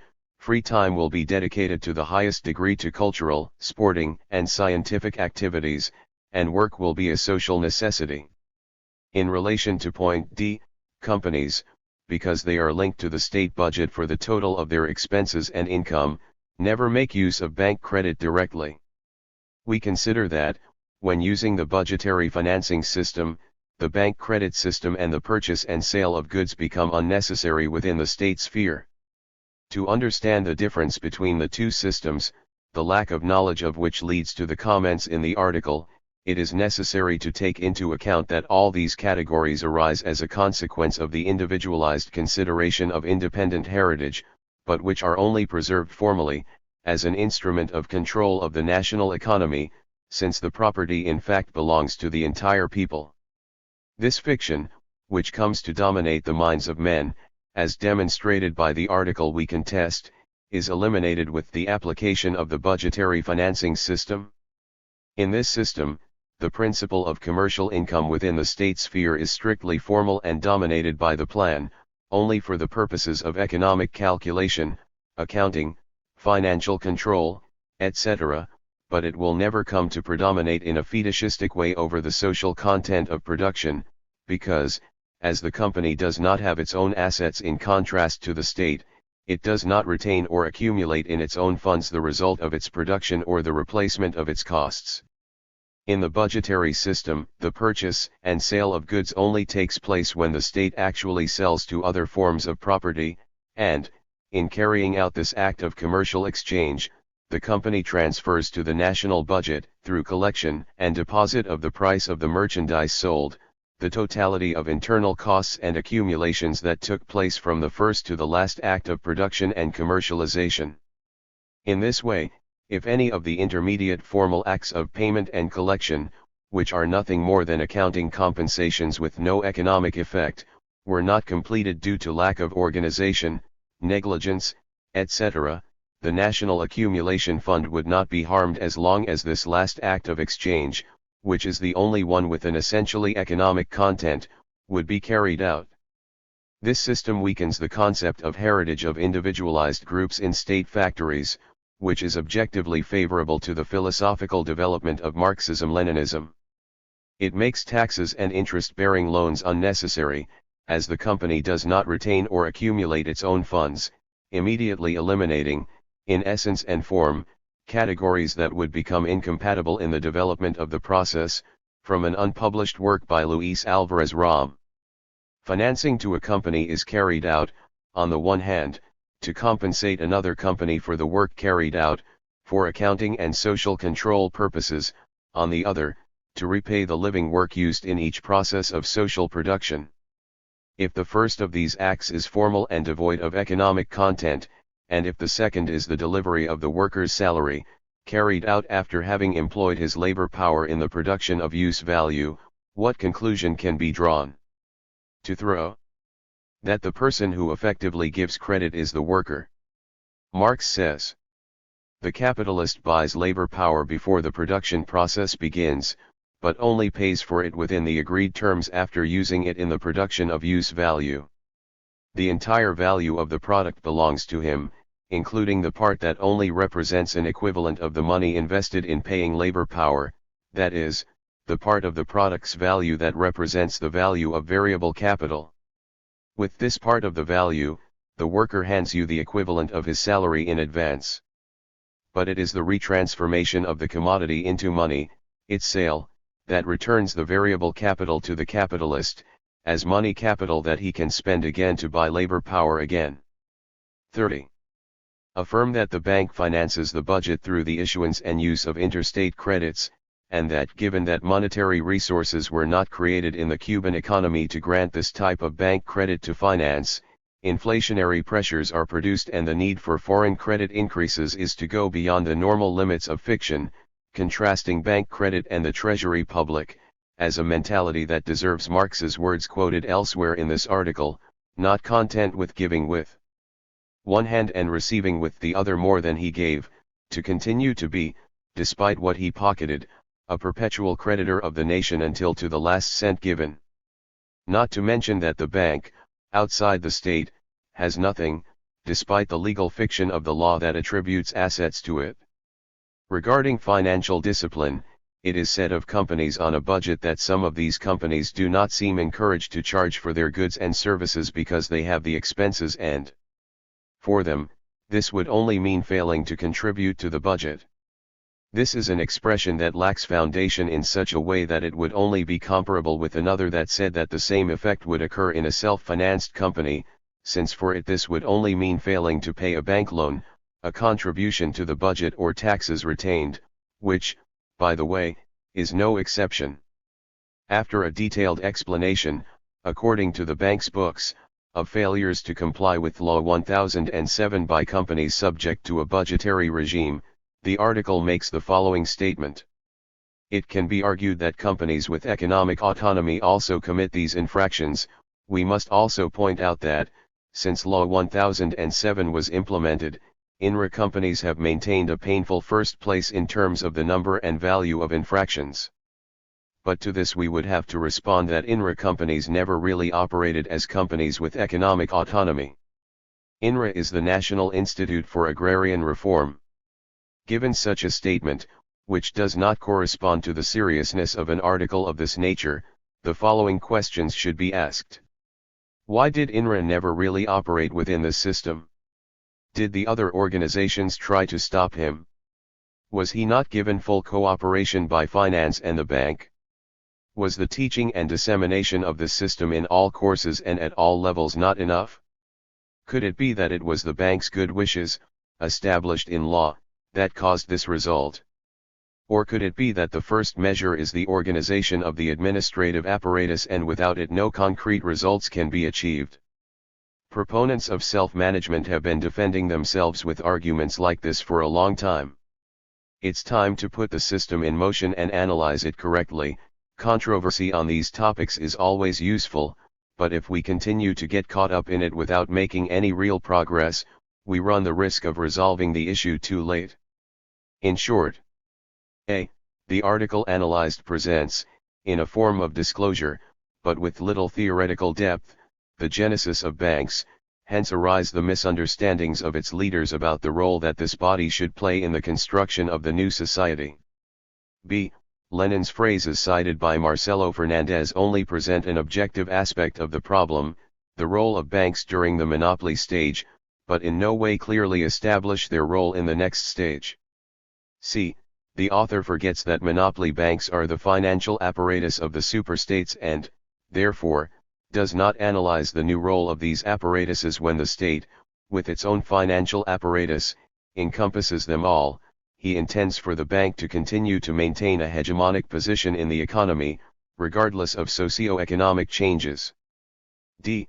The author forgets Marx's warning about the character of the credit system, which leads him to mechanical formulations regarding its function. E. Marcelo Fernandez, by insisting on controlling investments, loses sight of the mission accomplished by the monopoly bank by doing the same, ignoring the changes that have already occurred and those that occurred during the transition period. F. Marcelo Fernandez did not sufficiently delve into the study of the basis of the budgetary financing system, meaning his reasoning lacks consistency in this aspect of the analysis. G. It thus appears that the bank, owner of its own capital through the work and grace of divine providence, has healthy intentions of helping the state to resolve its problems through the correct application of financial laws, under its wise direction. Unfortunately, there are stubborn people who refuse to recognize this protection, causing financial disorganization and inflation, by not asking for credit under advantageous conditions. H. The entire article demonstrates that the bank's companions use the economic concepts discussed here, in the fetishistic way of classical economics and even vulgar economics. Applied to them, with all due respect and solely with the hope that this controversy forces us to resort consistently to the advice of the classics of Marxism, are these words of Marx referring to the worshippers of form. In the tripartite formula of capital profit, or, better still, capital interest, land rent and labor salary, in this economic trichotomy considered the connection of the various components of value and wealth in general with their respective sources, if confirm the mystification of the capitalist production regime, the materialization of social relations, the direct intertwining of the material relations of production with their historical conditions, the enchanted world, turned inside out, in which Mr. Capital and Mrs. Earth appear as social characters, while directly performing their magic as simple material things. The great merit of classical economics consists precisely in having dispelled this false appearance, this deception, this individualization and crystallization of the different social elements of wealth, this personification of things and this materialization of production relations. It destroyed this religion of daily life, reducing interest to a part of the profit and land rent to the remainder on the average profit, although the two are confused in surplus value, exposing the circulation process as a simple metamorphosis of forms and, finally, reducing the value and surplus value of commodities to labor in the direct process of production. This does not prevent the best spokespeople of classical economics, as it necessarily had to be from the bourgeois point of view, from remaining, to a greater or lesser extent, prisoners of the world of appearance that they critically destroyed and incurring all of them, to a greater or lesser extent degree, in inconsequences, intermediate solutions, and unresolved contradictions. And, on the contrary, it is also natural for the real agents of production to feel perfectly at ease, as at home, within these alienated and irrational forms of interest capital, land rent and wage work, as they are precisely the forms of appearance in which they move and with which they live daily. For this reason, it is also perfectly logical that vulgar economics, which is nothing more than a didactic, more or less doctrinal, translation of the everyday ideas that shelter the real agents of production, and that place in them a certain intelligible order, sees this trinity in that the internal connection appears disjointed, the natural and indisputable foundation of its pompous superficiality. This formula corresponds, moreover, to the interests of the ruling classes, as it proclaims and elevates to dogma the natural necessity and eternal legitimacy of their sources of income. 31. Meaning of Socialist Planning. 32. A. Magazine. Socialist Cuba. Published in its 32nd issue an article by Comrade Charles Bettelheim entitled Forms and Methods of Socialist Planning and Level of Development of Productive Forces. This article addresses topics of undeniable interest, but, in addition, it is important for us to defend the so-called economic calculation and the categories that the system presupposes in the socialist sector, such as money as a means of payment, credit, the goods, etc. We believe that fundamental errors were made in this article, which we will try to define. The first refers to the interpretation of the necessary correlation that must exist between productive forces and production relations. On this point, Comrade Bettelheim follows the example of the classics of Marxism. Productive forces and production relations are two mechanisms that march indissolubly together in all the average processes of society's development. At what times could production relations not be faithful to the reflection of the development of productive forces? In moments of the rise of a society that advances over the previous one to break with it, and in moments of rupture of the old society, when the new one, whose production relations will be implemented, struggles to consolidate itself and to destroy the old superstructure. In this way, productive forces and production relations may not always, in a given historical moment analyzed concretely, be in correspondence in a totally coherent way.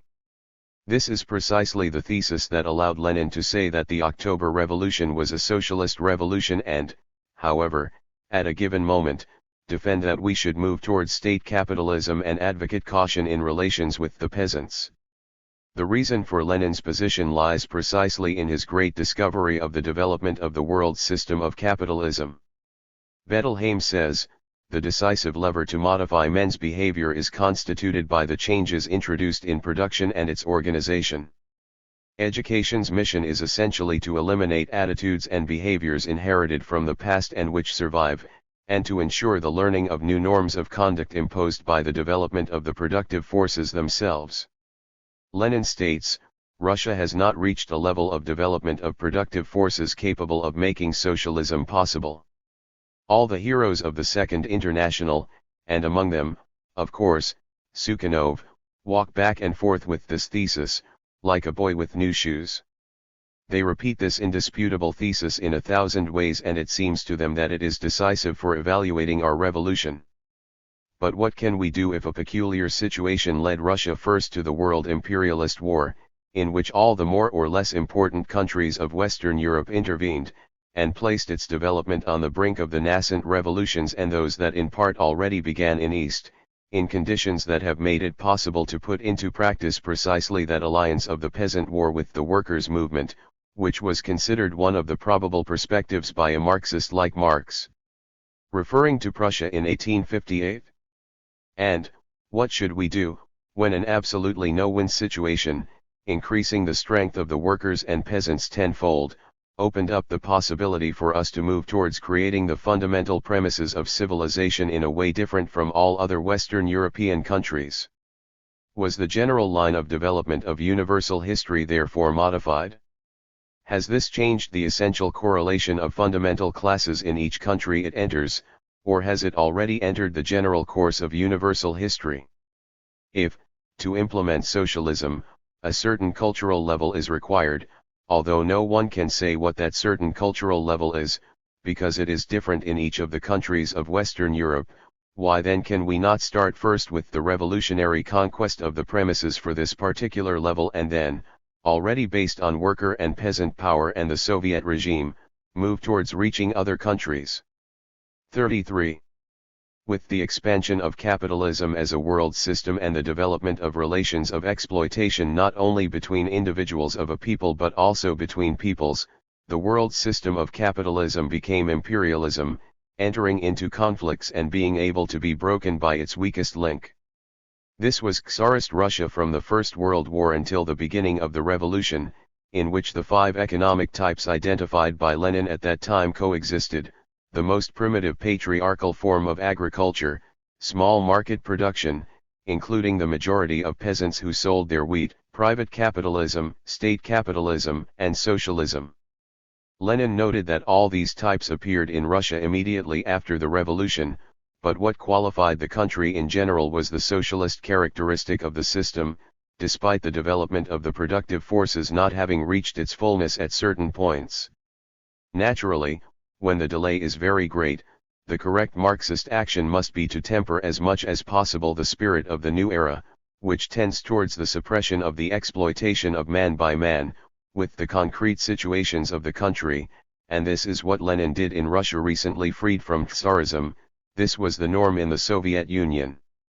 We are convinced that this entire argument, absolutely valid and of extraordinary insight at that time, is applicable to concrete situations in certain historical moments. Since that time, things of great transcendence have happened, such as the establishment of the entire global system of socialism, with around 1 billion inhabitants, a third of the world's population. The continuous advancement of the entire socialist system influences people's consciousness at all levels and, consequently, in Cuba at the moment in its history the definition of its socialist revolution takes place. This definition did not precede, neither more nor less, the real fact that the economic basis already existed for this statement. How can the transition to socialism be produced in a country colonized by imperialism, without any development of basic industries and in a situation of monoproducer dependent on a single market? Several answers can be given. Declare, like the theorists of the Second International, that Cuba has broken all the laws of dialectics, historical materialism, and Marxism, and that it is therefore not a socialist country, or that it must return to the previous situation. One can be more realistic, and in this sense look for the internal engines that provoked the current revolution in Cuba's production relations. But, of course, this would lead to the demonstration that there are many countries in America and elsewhere in the world where revolution is much more viable than it was in Cuba. The third explanation remains, which in our opinion is accurate, that in the general framework of the world system of capitalism in the struggle against socialism, one of its weak links can be broken, in this specific case, Cuba. Taking advantage of exceptional historical conditions and under the correct direction of their vanguard, the revolutionary forces take power at a given moment and, based on the fact that sufficient objective conditions already exist regarding the socialization of work, they skip stages, decree the socialist character of the revolution and undertake the construction of socialism. This is the dynamic, dialectical way of seeing and analyzing the problem of the necessary correspondence between production relations and the development of productive forces. After the fact of the Cuban Revolution was produced, which cannot escape analysis nor be deceived when investigating our history, we came to the conclusion that a socialist revolution took place in Cuba and, therefore, that there were conditions for it. This is because carrying out a revolution without conditions, coming to power and decreeing socialism by magic is something that is not predicted by any theory, and I do not believe that it has the support of Comrade Bettelheim. If the concrete fact of the birth of socialism is produced in these new conditions, it is because the development of the productive forces collided with the relations of production before what would rationally be expected for an isolated capitalist country. What happens?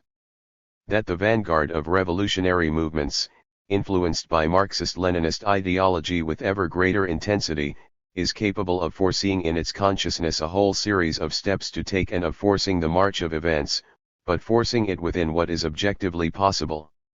We insist a lot on this point, because it is one of the fundamental flaws in the argument used by Bettelheim. If we start from the concrete fact that a revolution can only be carried out when there are fundamental contradictions between the development of the productive forces and the relations of production, we have to admit that this happened in Cuba, and we also have to admit that this fact gives the revolution its own characteristics.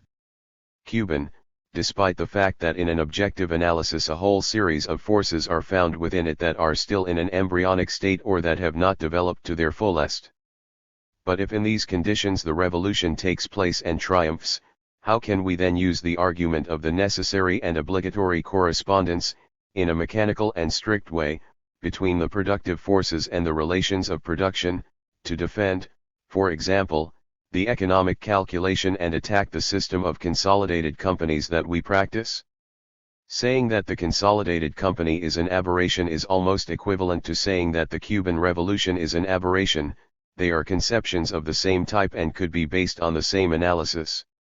Comrade Bettelheim never denied the authenticity of the Cuban Socialist Revolution, but he says that our current production relations do not correspond to the development of the productive forces and therefore predicts major failures. Comrade Bettelheim's error is caused by the rigid application of dialectical thinking to these two categories, of different scope but with the same tendency. Consolidated companies were born, developed, and continue to develop because they can do so. It is a Laplace truth of practice. Whether or not the administrative method is the most appropriate is a question that has little definitive importance, because the differences between one method and another are fundamentally quantitative. Our system points to the future, to a more accelerated development of consciousness and, through consciousness, of productive forces. Fellow Bettelheim denies this particular action of consciousness, based on Marx's arguments that it is a product of the social environment and not the other way around. We use Marxist analysis to win over Bettelheim, telling him that this is absolutely right but that, in the current era of imperialism, consciousness also acquires global characteristics. And that today's consciousness is the product of the development of all the world's productive forces and of the teaching and education exercised on the masses around the world by the Soviet Union and other socialist countries. To this extent, we must consider that the consciousness of the vanguard men in a given country, based on the general development of the productive forces, can find the appropriate ways to make a socialist revolution triumph in that country, even if the contradictions between the development of productive forces and production relations, which would make a revolution essential or possible, in an analysis of the country as a single and isolated whole. We will leave this first objection here. The second serious error committed by Bettelheim is the insistence on giving the legal structure the possibility of autonomous existence. In his analysis, he insistently refers to the need to take into account production relations in the legal establishment of property. To think that legal property, or rather, the superstructure of a given state, at a given moment, was imposed against the realities of production relations is precisely to deny the determinism on which it was based, to affirm that consciousness is a social product. Naturally, in all these processes, which are historical, which do not take place in milliseconds like physical-chemical processes, but rather in the long course of humanity, there are a whole series of aspects of legal relations that do not correspond to the production relations that at that moment they characterize the country, which only means that they will be destroyed over time, when new relations are imposed on the old ones, but not that conversely it is possible to change the superstructure without first changing the relations of production. Comrade Bettelheim repeatedly insists that the nature of the relations of production is determined by the degree of development of the productive forces and that the ownership of the means of production is the legal and abstract expression of some relations of production, missing the fundamental fact that this, even perfectly adapted to a general situation, whether the world system or the country, does not allow establishing the microscopic mechanics that he intends between the level of development of the productive forces in each region or situation and the legal relations of property. He attacks economists who pretend to see the people's ownership of the means of production as an expression of socialism, saying that these legal relationships are not the basis of anything. In a certain way you could be right in relation to the base term, but the essential thing is that the relations of production and the development of productive forces come into conflict at a given moment and that this shock is not mechanically determined by an accumulation of economic forces, but it is rather a quantitative and qualitative sum, due to the accumulation of conflicting forces from the point of view of economic development and the overtaking of one social class by another, from a political and historical point of view. That is, we can never separate economic analysis from the historical fact of the class struggle, until the perfect society is reached. For this reason, for man, a living expression of the class struggle, the legal basis that represents the superstructure of the society in which he lives has concrete characteristics and expresses a palpable truth. Production relations and the development of productive forces are economic technological phenomena that accumulate over the course of history. Social property is a tangible expression of these relationships, just as concrete merchandise is the expression of relationships between men. The commodity exists because there is a mercantile society where a division of labor has occurred on the basis of private property. Socialism exists because there is a new type of society, in which the expropriators have been expropriated and social property has replaced the old, individual property of the capitalists. This is the general line that the transition period should follow. The detailed relationships between this or that sphere of society are only of interest for certain concrete analyses. Theoretical analysis must encompass the entire framework of new relationships between men, the entire society in transition to socialism. Starting from these two fundamental conceptual errors, Comrade Bettelheim defends the mandatory identification, exactly fitted, between the development of the productive forces and the relations of production, at each given moment and in each given region, and simultaneously transplants these same relations to the case of legal expression. To get where? Let's see what Bettelheim says.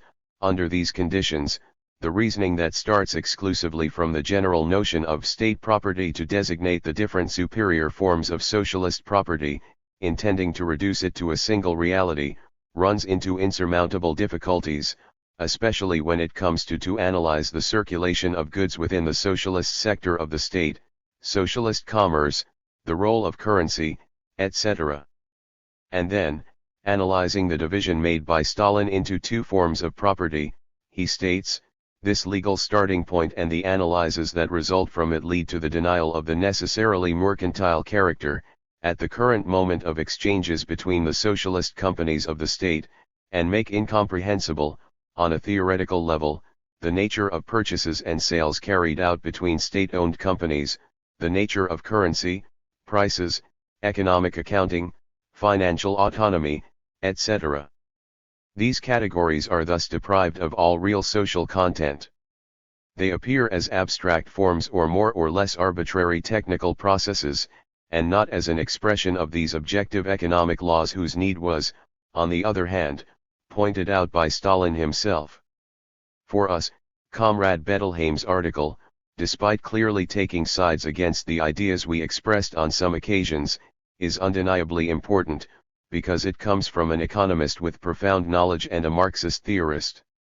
Starting from a factual situation to make a defense, which in our opinion is poorly thought out, of the use of the categories inherent to capitalism in the transition period and the need for individualized property within the socialist sector, he reveals that, following the Marxist line that we can calling orthodox, the detailed analysis of production relations and social property is incompatible with the maintenance of these categories, and indicates that there is something incomprehensible there.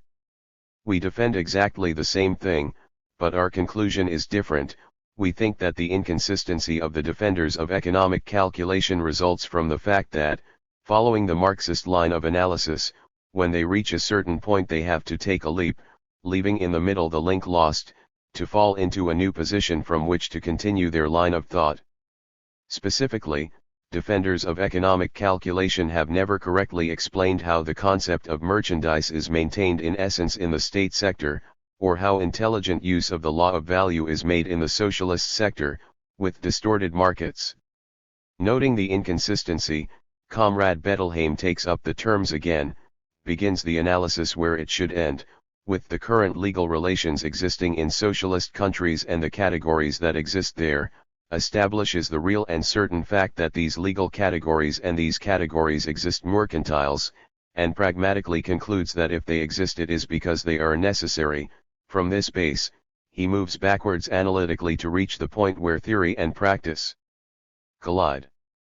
At this point, he gives a new interpretation of the theory, subjects Marx and Lenin to analysis and extracts his own interpretation, with the erroneous bases that we have pointed out, which allows him to formulate a consequent process from one end of the article to the other. It is forgotten here, however, that the transition period is historically young. The moment man reaches a full understanding of the economic fact and masters it through planning, he is subject to inevitable errors of appreciation. Why think that what is in the transition period necessarily must be?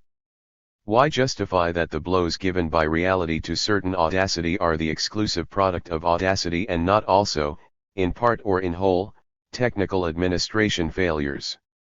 We believe that it is attributing too much importance to socialist planning, with all the technical defects it may have, to claim, as Bettelheim does, that, from this derives the impossibility of proceeding in a satisfactory, that is, effective, manner with an integral distribution a priori of the means of production and products in general, and the need for socialist commerce and state commercial bodies.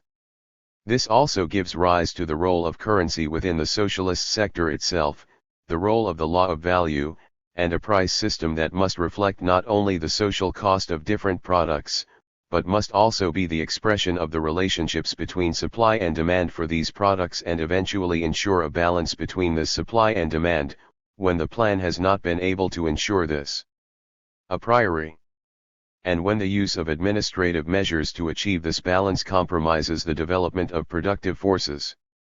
Considering our weaknesses, in Cuba, we nevertheless pointed out our fundamental definitional intention. We deny the possibility of the conscious use of the law of value, based on the non-existence of a free market that automatically expresses the contradiction between producers and consumers. We deny the existence of the commodity category in the relationship between state-owned companies, and we consider all establishments as part of the only large company that is the state, although, in practice, this does not yet happen in our country. The law of value and the plan are two terms linked by a contradiction and its solution.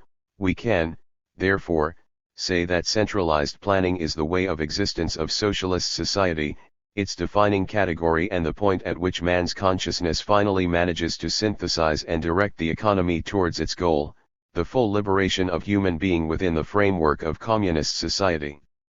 Relating the production unit, economic subject for Bettelheim, with the physical degree of integration is taking the mechanism to the extreme and denying the possibility of doing what technically the North American monopolies already practiced in many branches of Cuban industry. It's distrusting our strengths and capabilities too much. Thus, what can be called unit of production, and which constitutes a true economic subject, obviously varies according to the level of development of the productive forces. In certain branches of production, where the integration of activities is sufficiently advanced, the branch itself may constitute a production unit.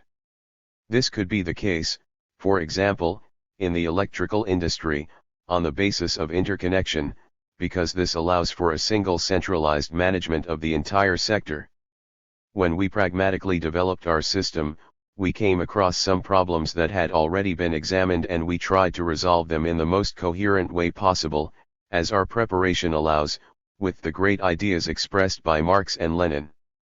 This led us to look for the solution to the contradictions existing in the Marxist political economy in the transition period. In trying to overcome these contradictions, which can only be temporary obstacles to the development of socialism, because socialist society actually exists, we investigate the organizational methods most appropriate to practice and theory, which will allow us to boost the new society to the maximum, through the development of consciousness and production. This is the field we are in today. In conclusion, 1. We think that Bettelheim makes two gross errors in the method of analysis. A. Mechanically transpose the concept of the necessary correspondence between production relations and development of productive forces, of global validity, to the microcosm of production relations in concrete aspects of a given country during the transition period, and thus extract tinged apologetic conclusions of pragmatism, on the so-called economic calculation. B. Carry out the same mechanical analysis in relation to the concept of property. 2. Therefore, we do not agree with his opinion that financial self-management or accounting autonomy are linked to a given state of the productive forces, a consequence of his method of analysis. 3. We deny your concept of centralized direction based on the physical centralization of production. Give the example of an interconnected electrical grid, and apply it to a centralization of main economic decisions. 4.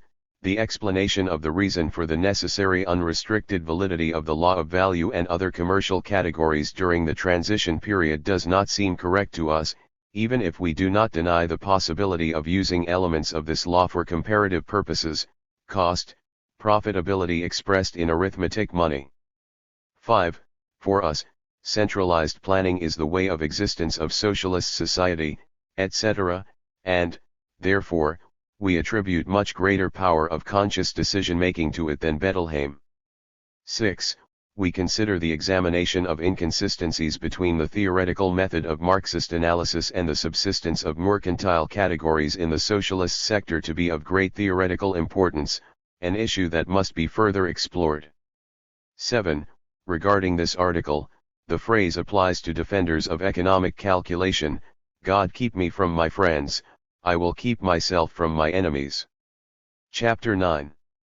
The Working Class and the Industrialization of Cuba. 34.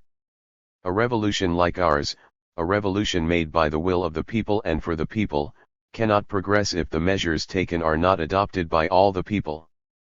To take on these measures with enthusiasm, it is necessary to know the revolutionary process. You need to feel your need and consciously accept it. If we sacrifice ourselves, we have to know why. The path to industrialization, which leads to collective well-being, is difficult. On the other hand, as contradictions in the world increase and popular movements in underdeveloped regions replace the aggressive economic imperialism of the United States, North American aggressiveness redoubles in intensity in its Mare Nostrum, the Caribbean. In other words, the Great Awakening, which is being seen everywhere, implies a threat to Cuba. From now on, it is necessary for us to be aware of the fact that we are partly responsible for all these events.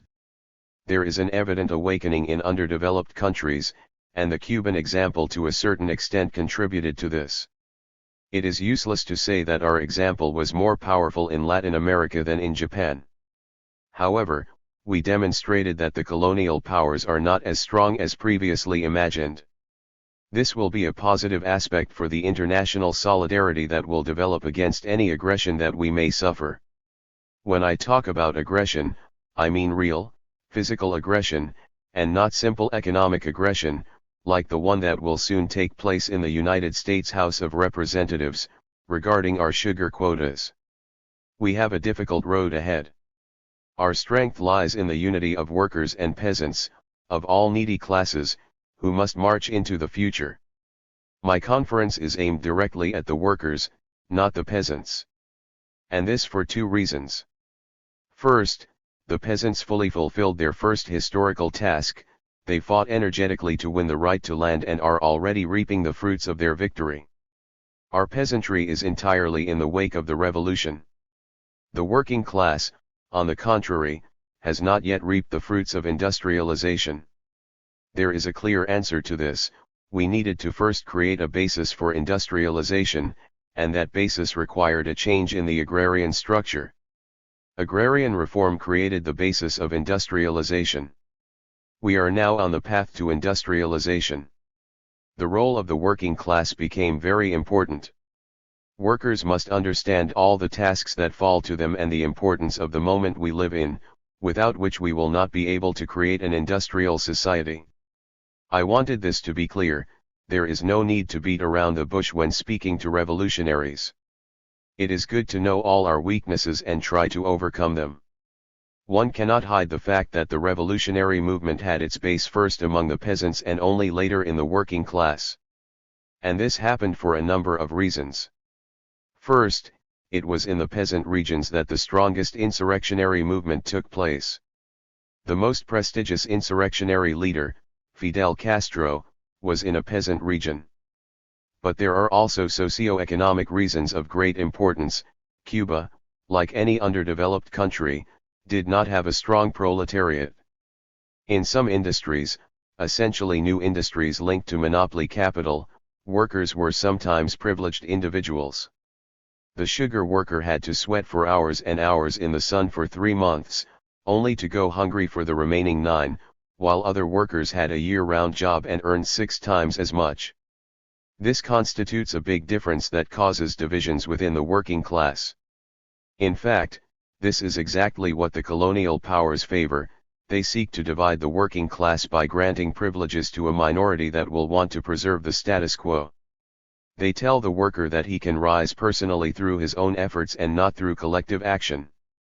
In this way, they break the solidarity of the proletariat. That is why, after the revolution gained power, we fought hard against Mujal's representatives 35 who were blocking the development of the trade union movement.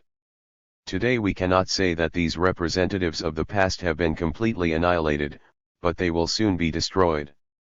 However, there remains in the working class a certain state of mind that leads to facing problems according to the boss-employee opposition, a very simplistic analysis of reality. Thus, when we currently begin our industrialization process and give a leading role to the state, we see that many employees consider the state to be just any employer. Our state is precisely the opposite of a boss state. 36 Consequently, to emphasize this, we have had long conversations with the workers. The workers are changing their attitude, but there was a certain moment when they stopped development. I could cite some examples, but there is no need to discuss individual cases or point anyone out, because I am convinced that, in most cases, the problem does not come from bad intentions, but from an old mentality that must be destroyed. The workers do not want to harm the revolution.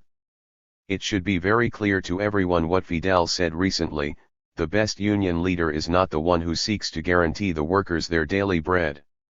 The best union leader is the one who fights for everyone's daily bread, who perfectly embraces the revolutionary process and who, analyzing and understanding it in depth, defends the government and convinces his comrades by explaining to them the reasons for certain measures. Revolutionary. But this does not mean that a union leader should turn into a parrot, simply repeating everything that the Ministry of Labor or another administrative body says. It is clear that the government will make mistakes and that the union leader must be aware of these errors. If errors are repeated, the union leader must pay even more attention to them. It's simply a procedural problem. In the government there are representatives of the people. They want to serve the people and are ready to correct any mistakes that may be made. No exception. It is natural for a group of young, inexperienced people, who have taken charge of an accelerated process of development, facing the greatest economic and military power on the continent and the so-called Western world, to make mistakes. The trade union leader's task is to point out the errors to the people's representatives, if necessary to persuade them, and to continue to do so until measures are taken to correct these errors. The union leader must show his comrades the mistakes made and how it is necessary to combat them, how things must be changed, but this must be done by discussion.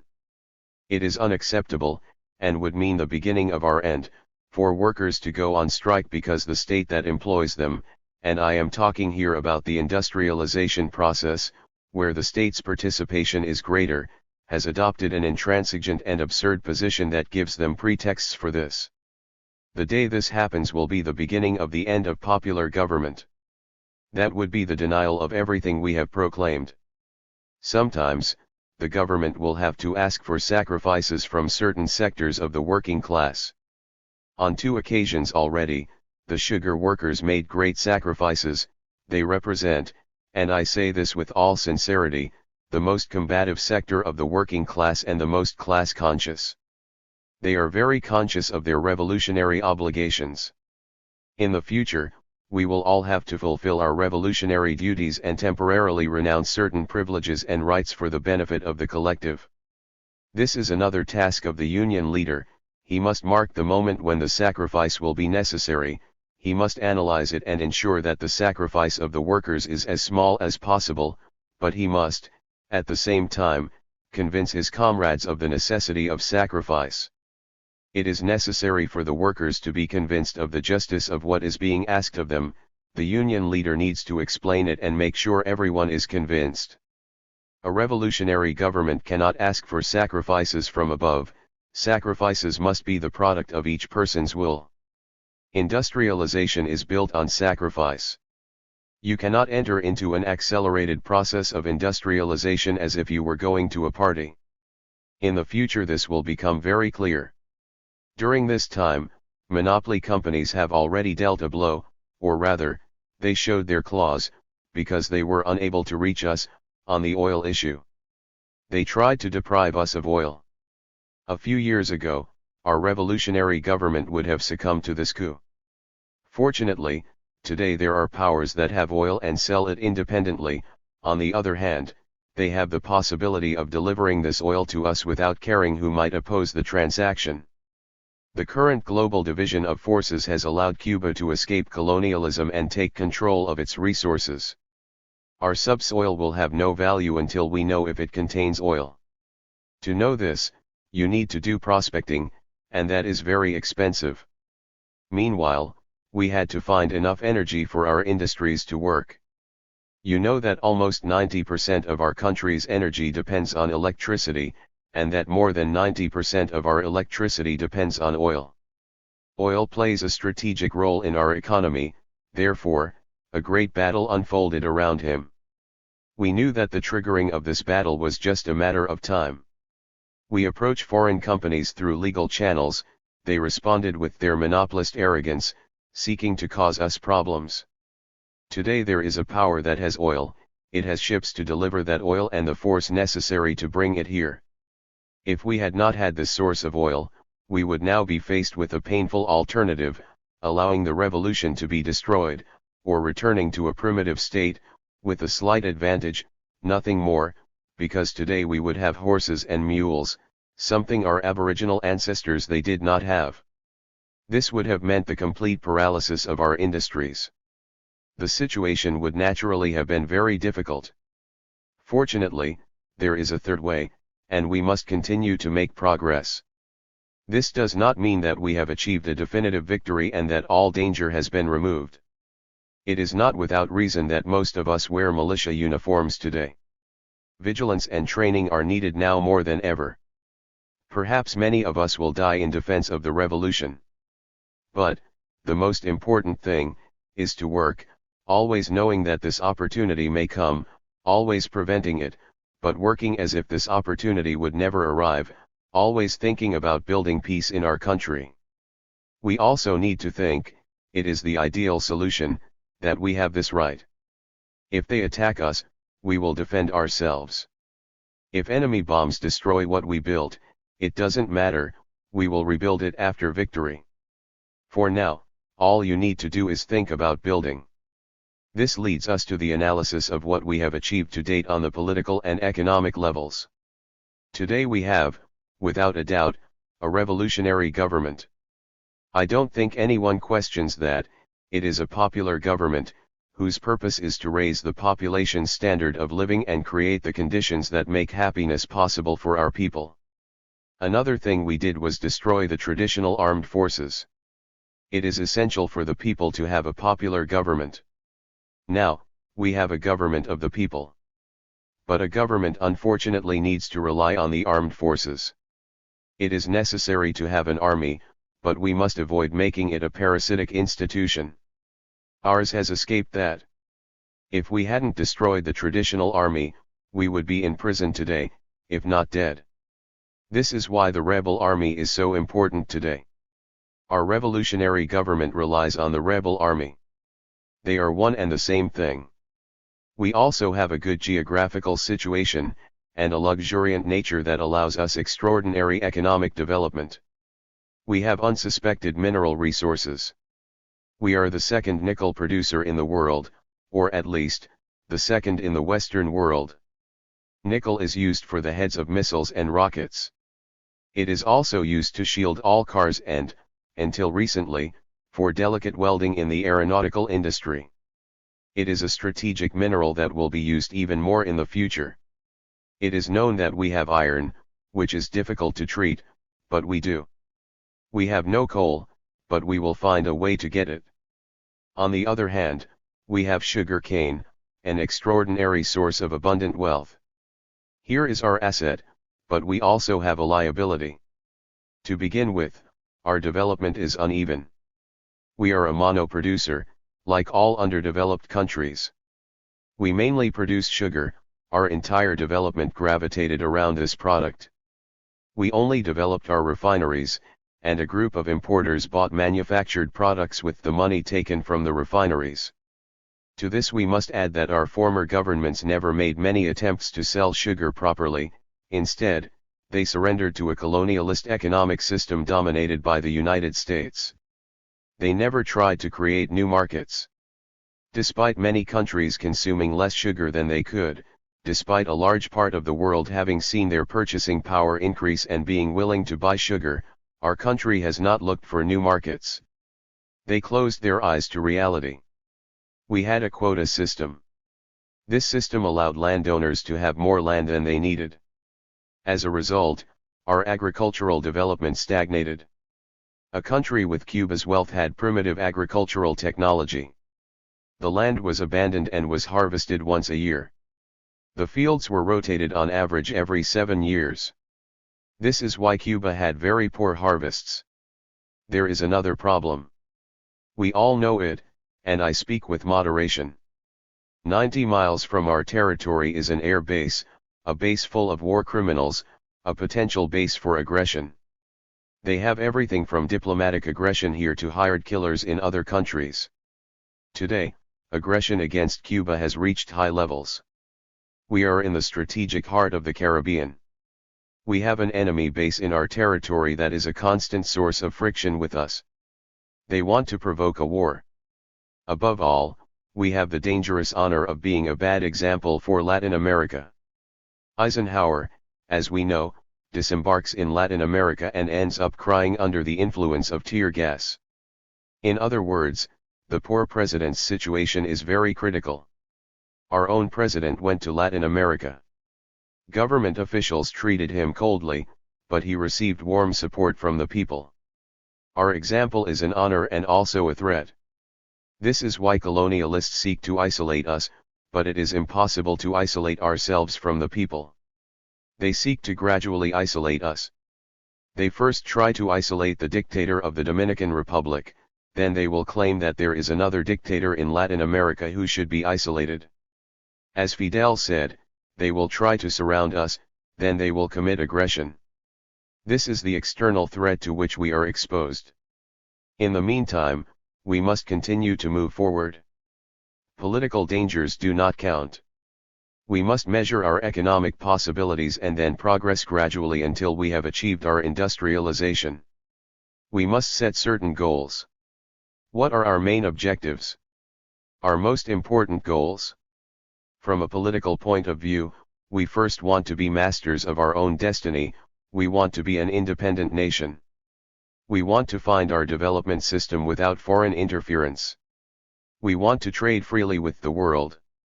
We also want to improve the people's standard of living. We should not worry because of the political problem. We have the support of the people, and no one can subjugate us because of a political problem. Our development, however, must not cost the people more than necessary. We know that there are those who feel the lack of numerous consumer goods. Colonialism precisely led us to use certain articles. They made us consume chewing gum. Now, as they don't exist, there are people who wonder if this government will really raise the people's standard of living. It must be clear that we can make mistakes, but we must also understand that there are many items that we do not need, they are not essential. Today we have 300,000 unemployed. And that means hunger, misery, and disease. We cannot, and we say this quite frankly, import gum or peaches, and other items, and at the same time create jobs for the unemployed and those who are underemployed. This is a very heavy task. Today, our workforce stands at 2.3 million people. Our workforce is made up of a third of our population. 13% of the workforce is unemployed, that is, 300,000 people, and the underemployed also constitute 13%. Sugar workers, who number almost 300,000 and only work 3 months a year, provide a tragic example of underemployment. In economic matters, the essential duty of the revolutionary government is to pay attention first to the unemployed, and then to the underemployed. That's why many of us fought hard against wage increases. An increase in wages means new unemployed people. The capital of this nation is not unlimited, We can't create them with a machine. The more money we manufacture, the less value it will have. We need to develop with the capital we have. We must plan carefully so that the industries we create provide as many jobs as possible. It is our duty to ensure, above all, that everyone earns their daily bread. Our first goal is to ensure that no one goes hungry, therefore ensuring that everyone eats every day. After which it will be necessary to guarantee everyone decent living conditions. This will be followed by medical care and free education. Currently, our main problem is unemployment. That's what we should think about. Saving currency is not a pastime, it is an imperative necessity. Every penny saved will be used to create jobs. But let's return to our topic, which is asking ourselves how to achieve our economic development. To develop, we can take two paths. One is the free enterprise system, which is also called laissez-faire, which means that all economic forces are allowed to operate freely. These economic forces are supposed to be equal and in free competition with each other to develop the country. We had this system in Cuba in the past and it didn't lead us anywhere. I have insisted, on many occasions, on the examples that show how our people were reduced to slavery by economic means, without even realizing it. There was a dictatorship at that time, but this could have happened without the dictatorship. There is, for example, a company, now controlled by the state, called Cuba Nitro. This company is worth 20 million pesos and we should increase it. It is a valuable company. Previously it was owned by a group of shareholders who had invested 400,000 pesos in it. This group had obtained a bank loan of 400,000 pesos and, overnight, a man who had an idea and a little initiative became a millionaire. There are other cases in which no investment was made in the factory, in production. If a man with 20 million pesos created jobs and developed the national industry, that doesn't seem too bad. There are cases in which the 20 million pesos were not invested in the industry, instead, half went to purchasing machines and the difference was pocketed. They had no desire to create an industrial plan. Everything could go as it were, they didn't want to know about it. A classic example of this is the Cuban technique, a paper mill founded solely to steal borrowed money. Here are, therefore, two cases in which the state lent money to free enterprise. It is true that this is not the picture of all industrial companies, but when they became important, most companies made agreements with the military or politicians who, at the time, controlled power. This ensured greater benefits. Another good example of the free enterprise system is the letter from Radio Cremata that Fidel read once, and where it clearly spoke of the services he provided to the Cuban Electricity Company 37 while he was a representative of the Cuban people. It is another example of the free enterprise system. Another aspect of this desire to steal, which encouraged the owners, is the sad case of so many closed factories. Why? For two reasons. First, these small factories, owned by small Cuban capitalists, were subject to competition from large monopolistic companies that, when they had a competitor, lowered prices, which eliminated them. On a global scale, and this is how these large societies work, it costs them very little to reduce prices. But a small company goes bankrupt in 6 months. This anarchy found in the free enterprise system has another reason. When a producer launches a business and succeeds, 3 other producers launch the same activity, even if the market potential does not allow for more than just one producer. They are consequently eliminated. Another consequence of the free enterprise system is the fact that the worker has to sell himself as a working commodity, because of unemployment and the struggle between economic forces. To find a job, workers have to compete with each other. As they don't want to go hungry, they sell themselves. It is useless to say that the capitalist buys the cheapest worker.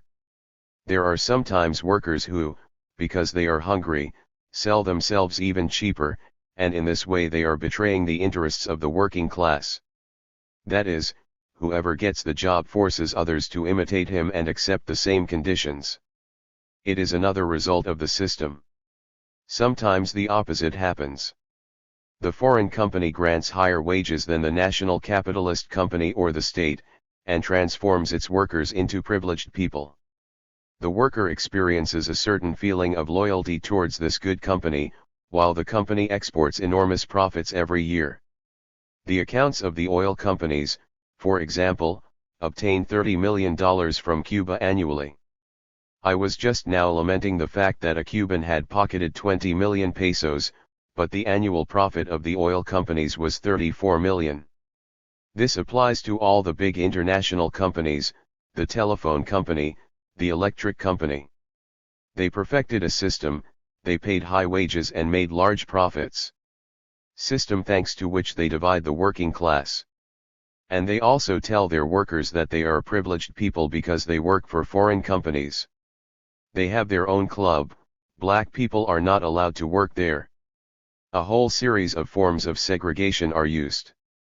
These are visible examples in Cuba, because this system worked here for a long time. Now we are told that it is the only means that allows the democratic development of a country. Currently, this is what they try to sell us. But there is another system. According to our system, we are revolutionaries and our revolutionary government represents the people. Who should we build industries for? Who should we favor? We must favor the people.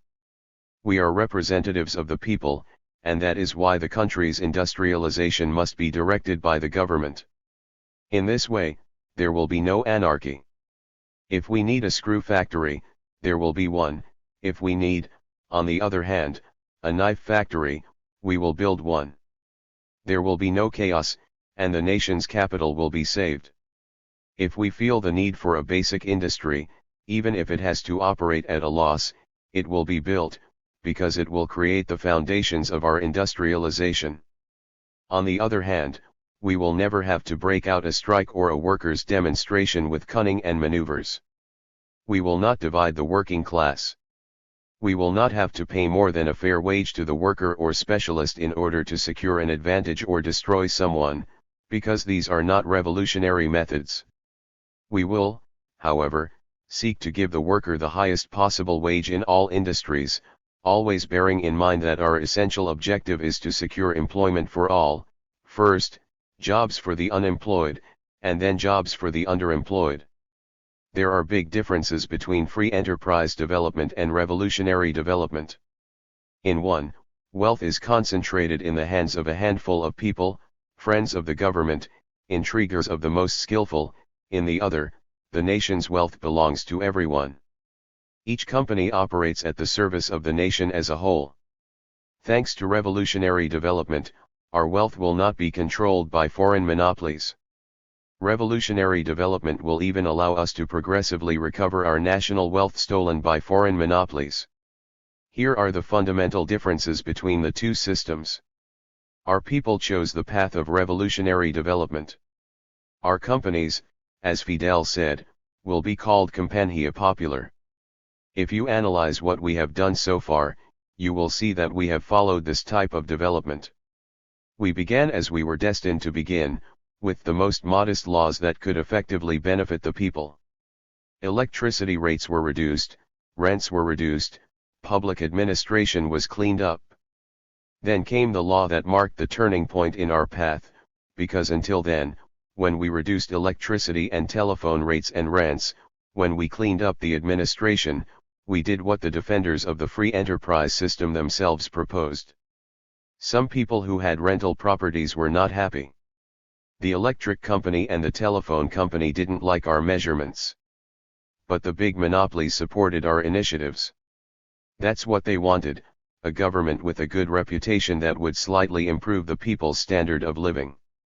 For them this was the perfect government. The ideal would be to have a government that represented Western democracy, like that of Figueres, 38. It doesn't matter that it is, among other things, a large landowner.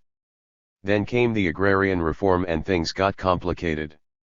There is, first of all, the United Fruit Company which, as everyone knows, is directly related to the United States Department of State. At that moment it became evident that the revolutionary government was going to carry out reforms and not just talk about them demagogically. Little by little our national wealth increased, and with it our ability to act. We distribute the land to the peasants, our sugar cooperatives founded refineries as part of agrarian reform. We were creating the necessary conditions for the incorporation of the people into the revolutionary process, so that we could all hit the ground running. We increased our strength thanks to small things, like confiscating the assets of war criminals and swindlers.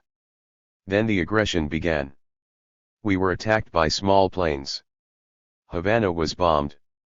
We responded to aggression with new revolutionary laws, the law on oil, the law on mines. We continue to advance along this path. The United States threatened to cut our sugar quotas and we signed an agreement with the Soviet Union. They cut off our credit from their banks and we signed more advantageous agreements with communist countries and Japan. We diversified our foreign trade and waited for the coup, because anyone who knows how these people operate must know that they will attack sooner or later. Monopolies never play a fair game. When they realize that their possibilities of making a profit in a country have disappeared, they attack it. Sometimes his attack is direct, as in the era of bludgeon diplomacy, sometimes the attack is economic. This is what is happening now with sugar quotas. We had foreseen the problem and we are faced with a dilemma: either we do what we need to do and face aggression, or we become the most representative figuries on the continent. We have always avoided becoming new figuries, because that would be the very denial of popular aspirations. Disguising yourself as a Democrat is a joke in very bad taste. It might as well be Somoza 39 because we all know what it is. Disguising yourself as a patriot, a revolutionary, a man of the moderate left is a sad betrayal of the people. We could never have done it. No, we could not speak the language of revolution to the people, negotiating with the monopolies behind closed doors. We chose a difficult path, a path that we believed to be fair, and the people supported us. Now, we need to fight on two fronts.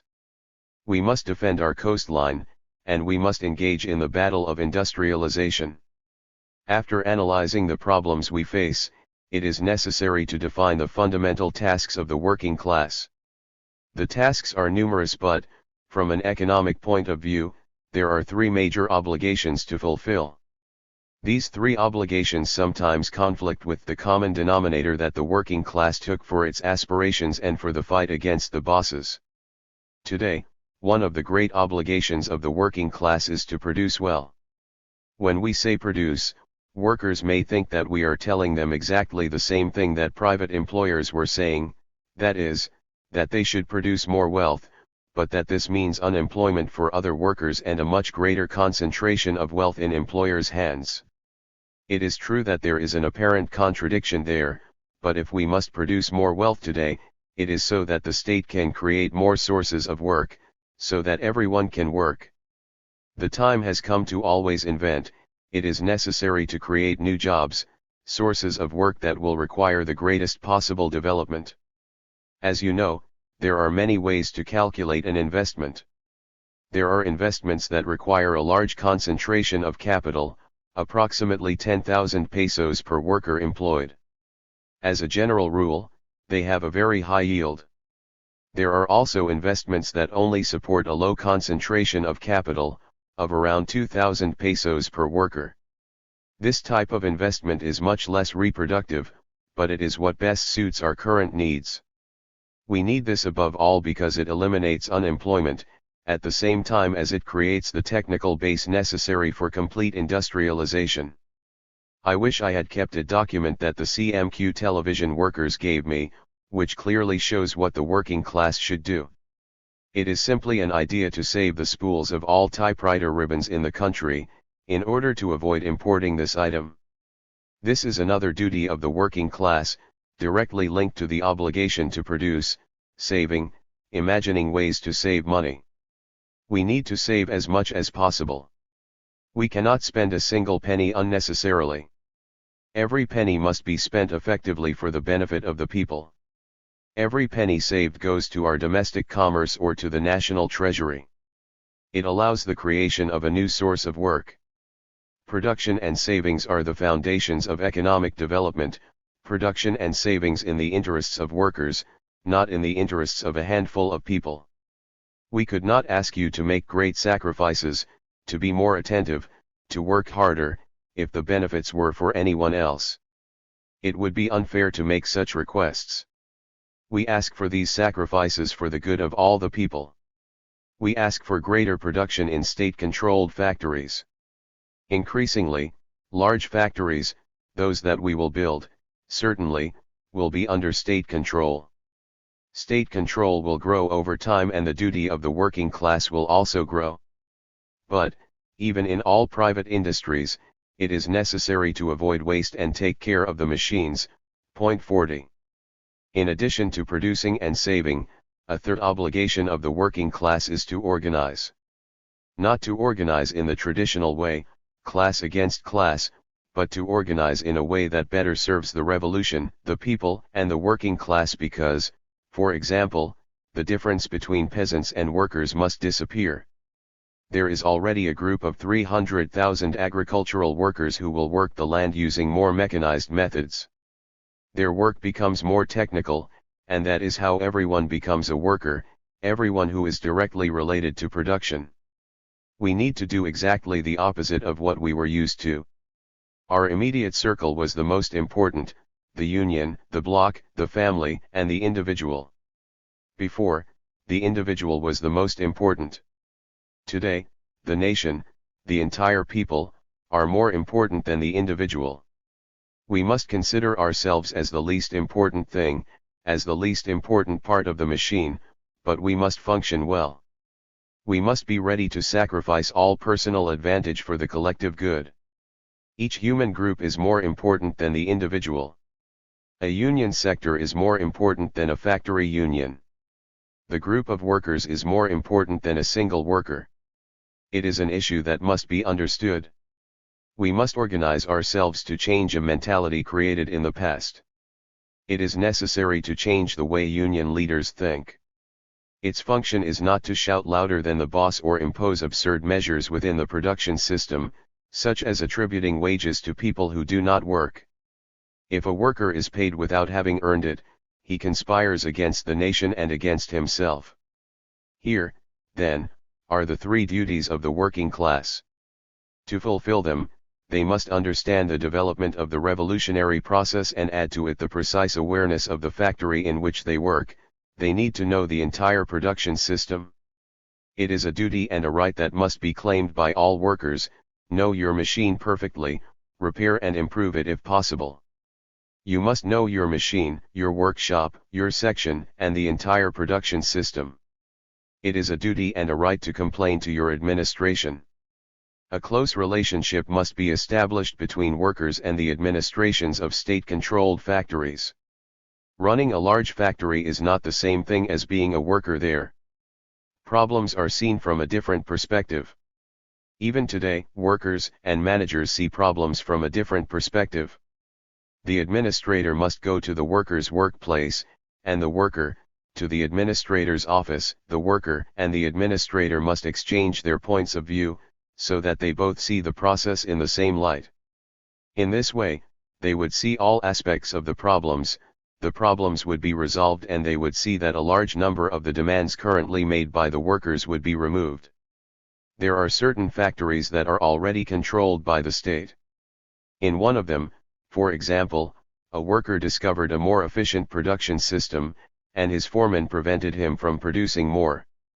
I don't consider this treason, but it is a false interpretation of the situation, a false interpretation of the revolutionary movement. It must be clear that history has made the old ways of thinking obsolete. We must think in a new way. We must use our brain and analyze each problem that arises. We must analyze all our problems with a clear spirit.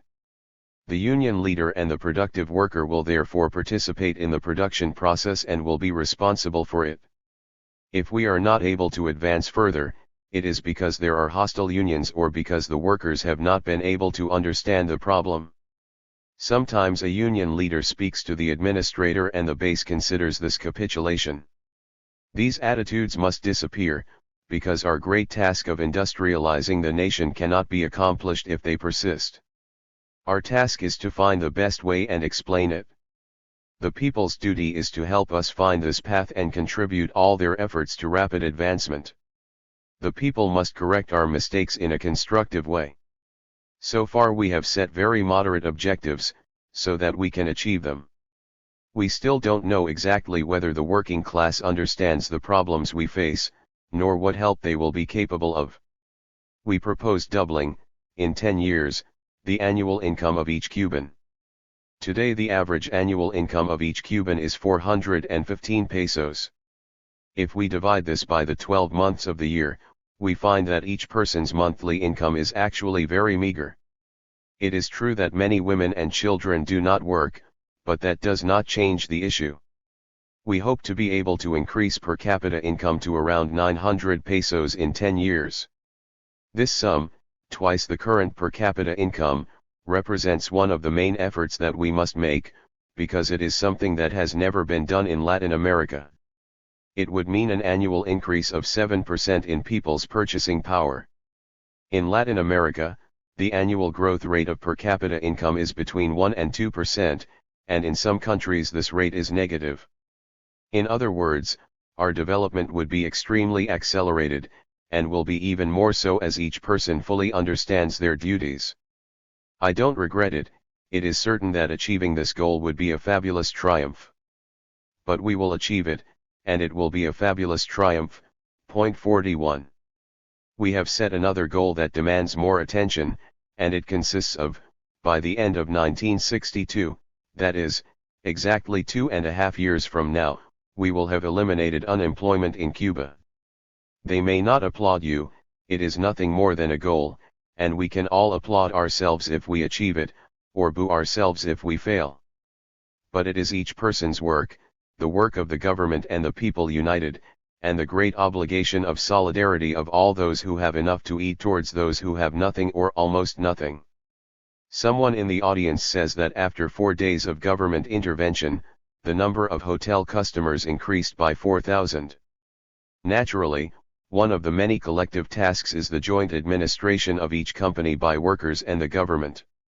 For example, the hotel problem tests the capacity of the working class and its democratically elected leaders. Naturally, this initial victory is not definitive. Hotels pose a difficult problem, because in Cuba they were built and managed with a colonial mentality, for tourists who came here to leave their dollars at the gaming table or in another place of pleasure. That is, they were built for the use of the great lord who came to his Caribbean possessions to waste some of what those possessions had given him during the year. We must not forget it. But we need to completely change the system, mentality, and structure of the tourism industry. The tourists who will come, if they come from the United States, will be those with enough common sense and courage to face all kinds of more or less abusive threats from their own. On the other hand, Latin American tourists will come who want to see the revolutionary process firsthand, and, increasingly, these hotels will be full of our fellow citizens, of Cubans who come from all over the island, and who visit it to find out about it. It means that we must completely subvert the tourist system, and that is not an easy job. I would add that I am certain that those who will do this work best, in collaboration with the revolutionary government, are the leaders elected by the workers. Chapter 10. Collective Discussion, Single Decision and Responsibility 42. A.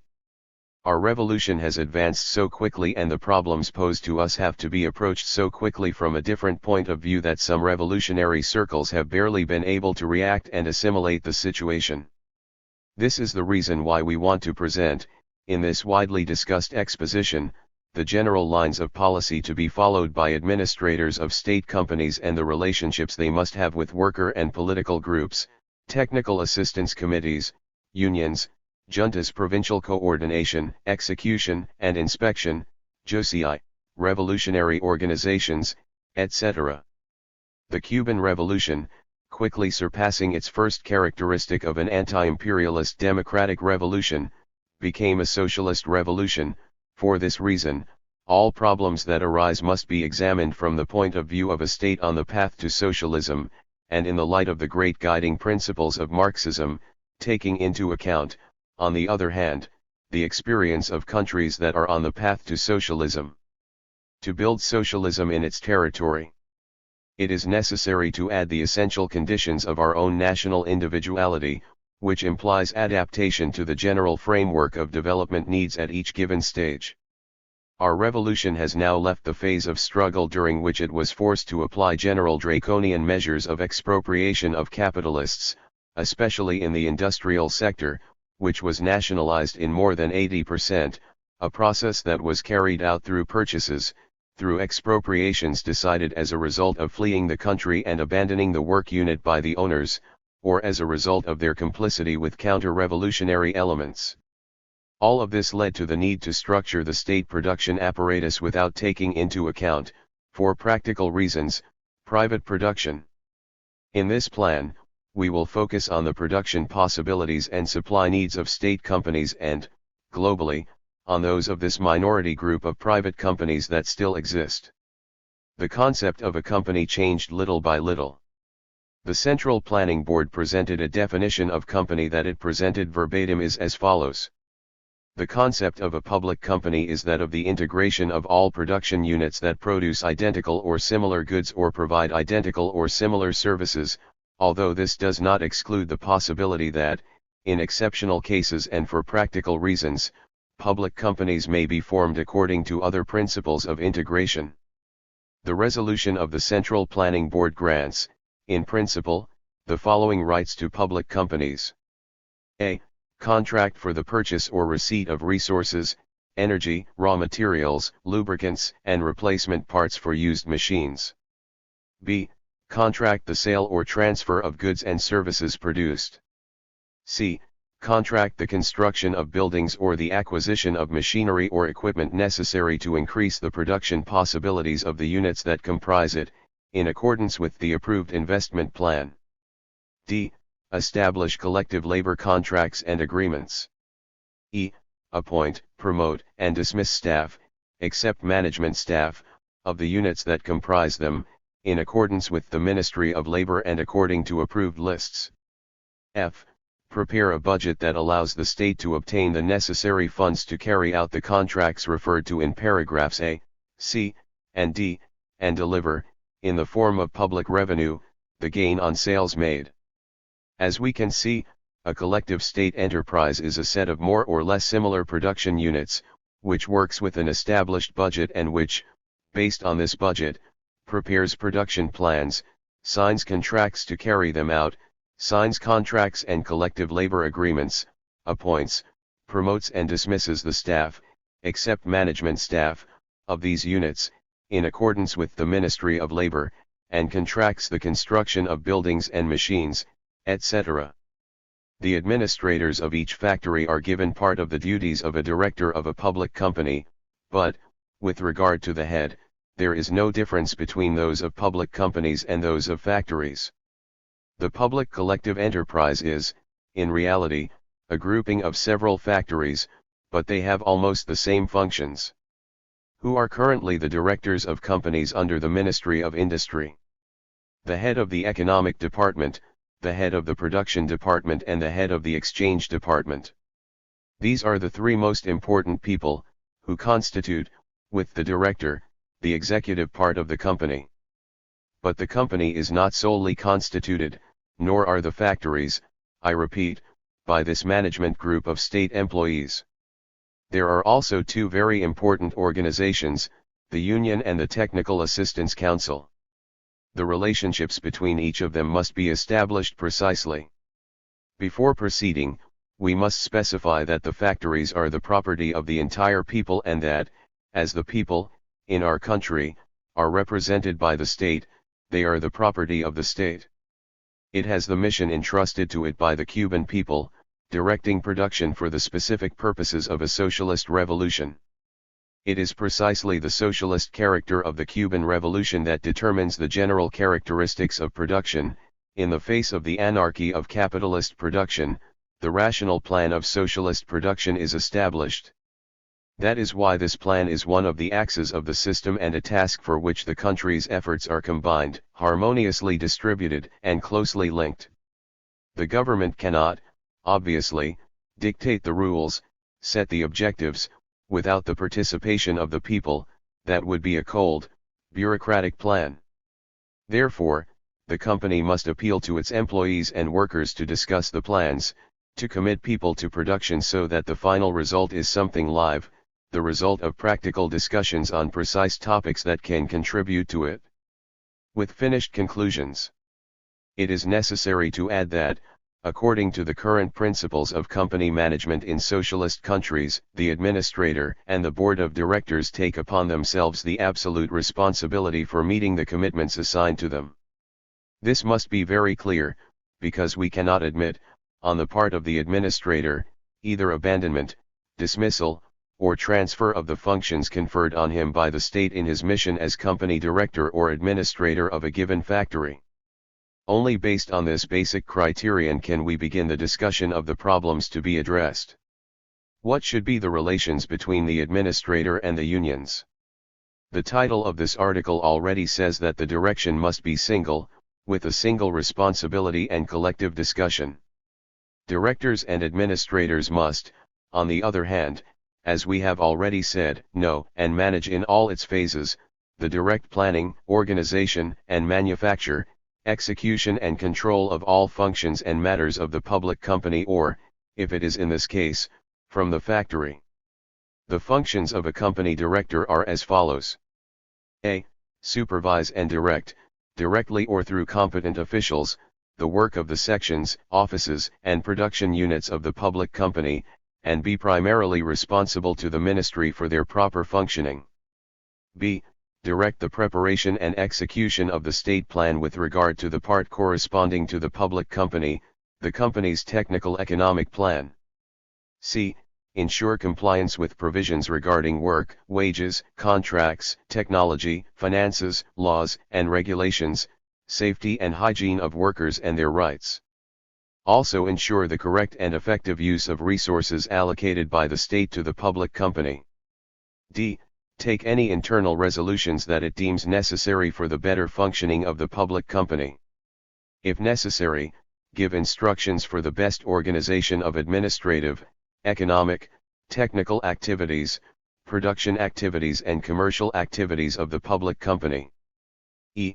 Inform, guide, prepare and train public company personnel, so that their activity is the most revolutionary, the most effective and the most economically valid. F. Sign the necessary public or private documents, without in any way exceeding the limits established by the public company's technical economic plan. G. Chair the boards of directors and meetings to be held for information and coordination of the various activities of a public company. H. Collaborate with revolutionary and trade union organizations. I. Encourage the active participation of workers in the direction and execution of the plan. And what will be the role of the union? Unions are faced with the problem of having two different, yet complementary, roles in these times of revolution. One of them is to understand the general idea of organization and the objectives of the government, discuss them at the company or factory level and transmit them to the working masses, so that they can embody the spirit of what is intended and march forward with the best will. The other is apparently opposite, but, in reality, it is complementary to the first, with regard to defending the specific and immediate interests of the working class at the scale of the company or factory. The implementation of socialism does not end contradictions, but changes the way they are resolved. Now there will also be contradictions, and that is where the union will play an important role. This role will consist of justifying the points of view of a given sector of workers when their needs, which can be satisfied without harming the general interest of the working class, which is the construction of socialism and the rapid industrialization of the country, have not been taken into consideration. Certain working standards, when it is desired to call into question certain benefits obtained over many years of trade union struggle, when the pressing needs of the working masses of the work unit in question have not been taken into account, or when it is a matter of discussion of the collective labor agreement. How can all this defense of the immediate interests of the working class be carried out in parallel with the transmission of the government's major initiatives to it? Now, it's very simple, because there is no inseparable contradiction between these two tasks. The government makes the country prosper as quickly as possible, using the maximum amount of resources for the benefit of the greatest number of people and in the shortest space of time. This is a very big aspiration, but, when placed at the factory level, it sometimes encounters practical difficulties. In this case, the union's mission is to adapt the real conditions of the workplace to the general development guidelines of the state. To make this idea clearer, let's look at an example. Suppose we have to do unhealthy work in an industry, the name of which doesn't matter. The country needs it to produce. To achieve this, it is necessary to work in poor health conditions and with utmost urgency. Economic organizations transmit, through their bodies, the need, which reaches the company director in charge of production. The director decides to double production and asks for an increase in working hours, a necessary sacrifice to increase production without resorting to new investments that cannot be made at the moment. The union can stop you and say, "Calm down. We are asking the sector of the working class to make an exaggerated effort, because working so many hours causes such illness, such physical weakening, because the minimum health conditions do not even exist, for this or that reason. We want, in the name of the working class that we represent, that salary conditions be improved so much, that health conditions be improved in this or that social security conditions be improved, so that the goals set by the government can be achieved. In these terms, we undertake to do so.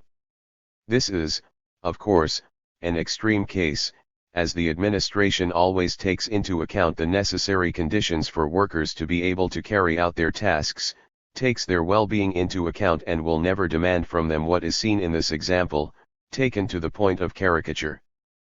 But this is, in general terms, the other function of the union.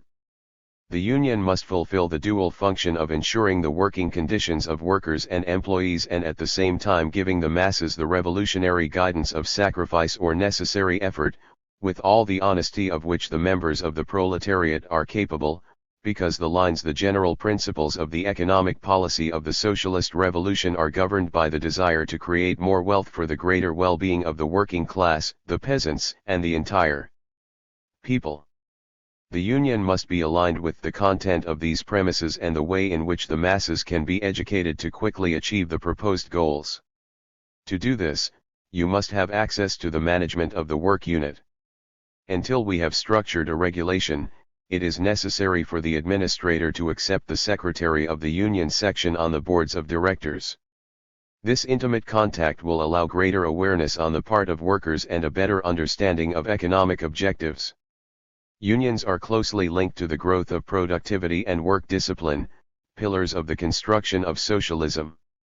And also the preparation of efficient administrators among workers in general, by raising their technical and political level. Another of its functions is, as we have already said, to be concerned with the immediate material and spiritual interests of the workers.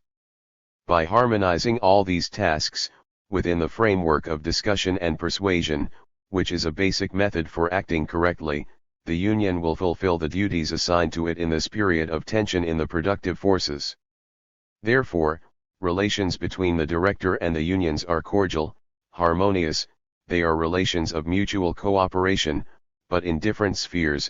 In relation to everything that concerns administration, it is the administrator who has responsibility and must exercise his authority.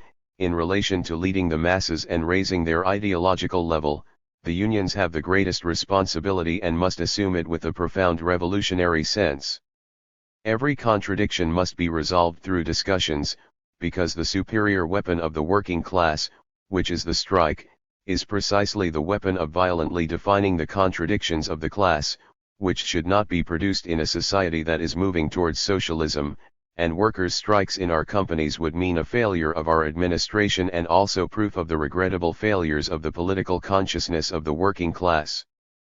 But, fortunately, these two negative conditions have been overcome in our country, workers' consciousness has developed considerably and the orientation of our policy is correct and has as its fundamental objective the satisfaction of the interests of the working class as a whole. A very clear proof of our current situation, totally different from the past, is precisely the voluntary work of workers, work directed and guided by unions. Because, in the consciousness of the workers, it is very clear that the factory cannot be separated from the worker, that they form a whole, that everything that the worker does for the factory is done in his own interest, and, on the other hand, in the interest of the people in general. In this way, voluntary work tends to unite workers, who go from one production to another according to the country's needs, exchange workers between different factories or companies according to needs, as is the case with sugar, in which workers from every industry contributed something, unifying the spirit of the working class in accordance with the great slogans of the country.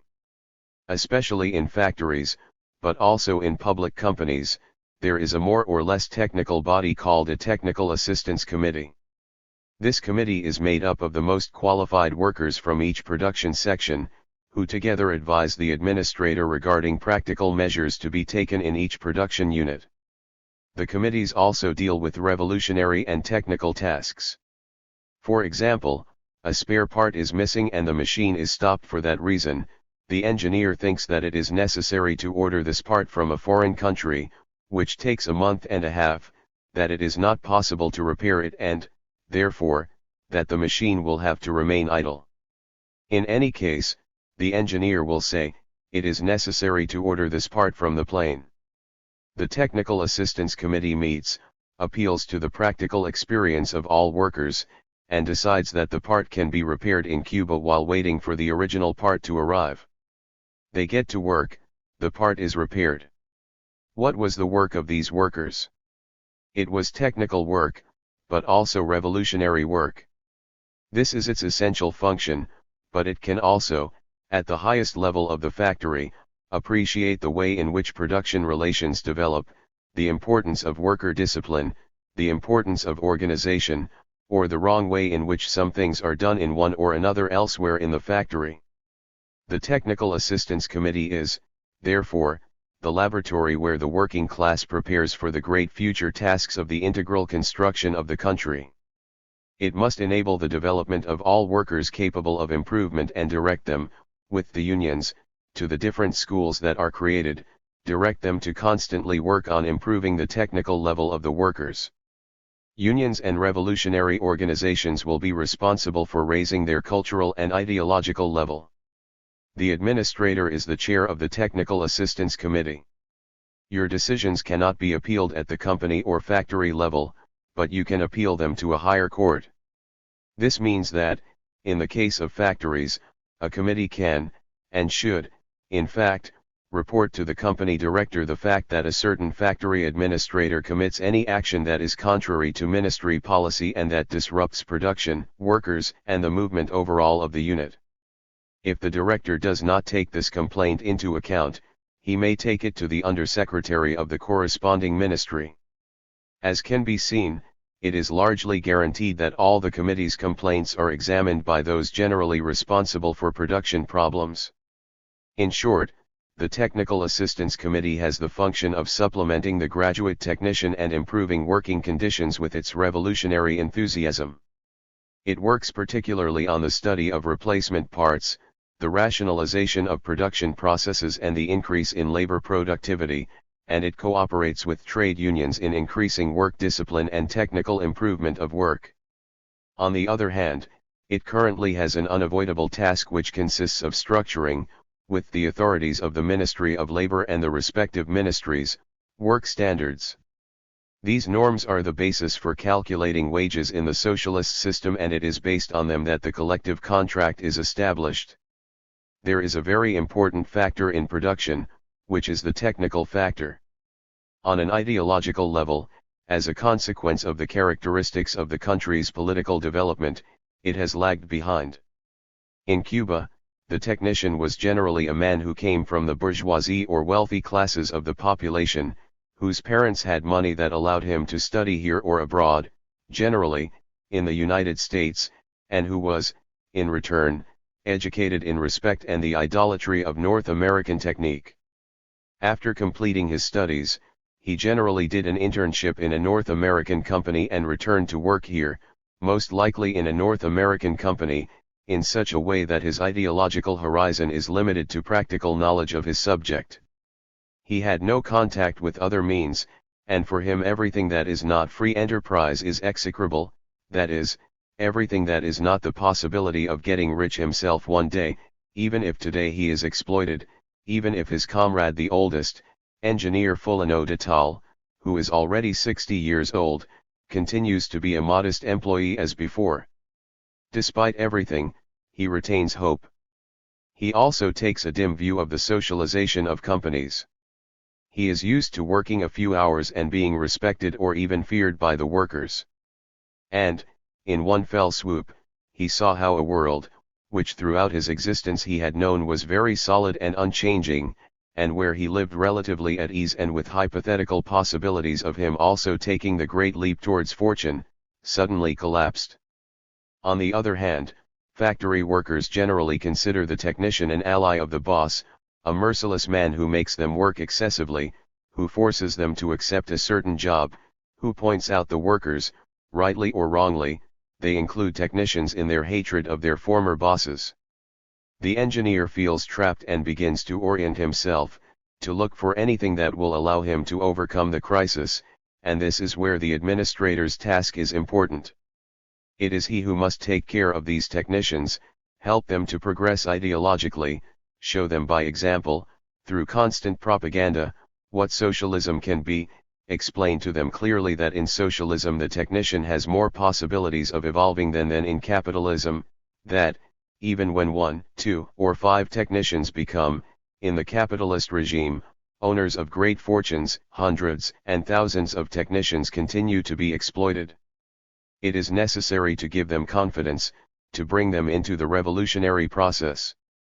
The technician is not stained by any original sin. It simply happens that the education he received, the social class from which he comes, the environment in which his entire life unfolded, dictate his rules of conduct. The revolutionary administrator must work so that his technicians stay in the country, so that an ideological turnaround is produced in them that allows them not only to work, but to work with enthusiasm for the revolution, and that allows them to identify with the working class that in the future immediate is called to govern the country's destinies. All of this without forgetting that the slightest mistake on the part of the technicians cannot be tolerated. We must allow them all their ideological doubts, all their fear in the face of current reality, but we cannot admit, under the pretext that they have an outdated way of thinking, that they mistreat workers, miswork, refuse to repair a machine or working with socialist technicians who come on the numerous missions sent by socialist countries to help us. The task of the revolutionary administrator is to convince, while remaining firm. This is one of the most delicate points of your daily work. All this constitutes one of the tasks of the transition period. Individuals from social classes that were defeated in the struggle must be helped to follow the path that leads them to stop considering themselves aliens to the new society and to integrate. In the future, the new technicians will come from the working class and peasants, and their identification with the revolution will be total and the spirit of socialist emulation will be a natural thing. It is very important that the greatest effort is made now so that the working class progresses in the technical field, at the same time that it advances along the ideological path in giant strides. It will thus be able to more quickly gain control of the production apparatus, which is the economic basis on which the new system rests. This set of revolutionary bodies, the Technical Assistance Committee, the Union, and the administration with the administrator at its head, has a certain number of tasks and relationships in common. These tasks were fixed in a general way. With regard to their relationships, it is necessary to insist, so that it is very clear, and emphasize, so that it stands out clearly, the fact that the responsibility for implementing the government's plans lies with the administrator and, consequently, that he responsibility for executing all government orders to carry out the plan. There must be great integration of these groups, Continuous discussions and uninterrupted communication must be established to allow an exchange of opinions at all times and to obtain the cooperation of all necessary political and technical factors, so that the administrator, ultimately and under his sole responsibility, takes the decision. This is what will allow the company or factory in question to function as it should. Parallel to all these established bodies, there exists, officially, another with fundamental importance for the true expression of the desires and opinions of the working class, which is the production assembly. The production assembly comprises all the workers in a factory, who, together democratically, present their point of view on the progress of the industry and the plan. This assembly represents a type of legislative chamber that judges individual work and that of all employees and workers. In this assembly, criticism and self-criticism must reign as weapons of socialist education. This modality allows administrators to be trained in the school of critical analysis of their own work before the plenary assembly of the mass of workers, and allows them to prepare them for effective control of administration tasks. Criticism and self-criticism will be the basis of daily work, but they will be taken to the maximum in production assemblies, where all problems that concern the industry will be dealt with and where the administrator's work will be the subject of questions and criticism from employees. Workers he manages. But it is necessary to insist on the fact that discussions must take place from logical positions and reasoning, and not from petty or private forces or interests. The imperative methods at the top have no value, nor does the interpretation, on the part of the working class, that the administrator will be fired if he does not please the workers and does what they indicate. Among the new bodies of revolutionary creation, there is one that was created very recently, the Provincial Boards of Coordination, Execution, and Inspection, JOCI, that Comrade Raúl Castro had created in the province of Oriente. They were subsequently created up to the province of Matanzas, except in the provinces of Havana and Pina del Rio. The JOCI have two important functions, one of which has a strong relationship and the other has some ties with production at the central level. The JOCI currently play the role of local political power. As such, they have something to do with all the measures taken in the respective locality or area, and even throughout the province. In this case, relationships with central management are less important. At the same time, the JOCI have another role as a special state coordination, surveillance, and inspection apparatus at provincial and local scale, and this role must be examined carefully because it is very important. Relationships must be placed strictly on the basis of established principles, so that the work of the JOCI does not become sterile, and also so that their role does not assume too much importance and that this does not cause complications. It must be assumed that the administration of each branch of production is the highest authority in that branch. Conflicts that may arise between inferior representatives of different ministries, conflicts of any kind that may occur at the scale of the province or locality must be examined by the JOCI in a spirit of cooperation, calling for discussion between them. JOCI are an organization that does not have executive characteristics in the economic sector and can never modify, through a local directive, the general direction dictated by the ministry concerned. It is important to establish the following difference: a conflict between the administration of a state company dependent on the Ministry of Industry and another dependent on the Ministry of Transport, for example, in relation to issues of local competence, can be resolved on a local scale, and the JOCI, where both organizations are represented, can intervene and call for an agreement, establishing what is most reasonable or most desirable for the country. If a conflict arises between a factory administrator and a higher-ranking employee in the hierarchy of the respective ministry, the JOCI must remain apart and the administrators must remember that, above all, they are administratively subject to the ministry of which depend, and that relations with the JOCI only come next. In other words, it is unacceptable for a complaint against a senior employee of the organization to be made by the workers and the administrator at the JOCI, without taking into account the ministry, because in this case the administrative order is broken. In the case of the union's relations with the Technical Assistance Committee, the relations between factory heads and the provincial josei also serve to obtain the cooperation that we all seek and to make the work of the administrators more efficient, but they can never abandon their primary legitimate duties, that is, that the management of the factory is their responsibility and that they have to answer to the ministry for all facts that may occur in the exercise of this responsibility. That said, the josei, where revolutionary organizations and delegates from administrative bodies are gathered, have the important task of coordinating all these forces, overcoming hardships, and working for the common good, ensuring that the country's productive possibilities on a local scale are fully utilized. What are the essential objectives for an administrator? We can say that, at the current moment, the essential objective is to carry out the plan and exceed it. How can the administrator achieve this? Essentially through two means, production and productivity. Production, that is, the creation of the products necessary to achieve the stipulated goal, and productivity, that is, the acceleration of the production process, so that with an equal or lesser expense more can be produced. We reached productivity as a result of two factors, the coordination of the forces of production, that is, the mass of workers, making them understand the definitive importance of carrying out the plan, and the elevation of the technical level of workers from the lowest level. At this moment, there is something that plays an important role. It is the clear conception of ideology on the part of the masses and their desire to do more and better, which causes stimulating competitions. Emulation is one of the pillars of the accelerated development of a country in revolution, and its bases must be studied and discussed in depth in all factories, so that great results in Cuban production can emerge from common efforts. And all this must be done without compromising the quality of production. On the contrary, quality must be part of the motivations, the value of efforts. If today some products change their appearance and taste, in the future we will be able to find the formula and raw materials necessary to remedy them.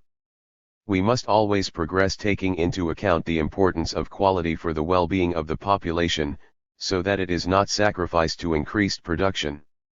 To achieve this, it is necessary to fulfill one of the most important and fruitful tasks, to be carried out with the close collaboration of company directors, members of technical assistance committees, unions, revolutionary organizations, and also the josei.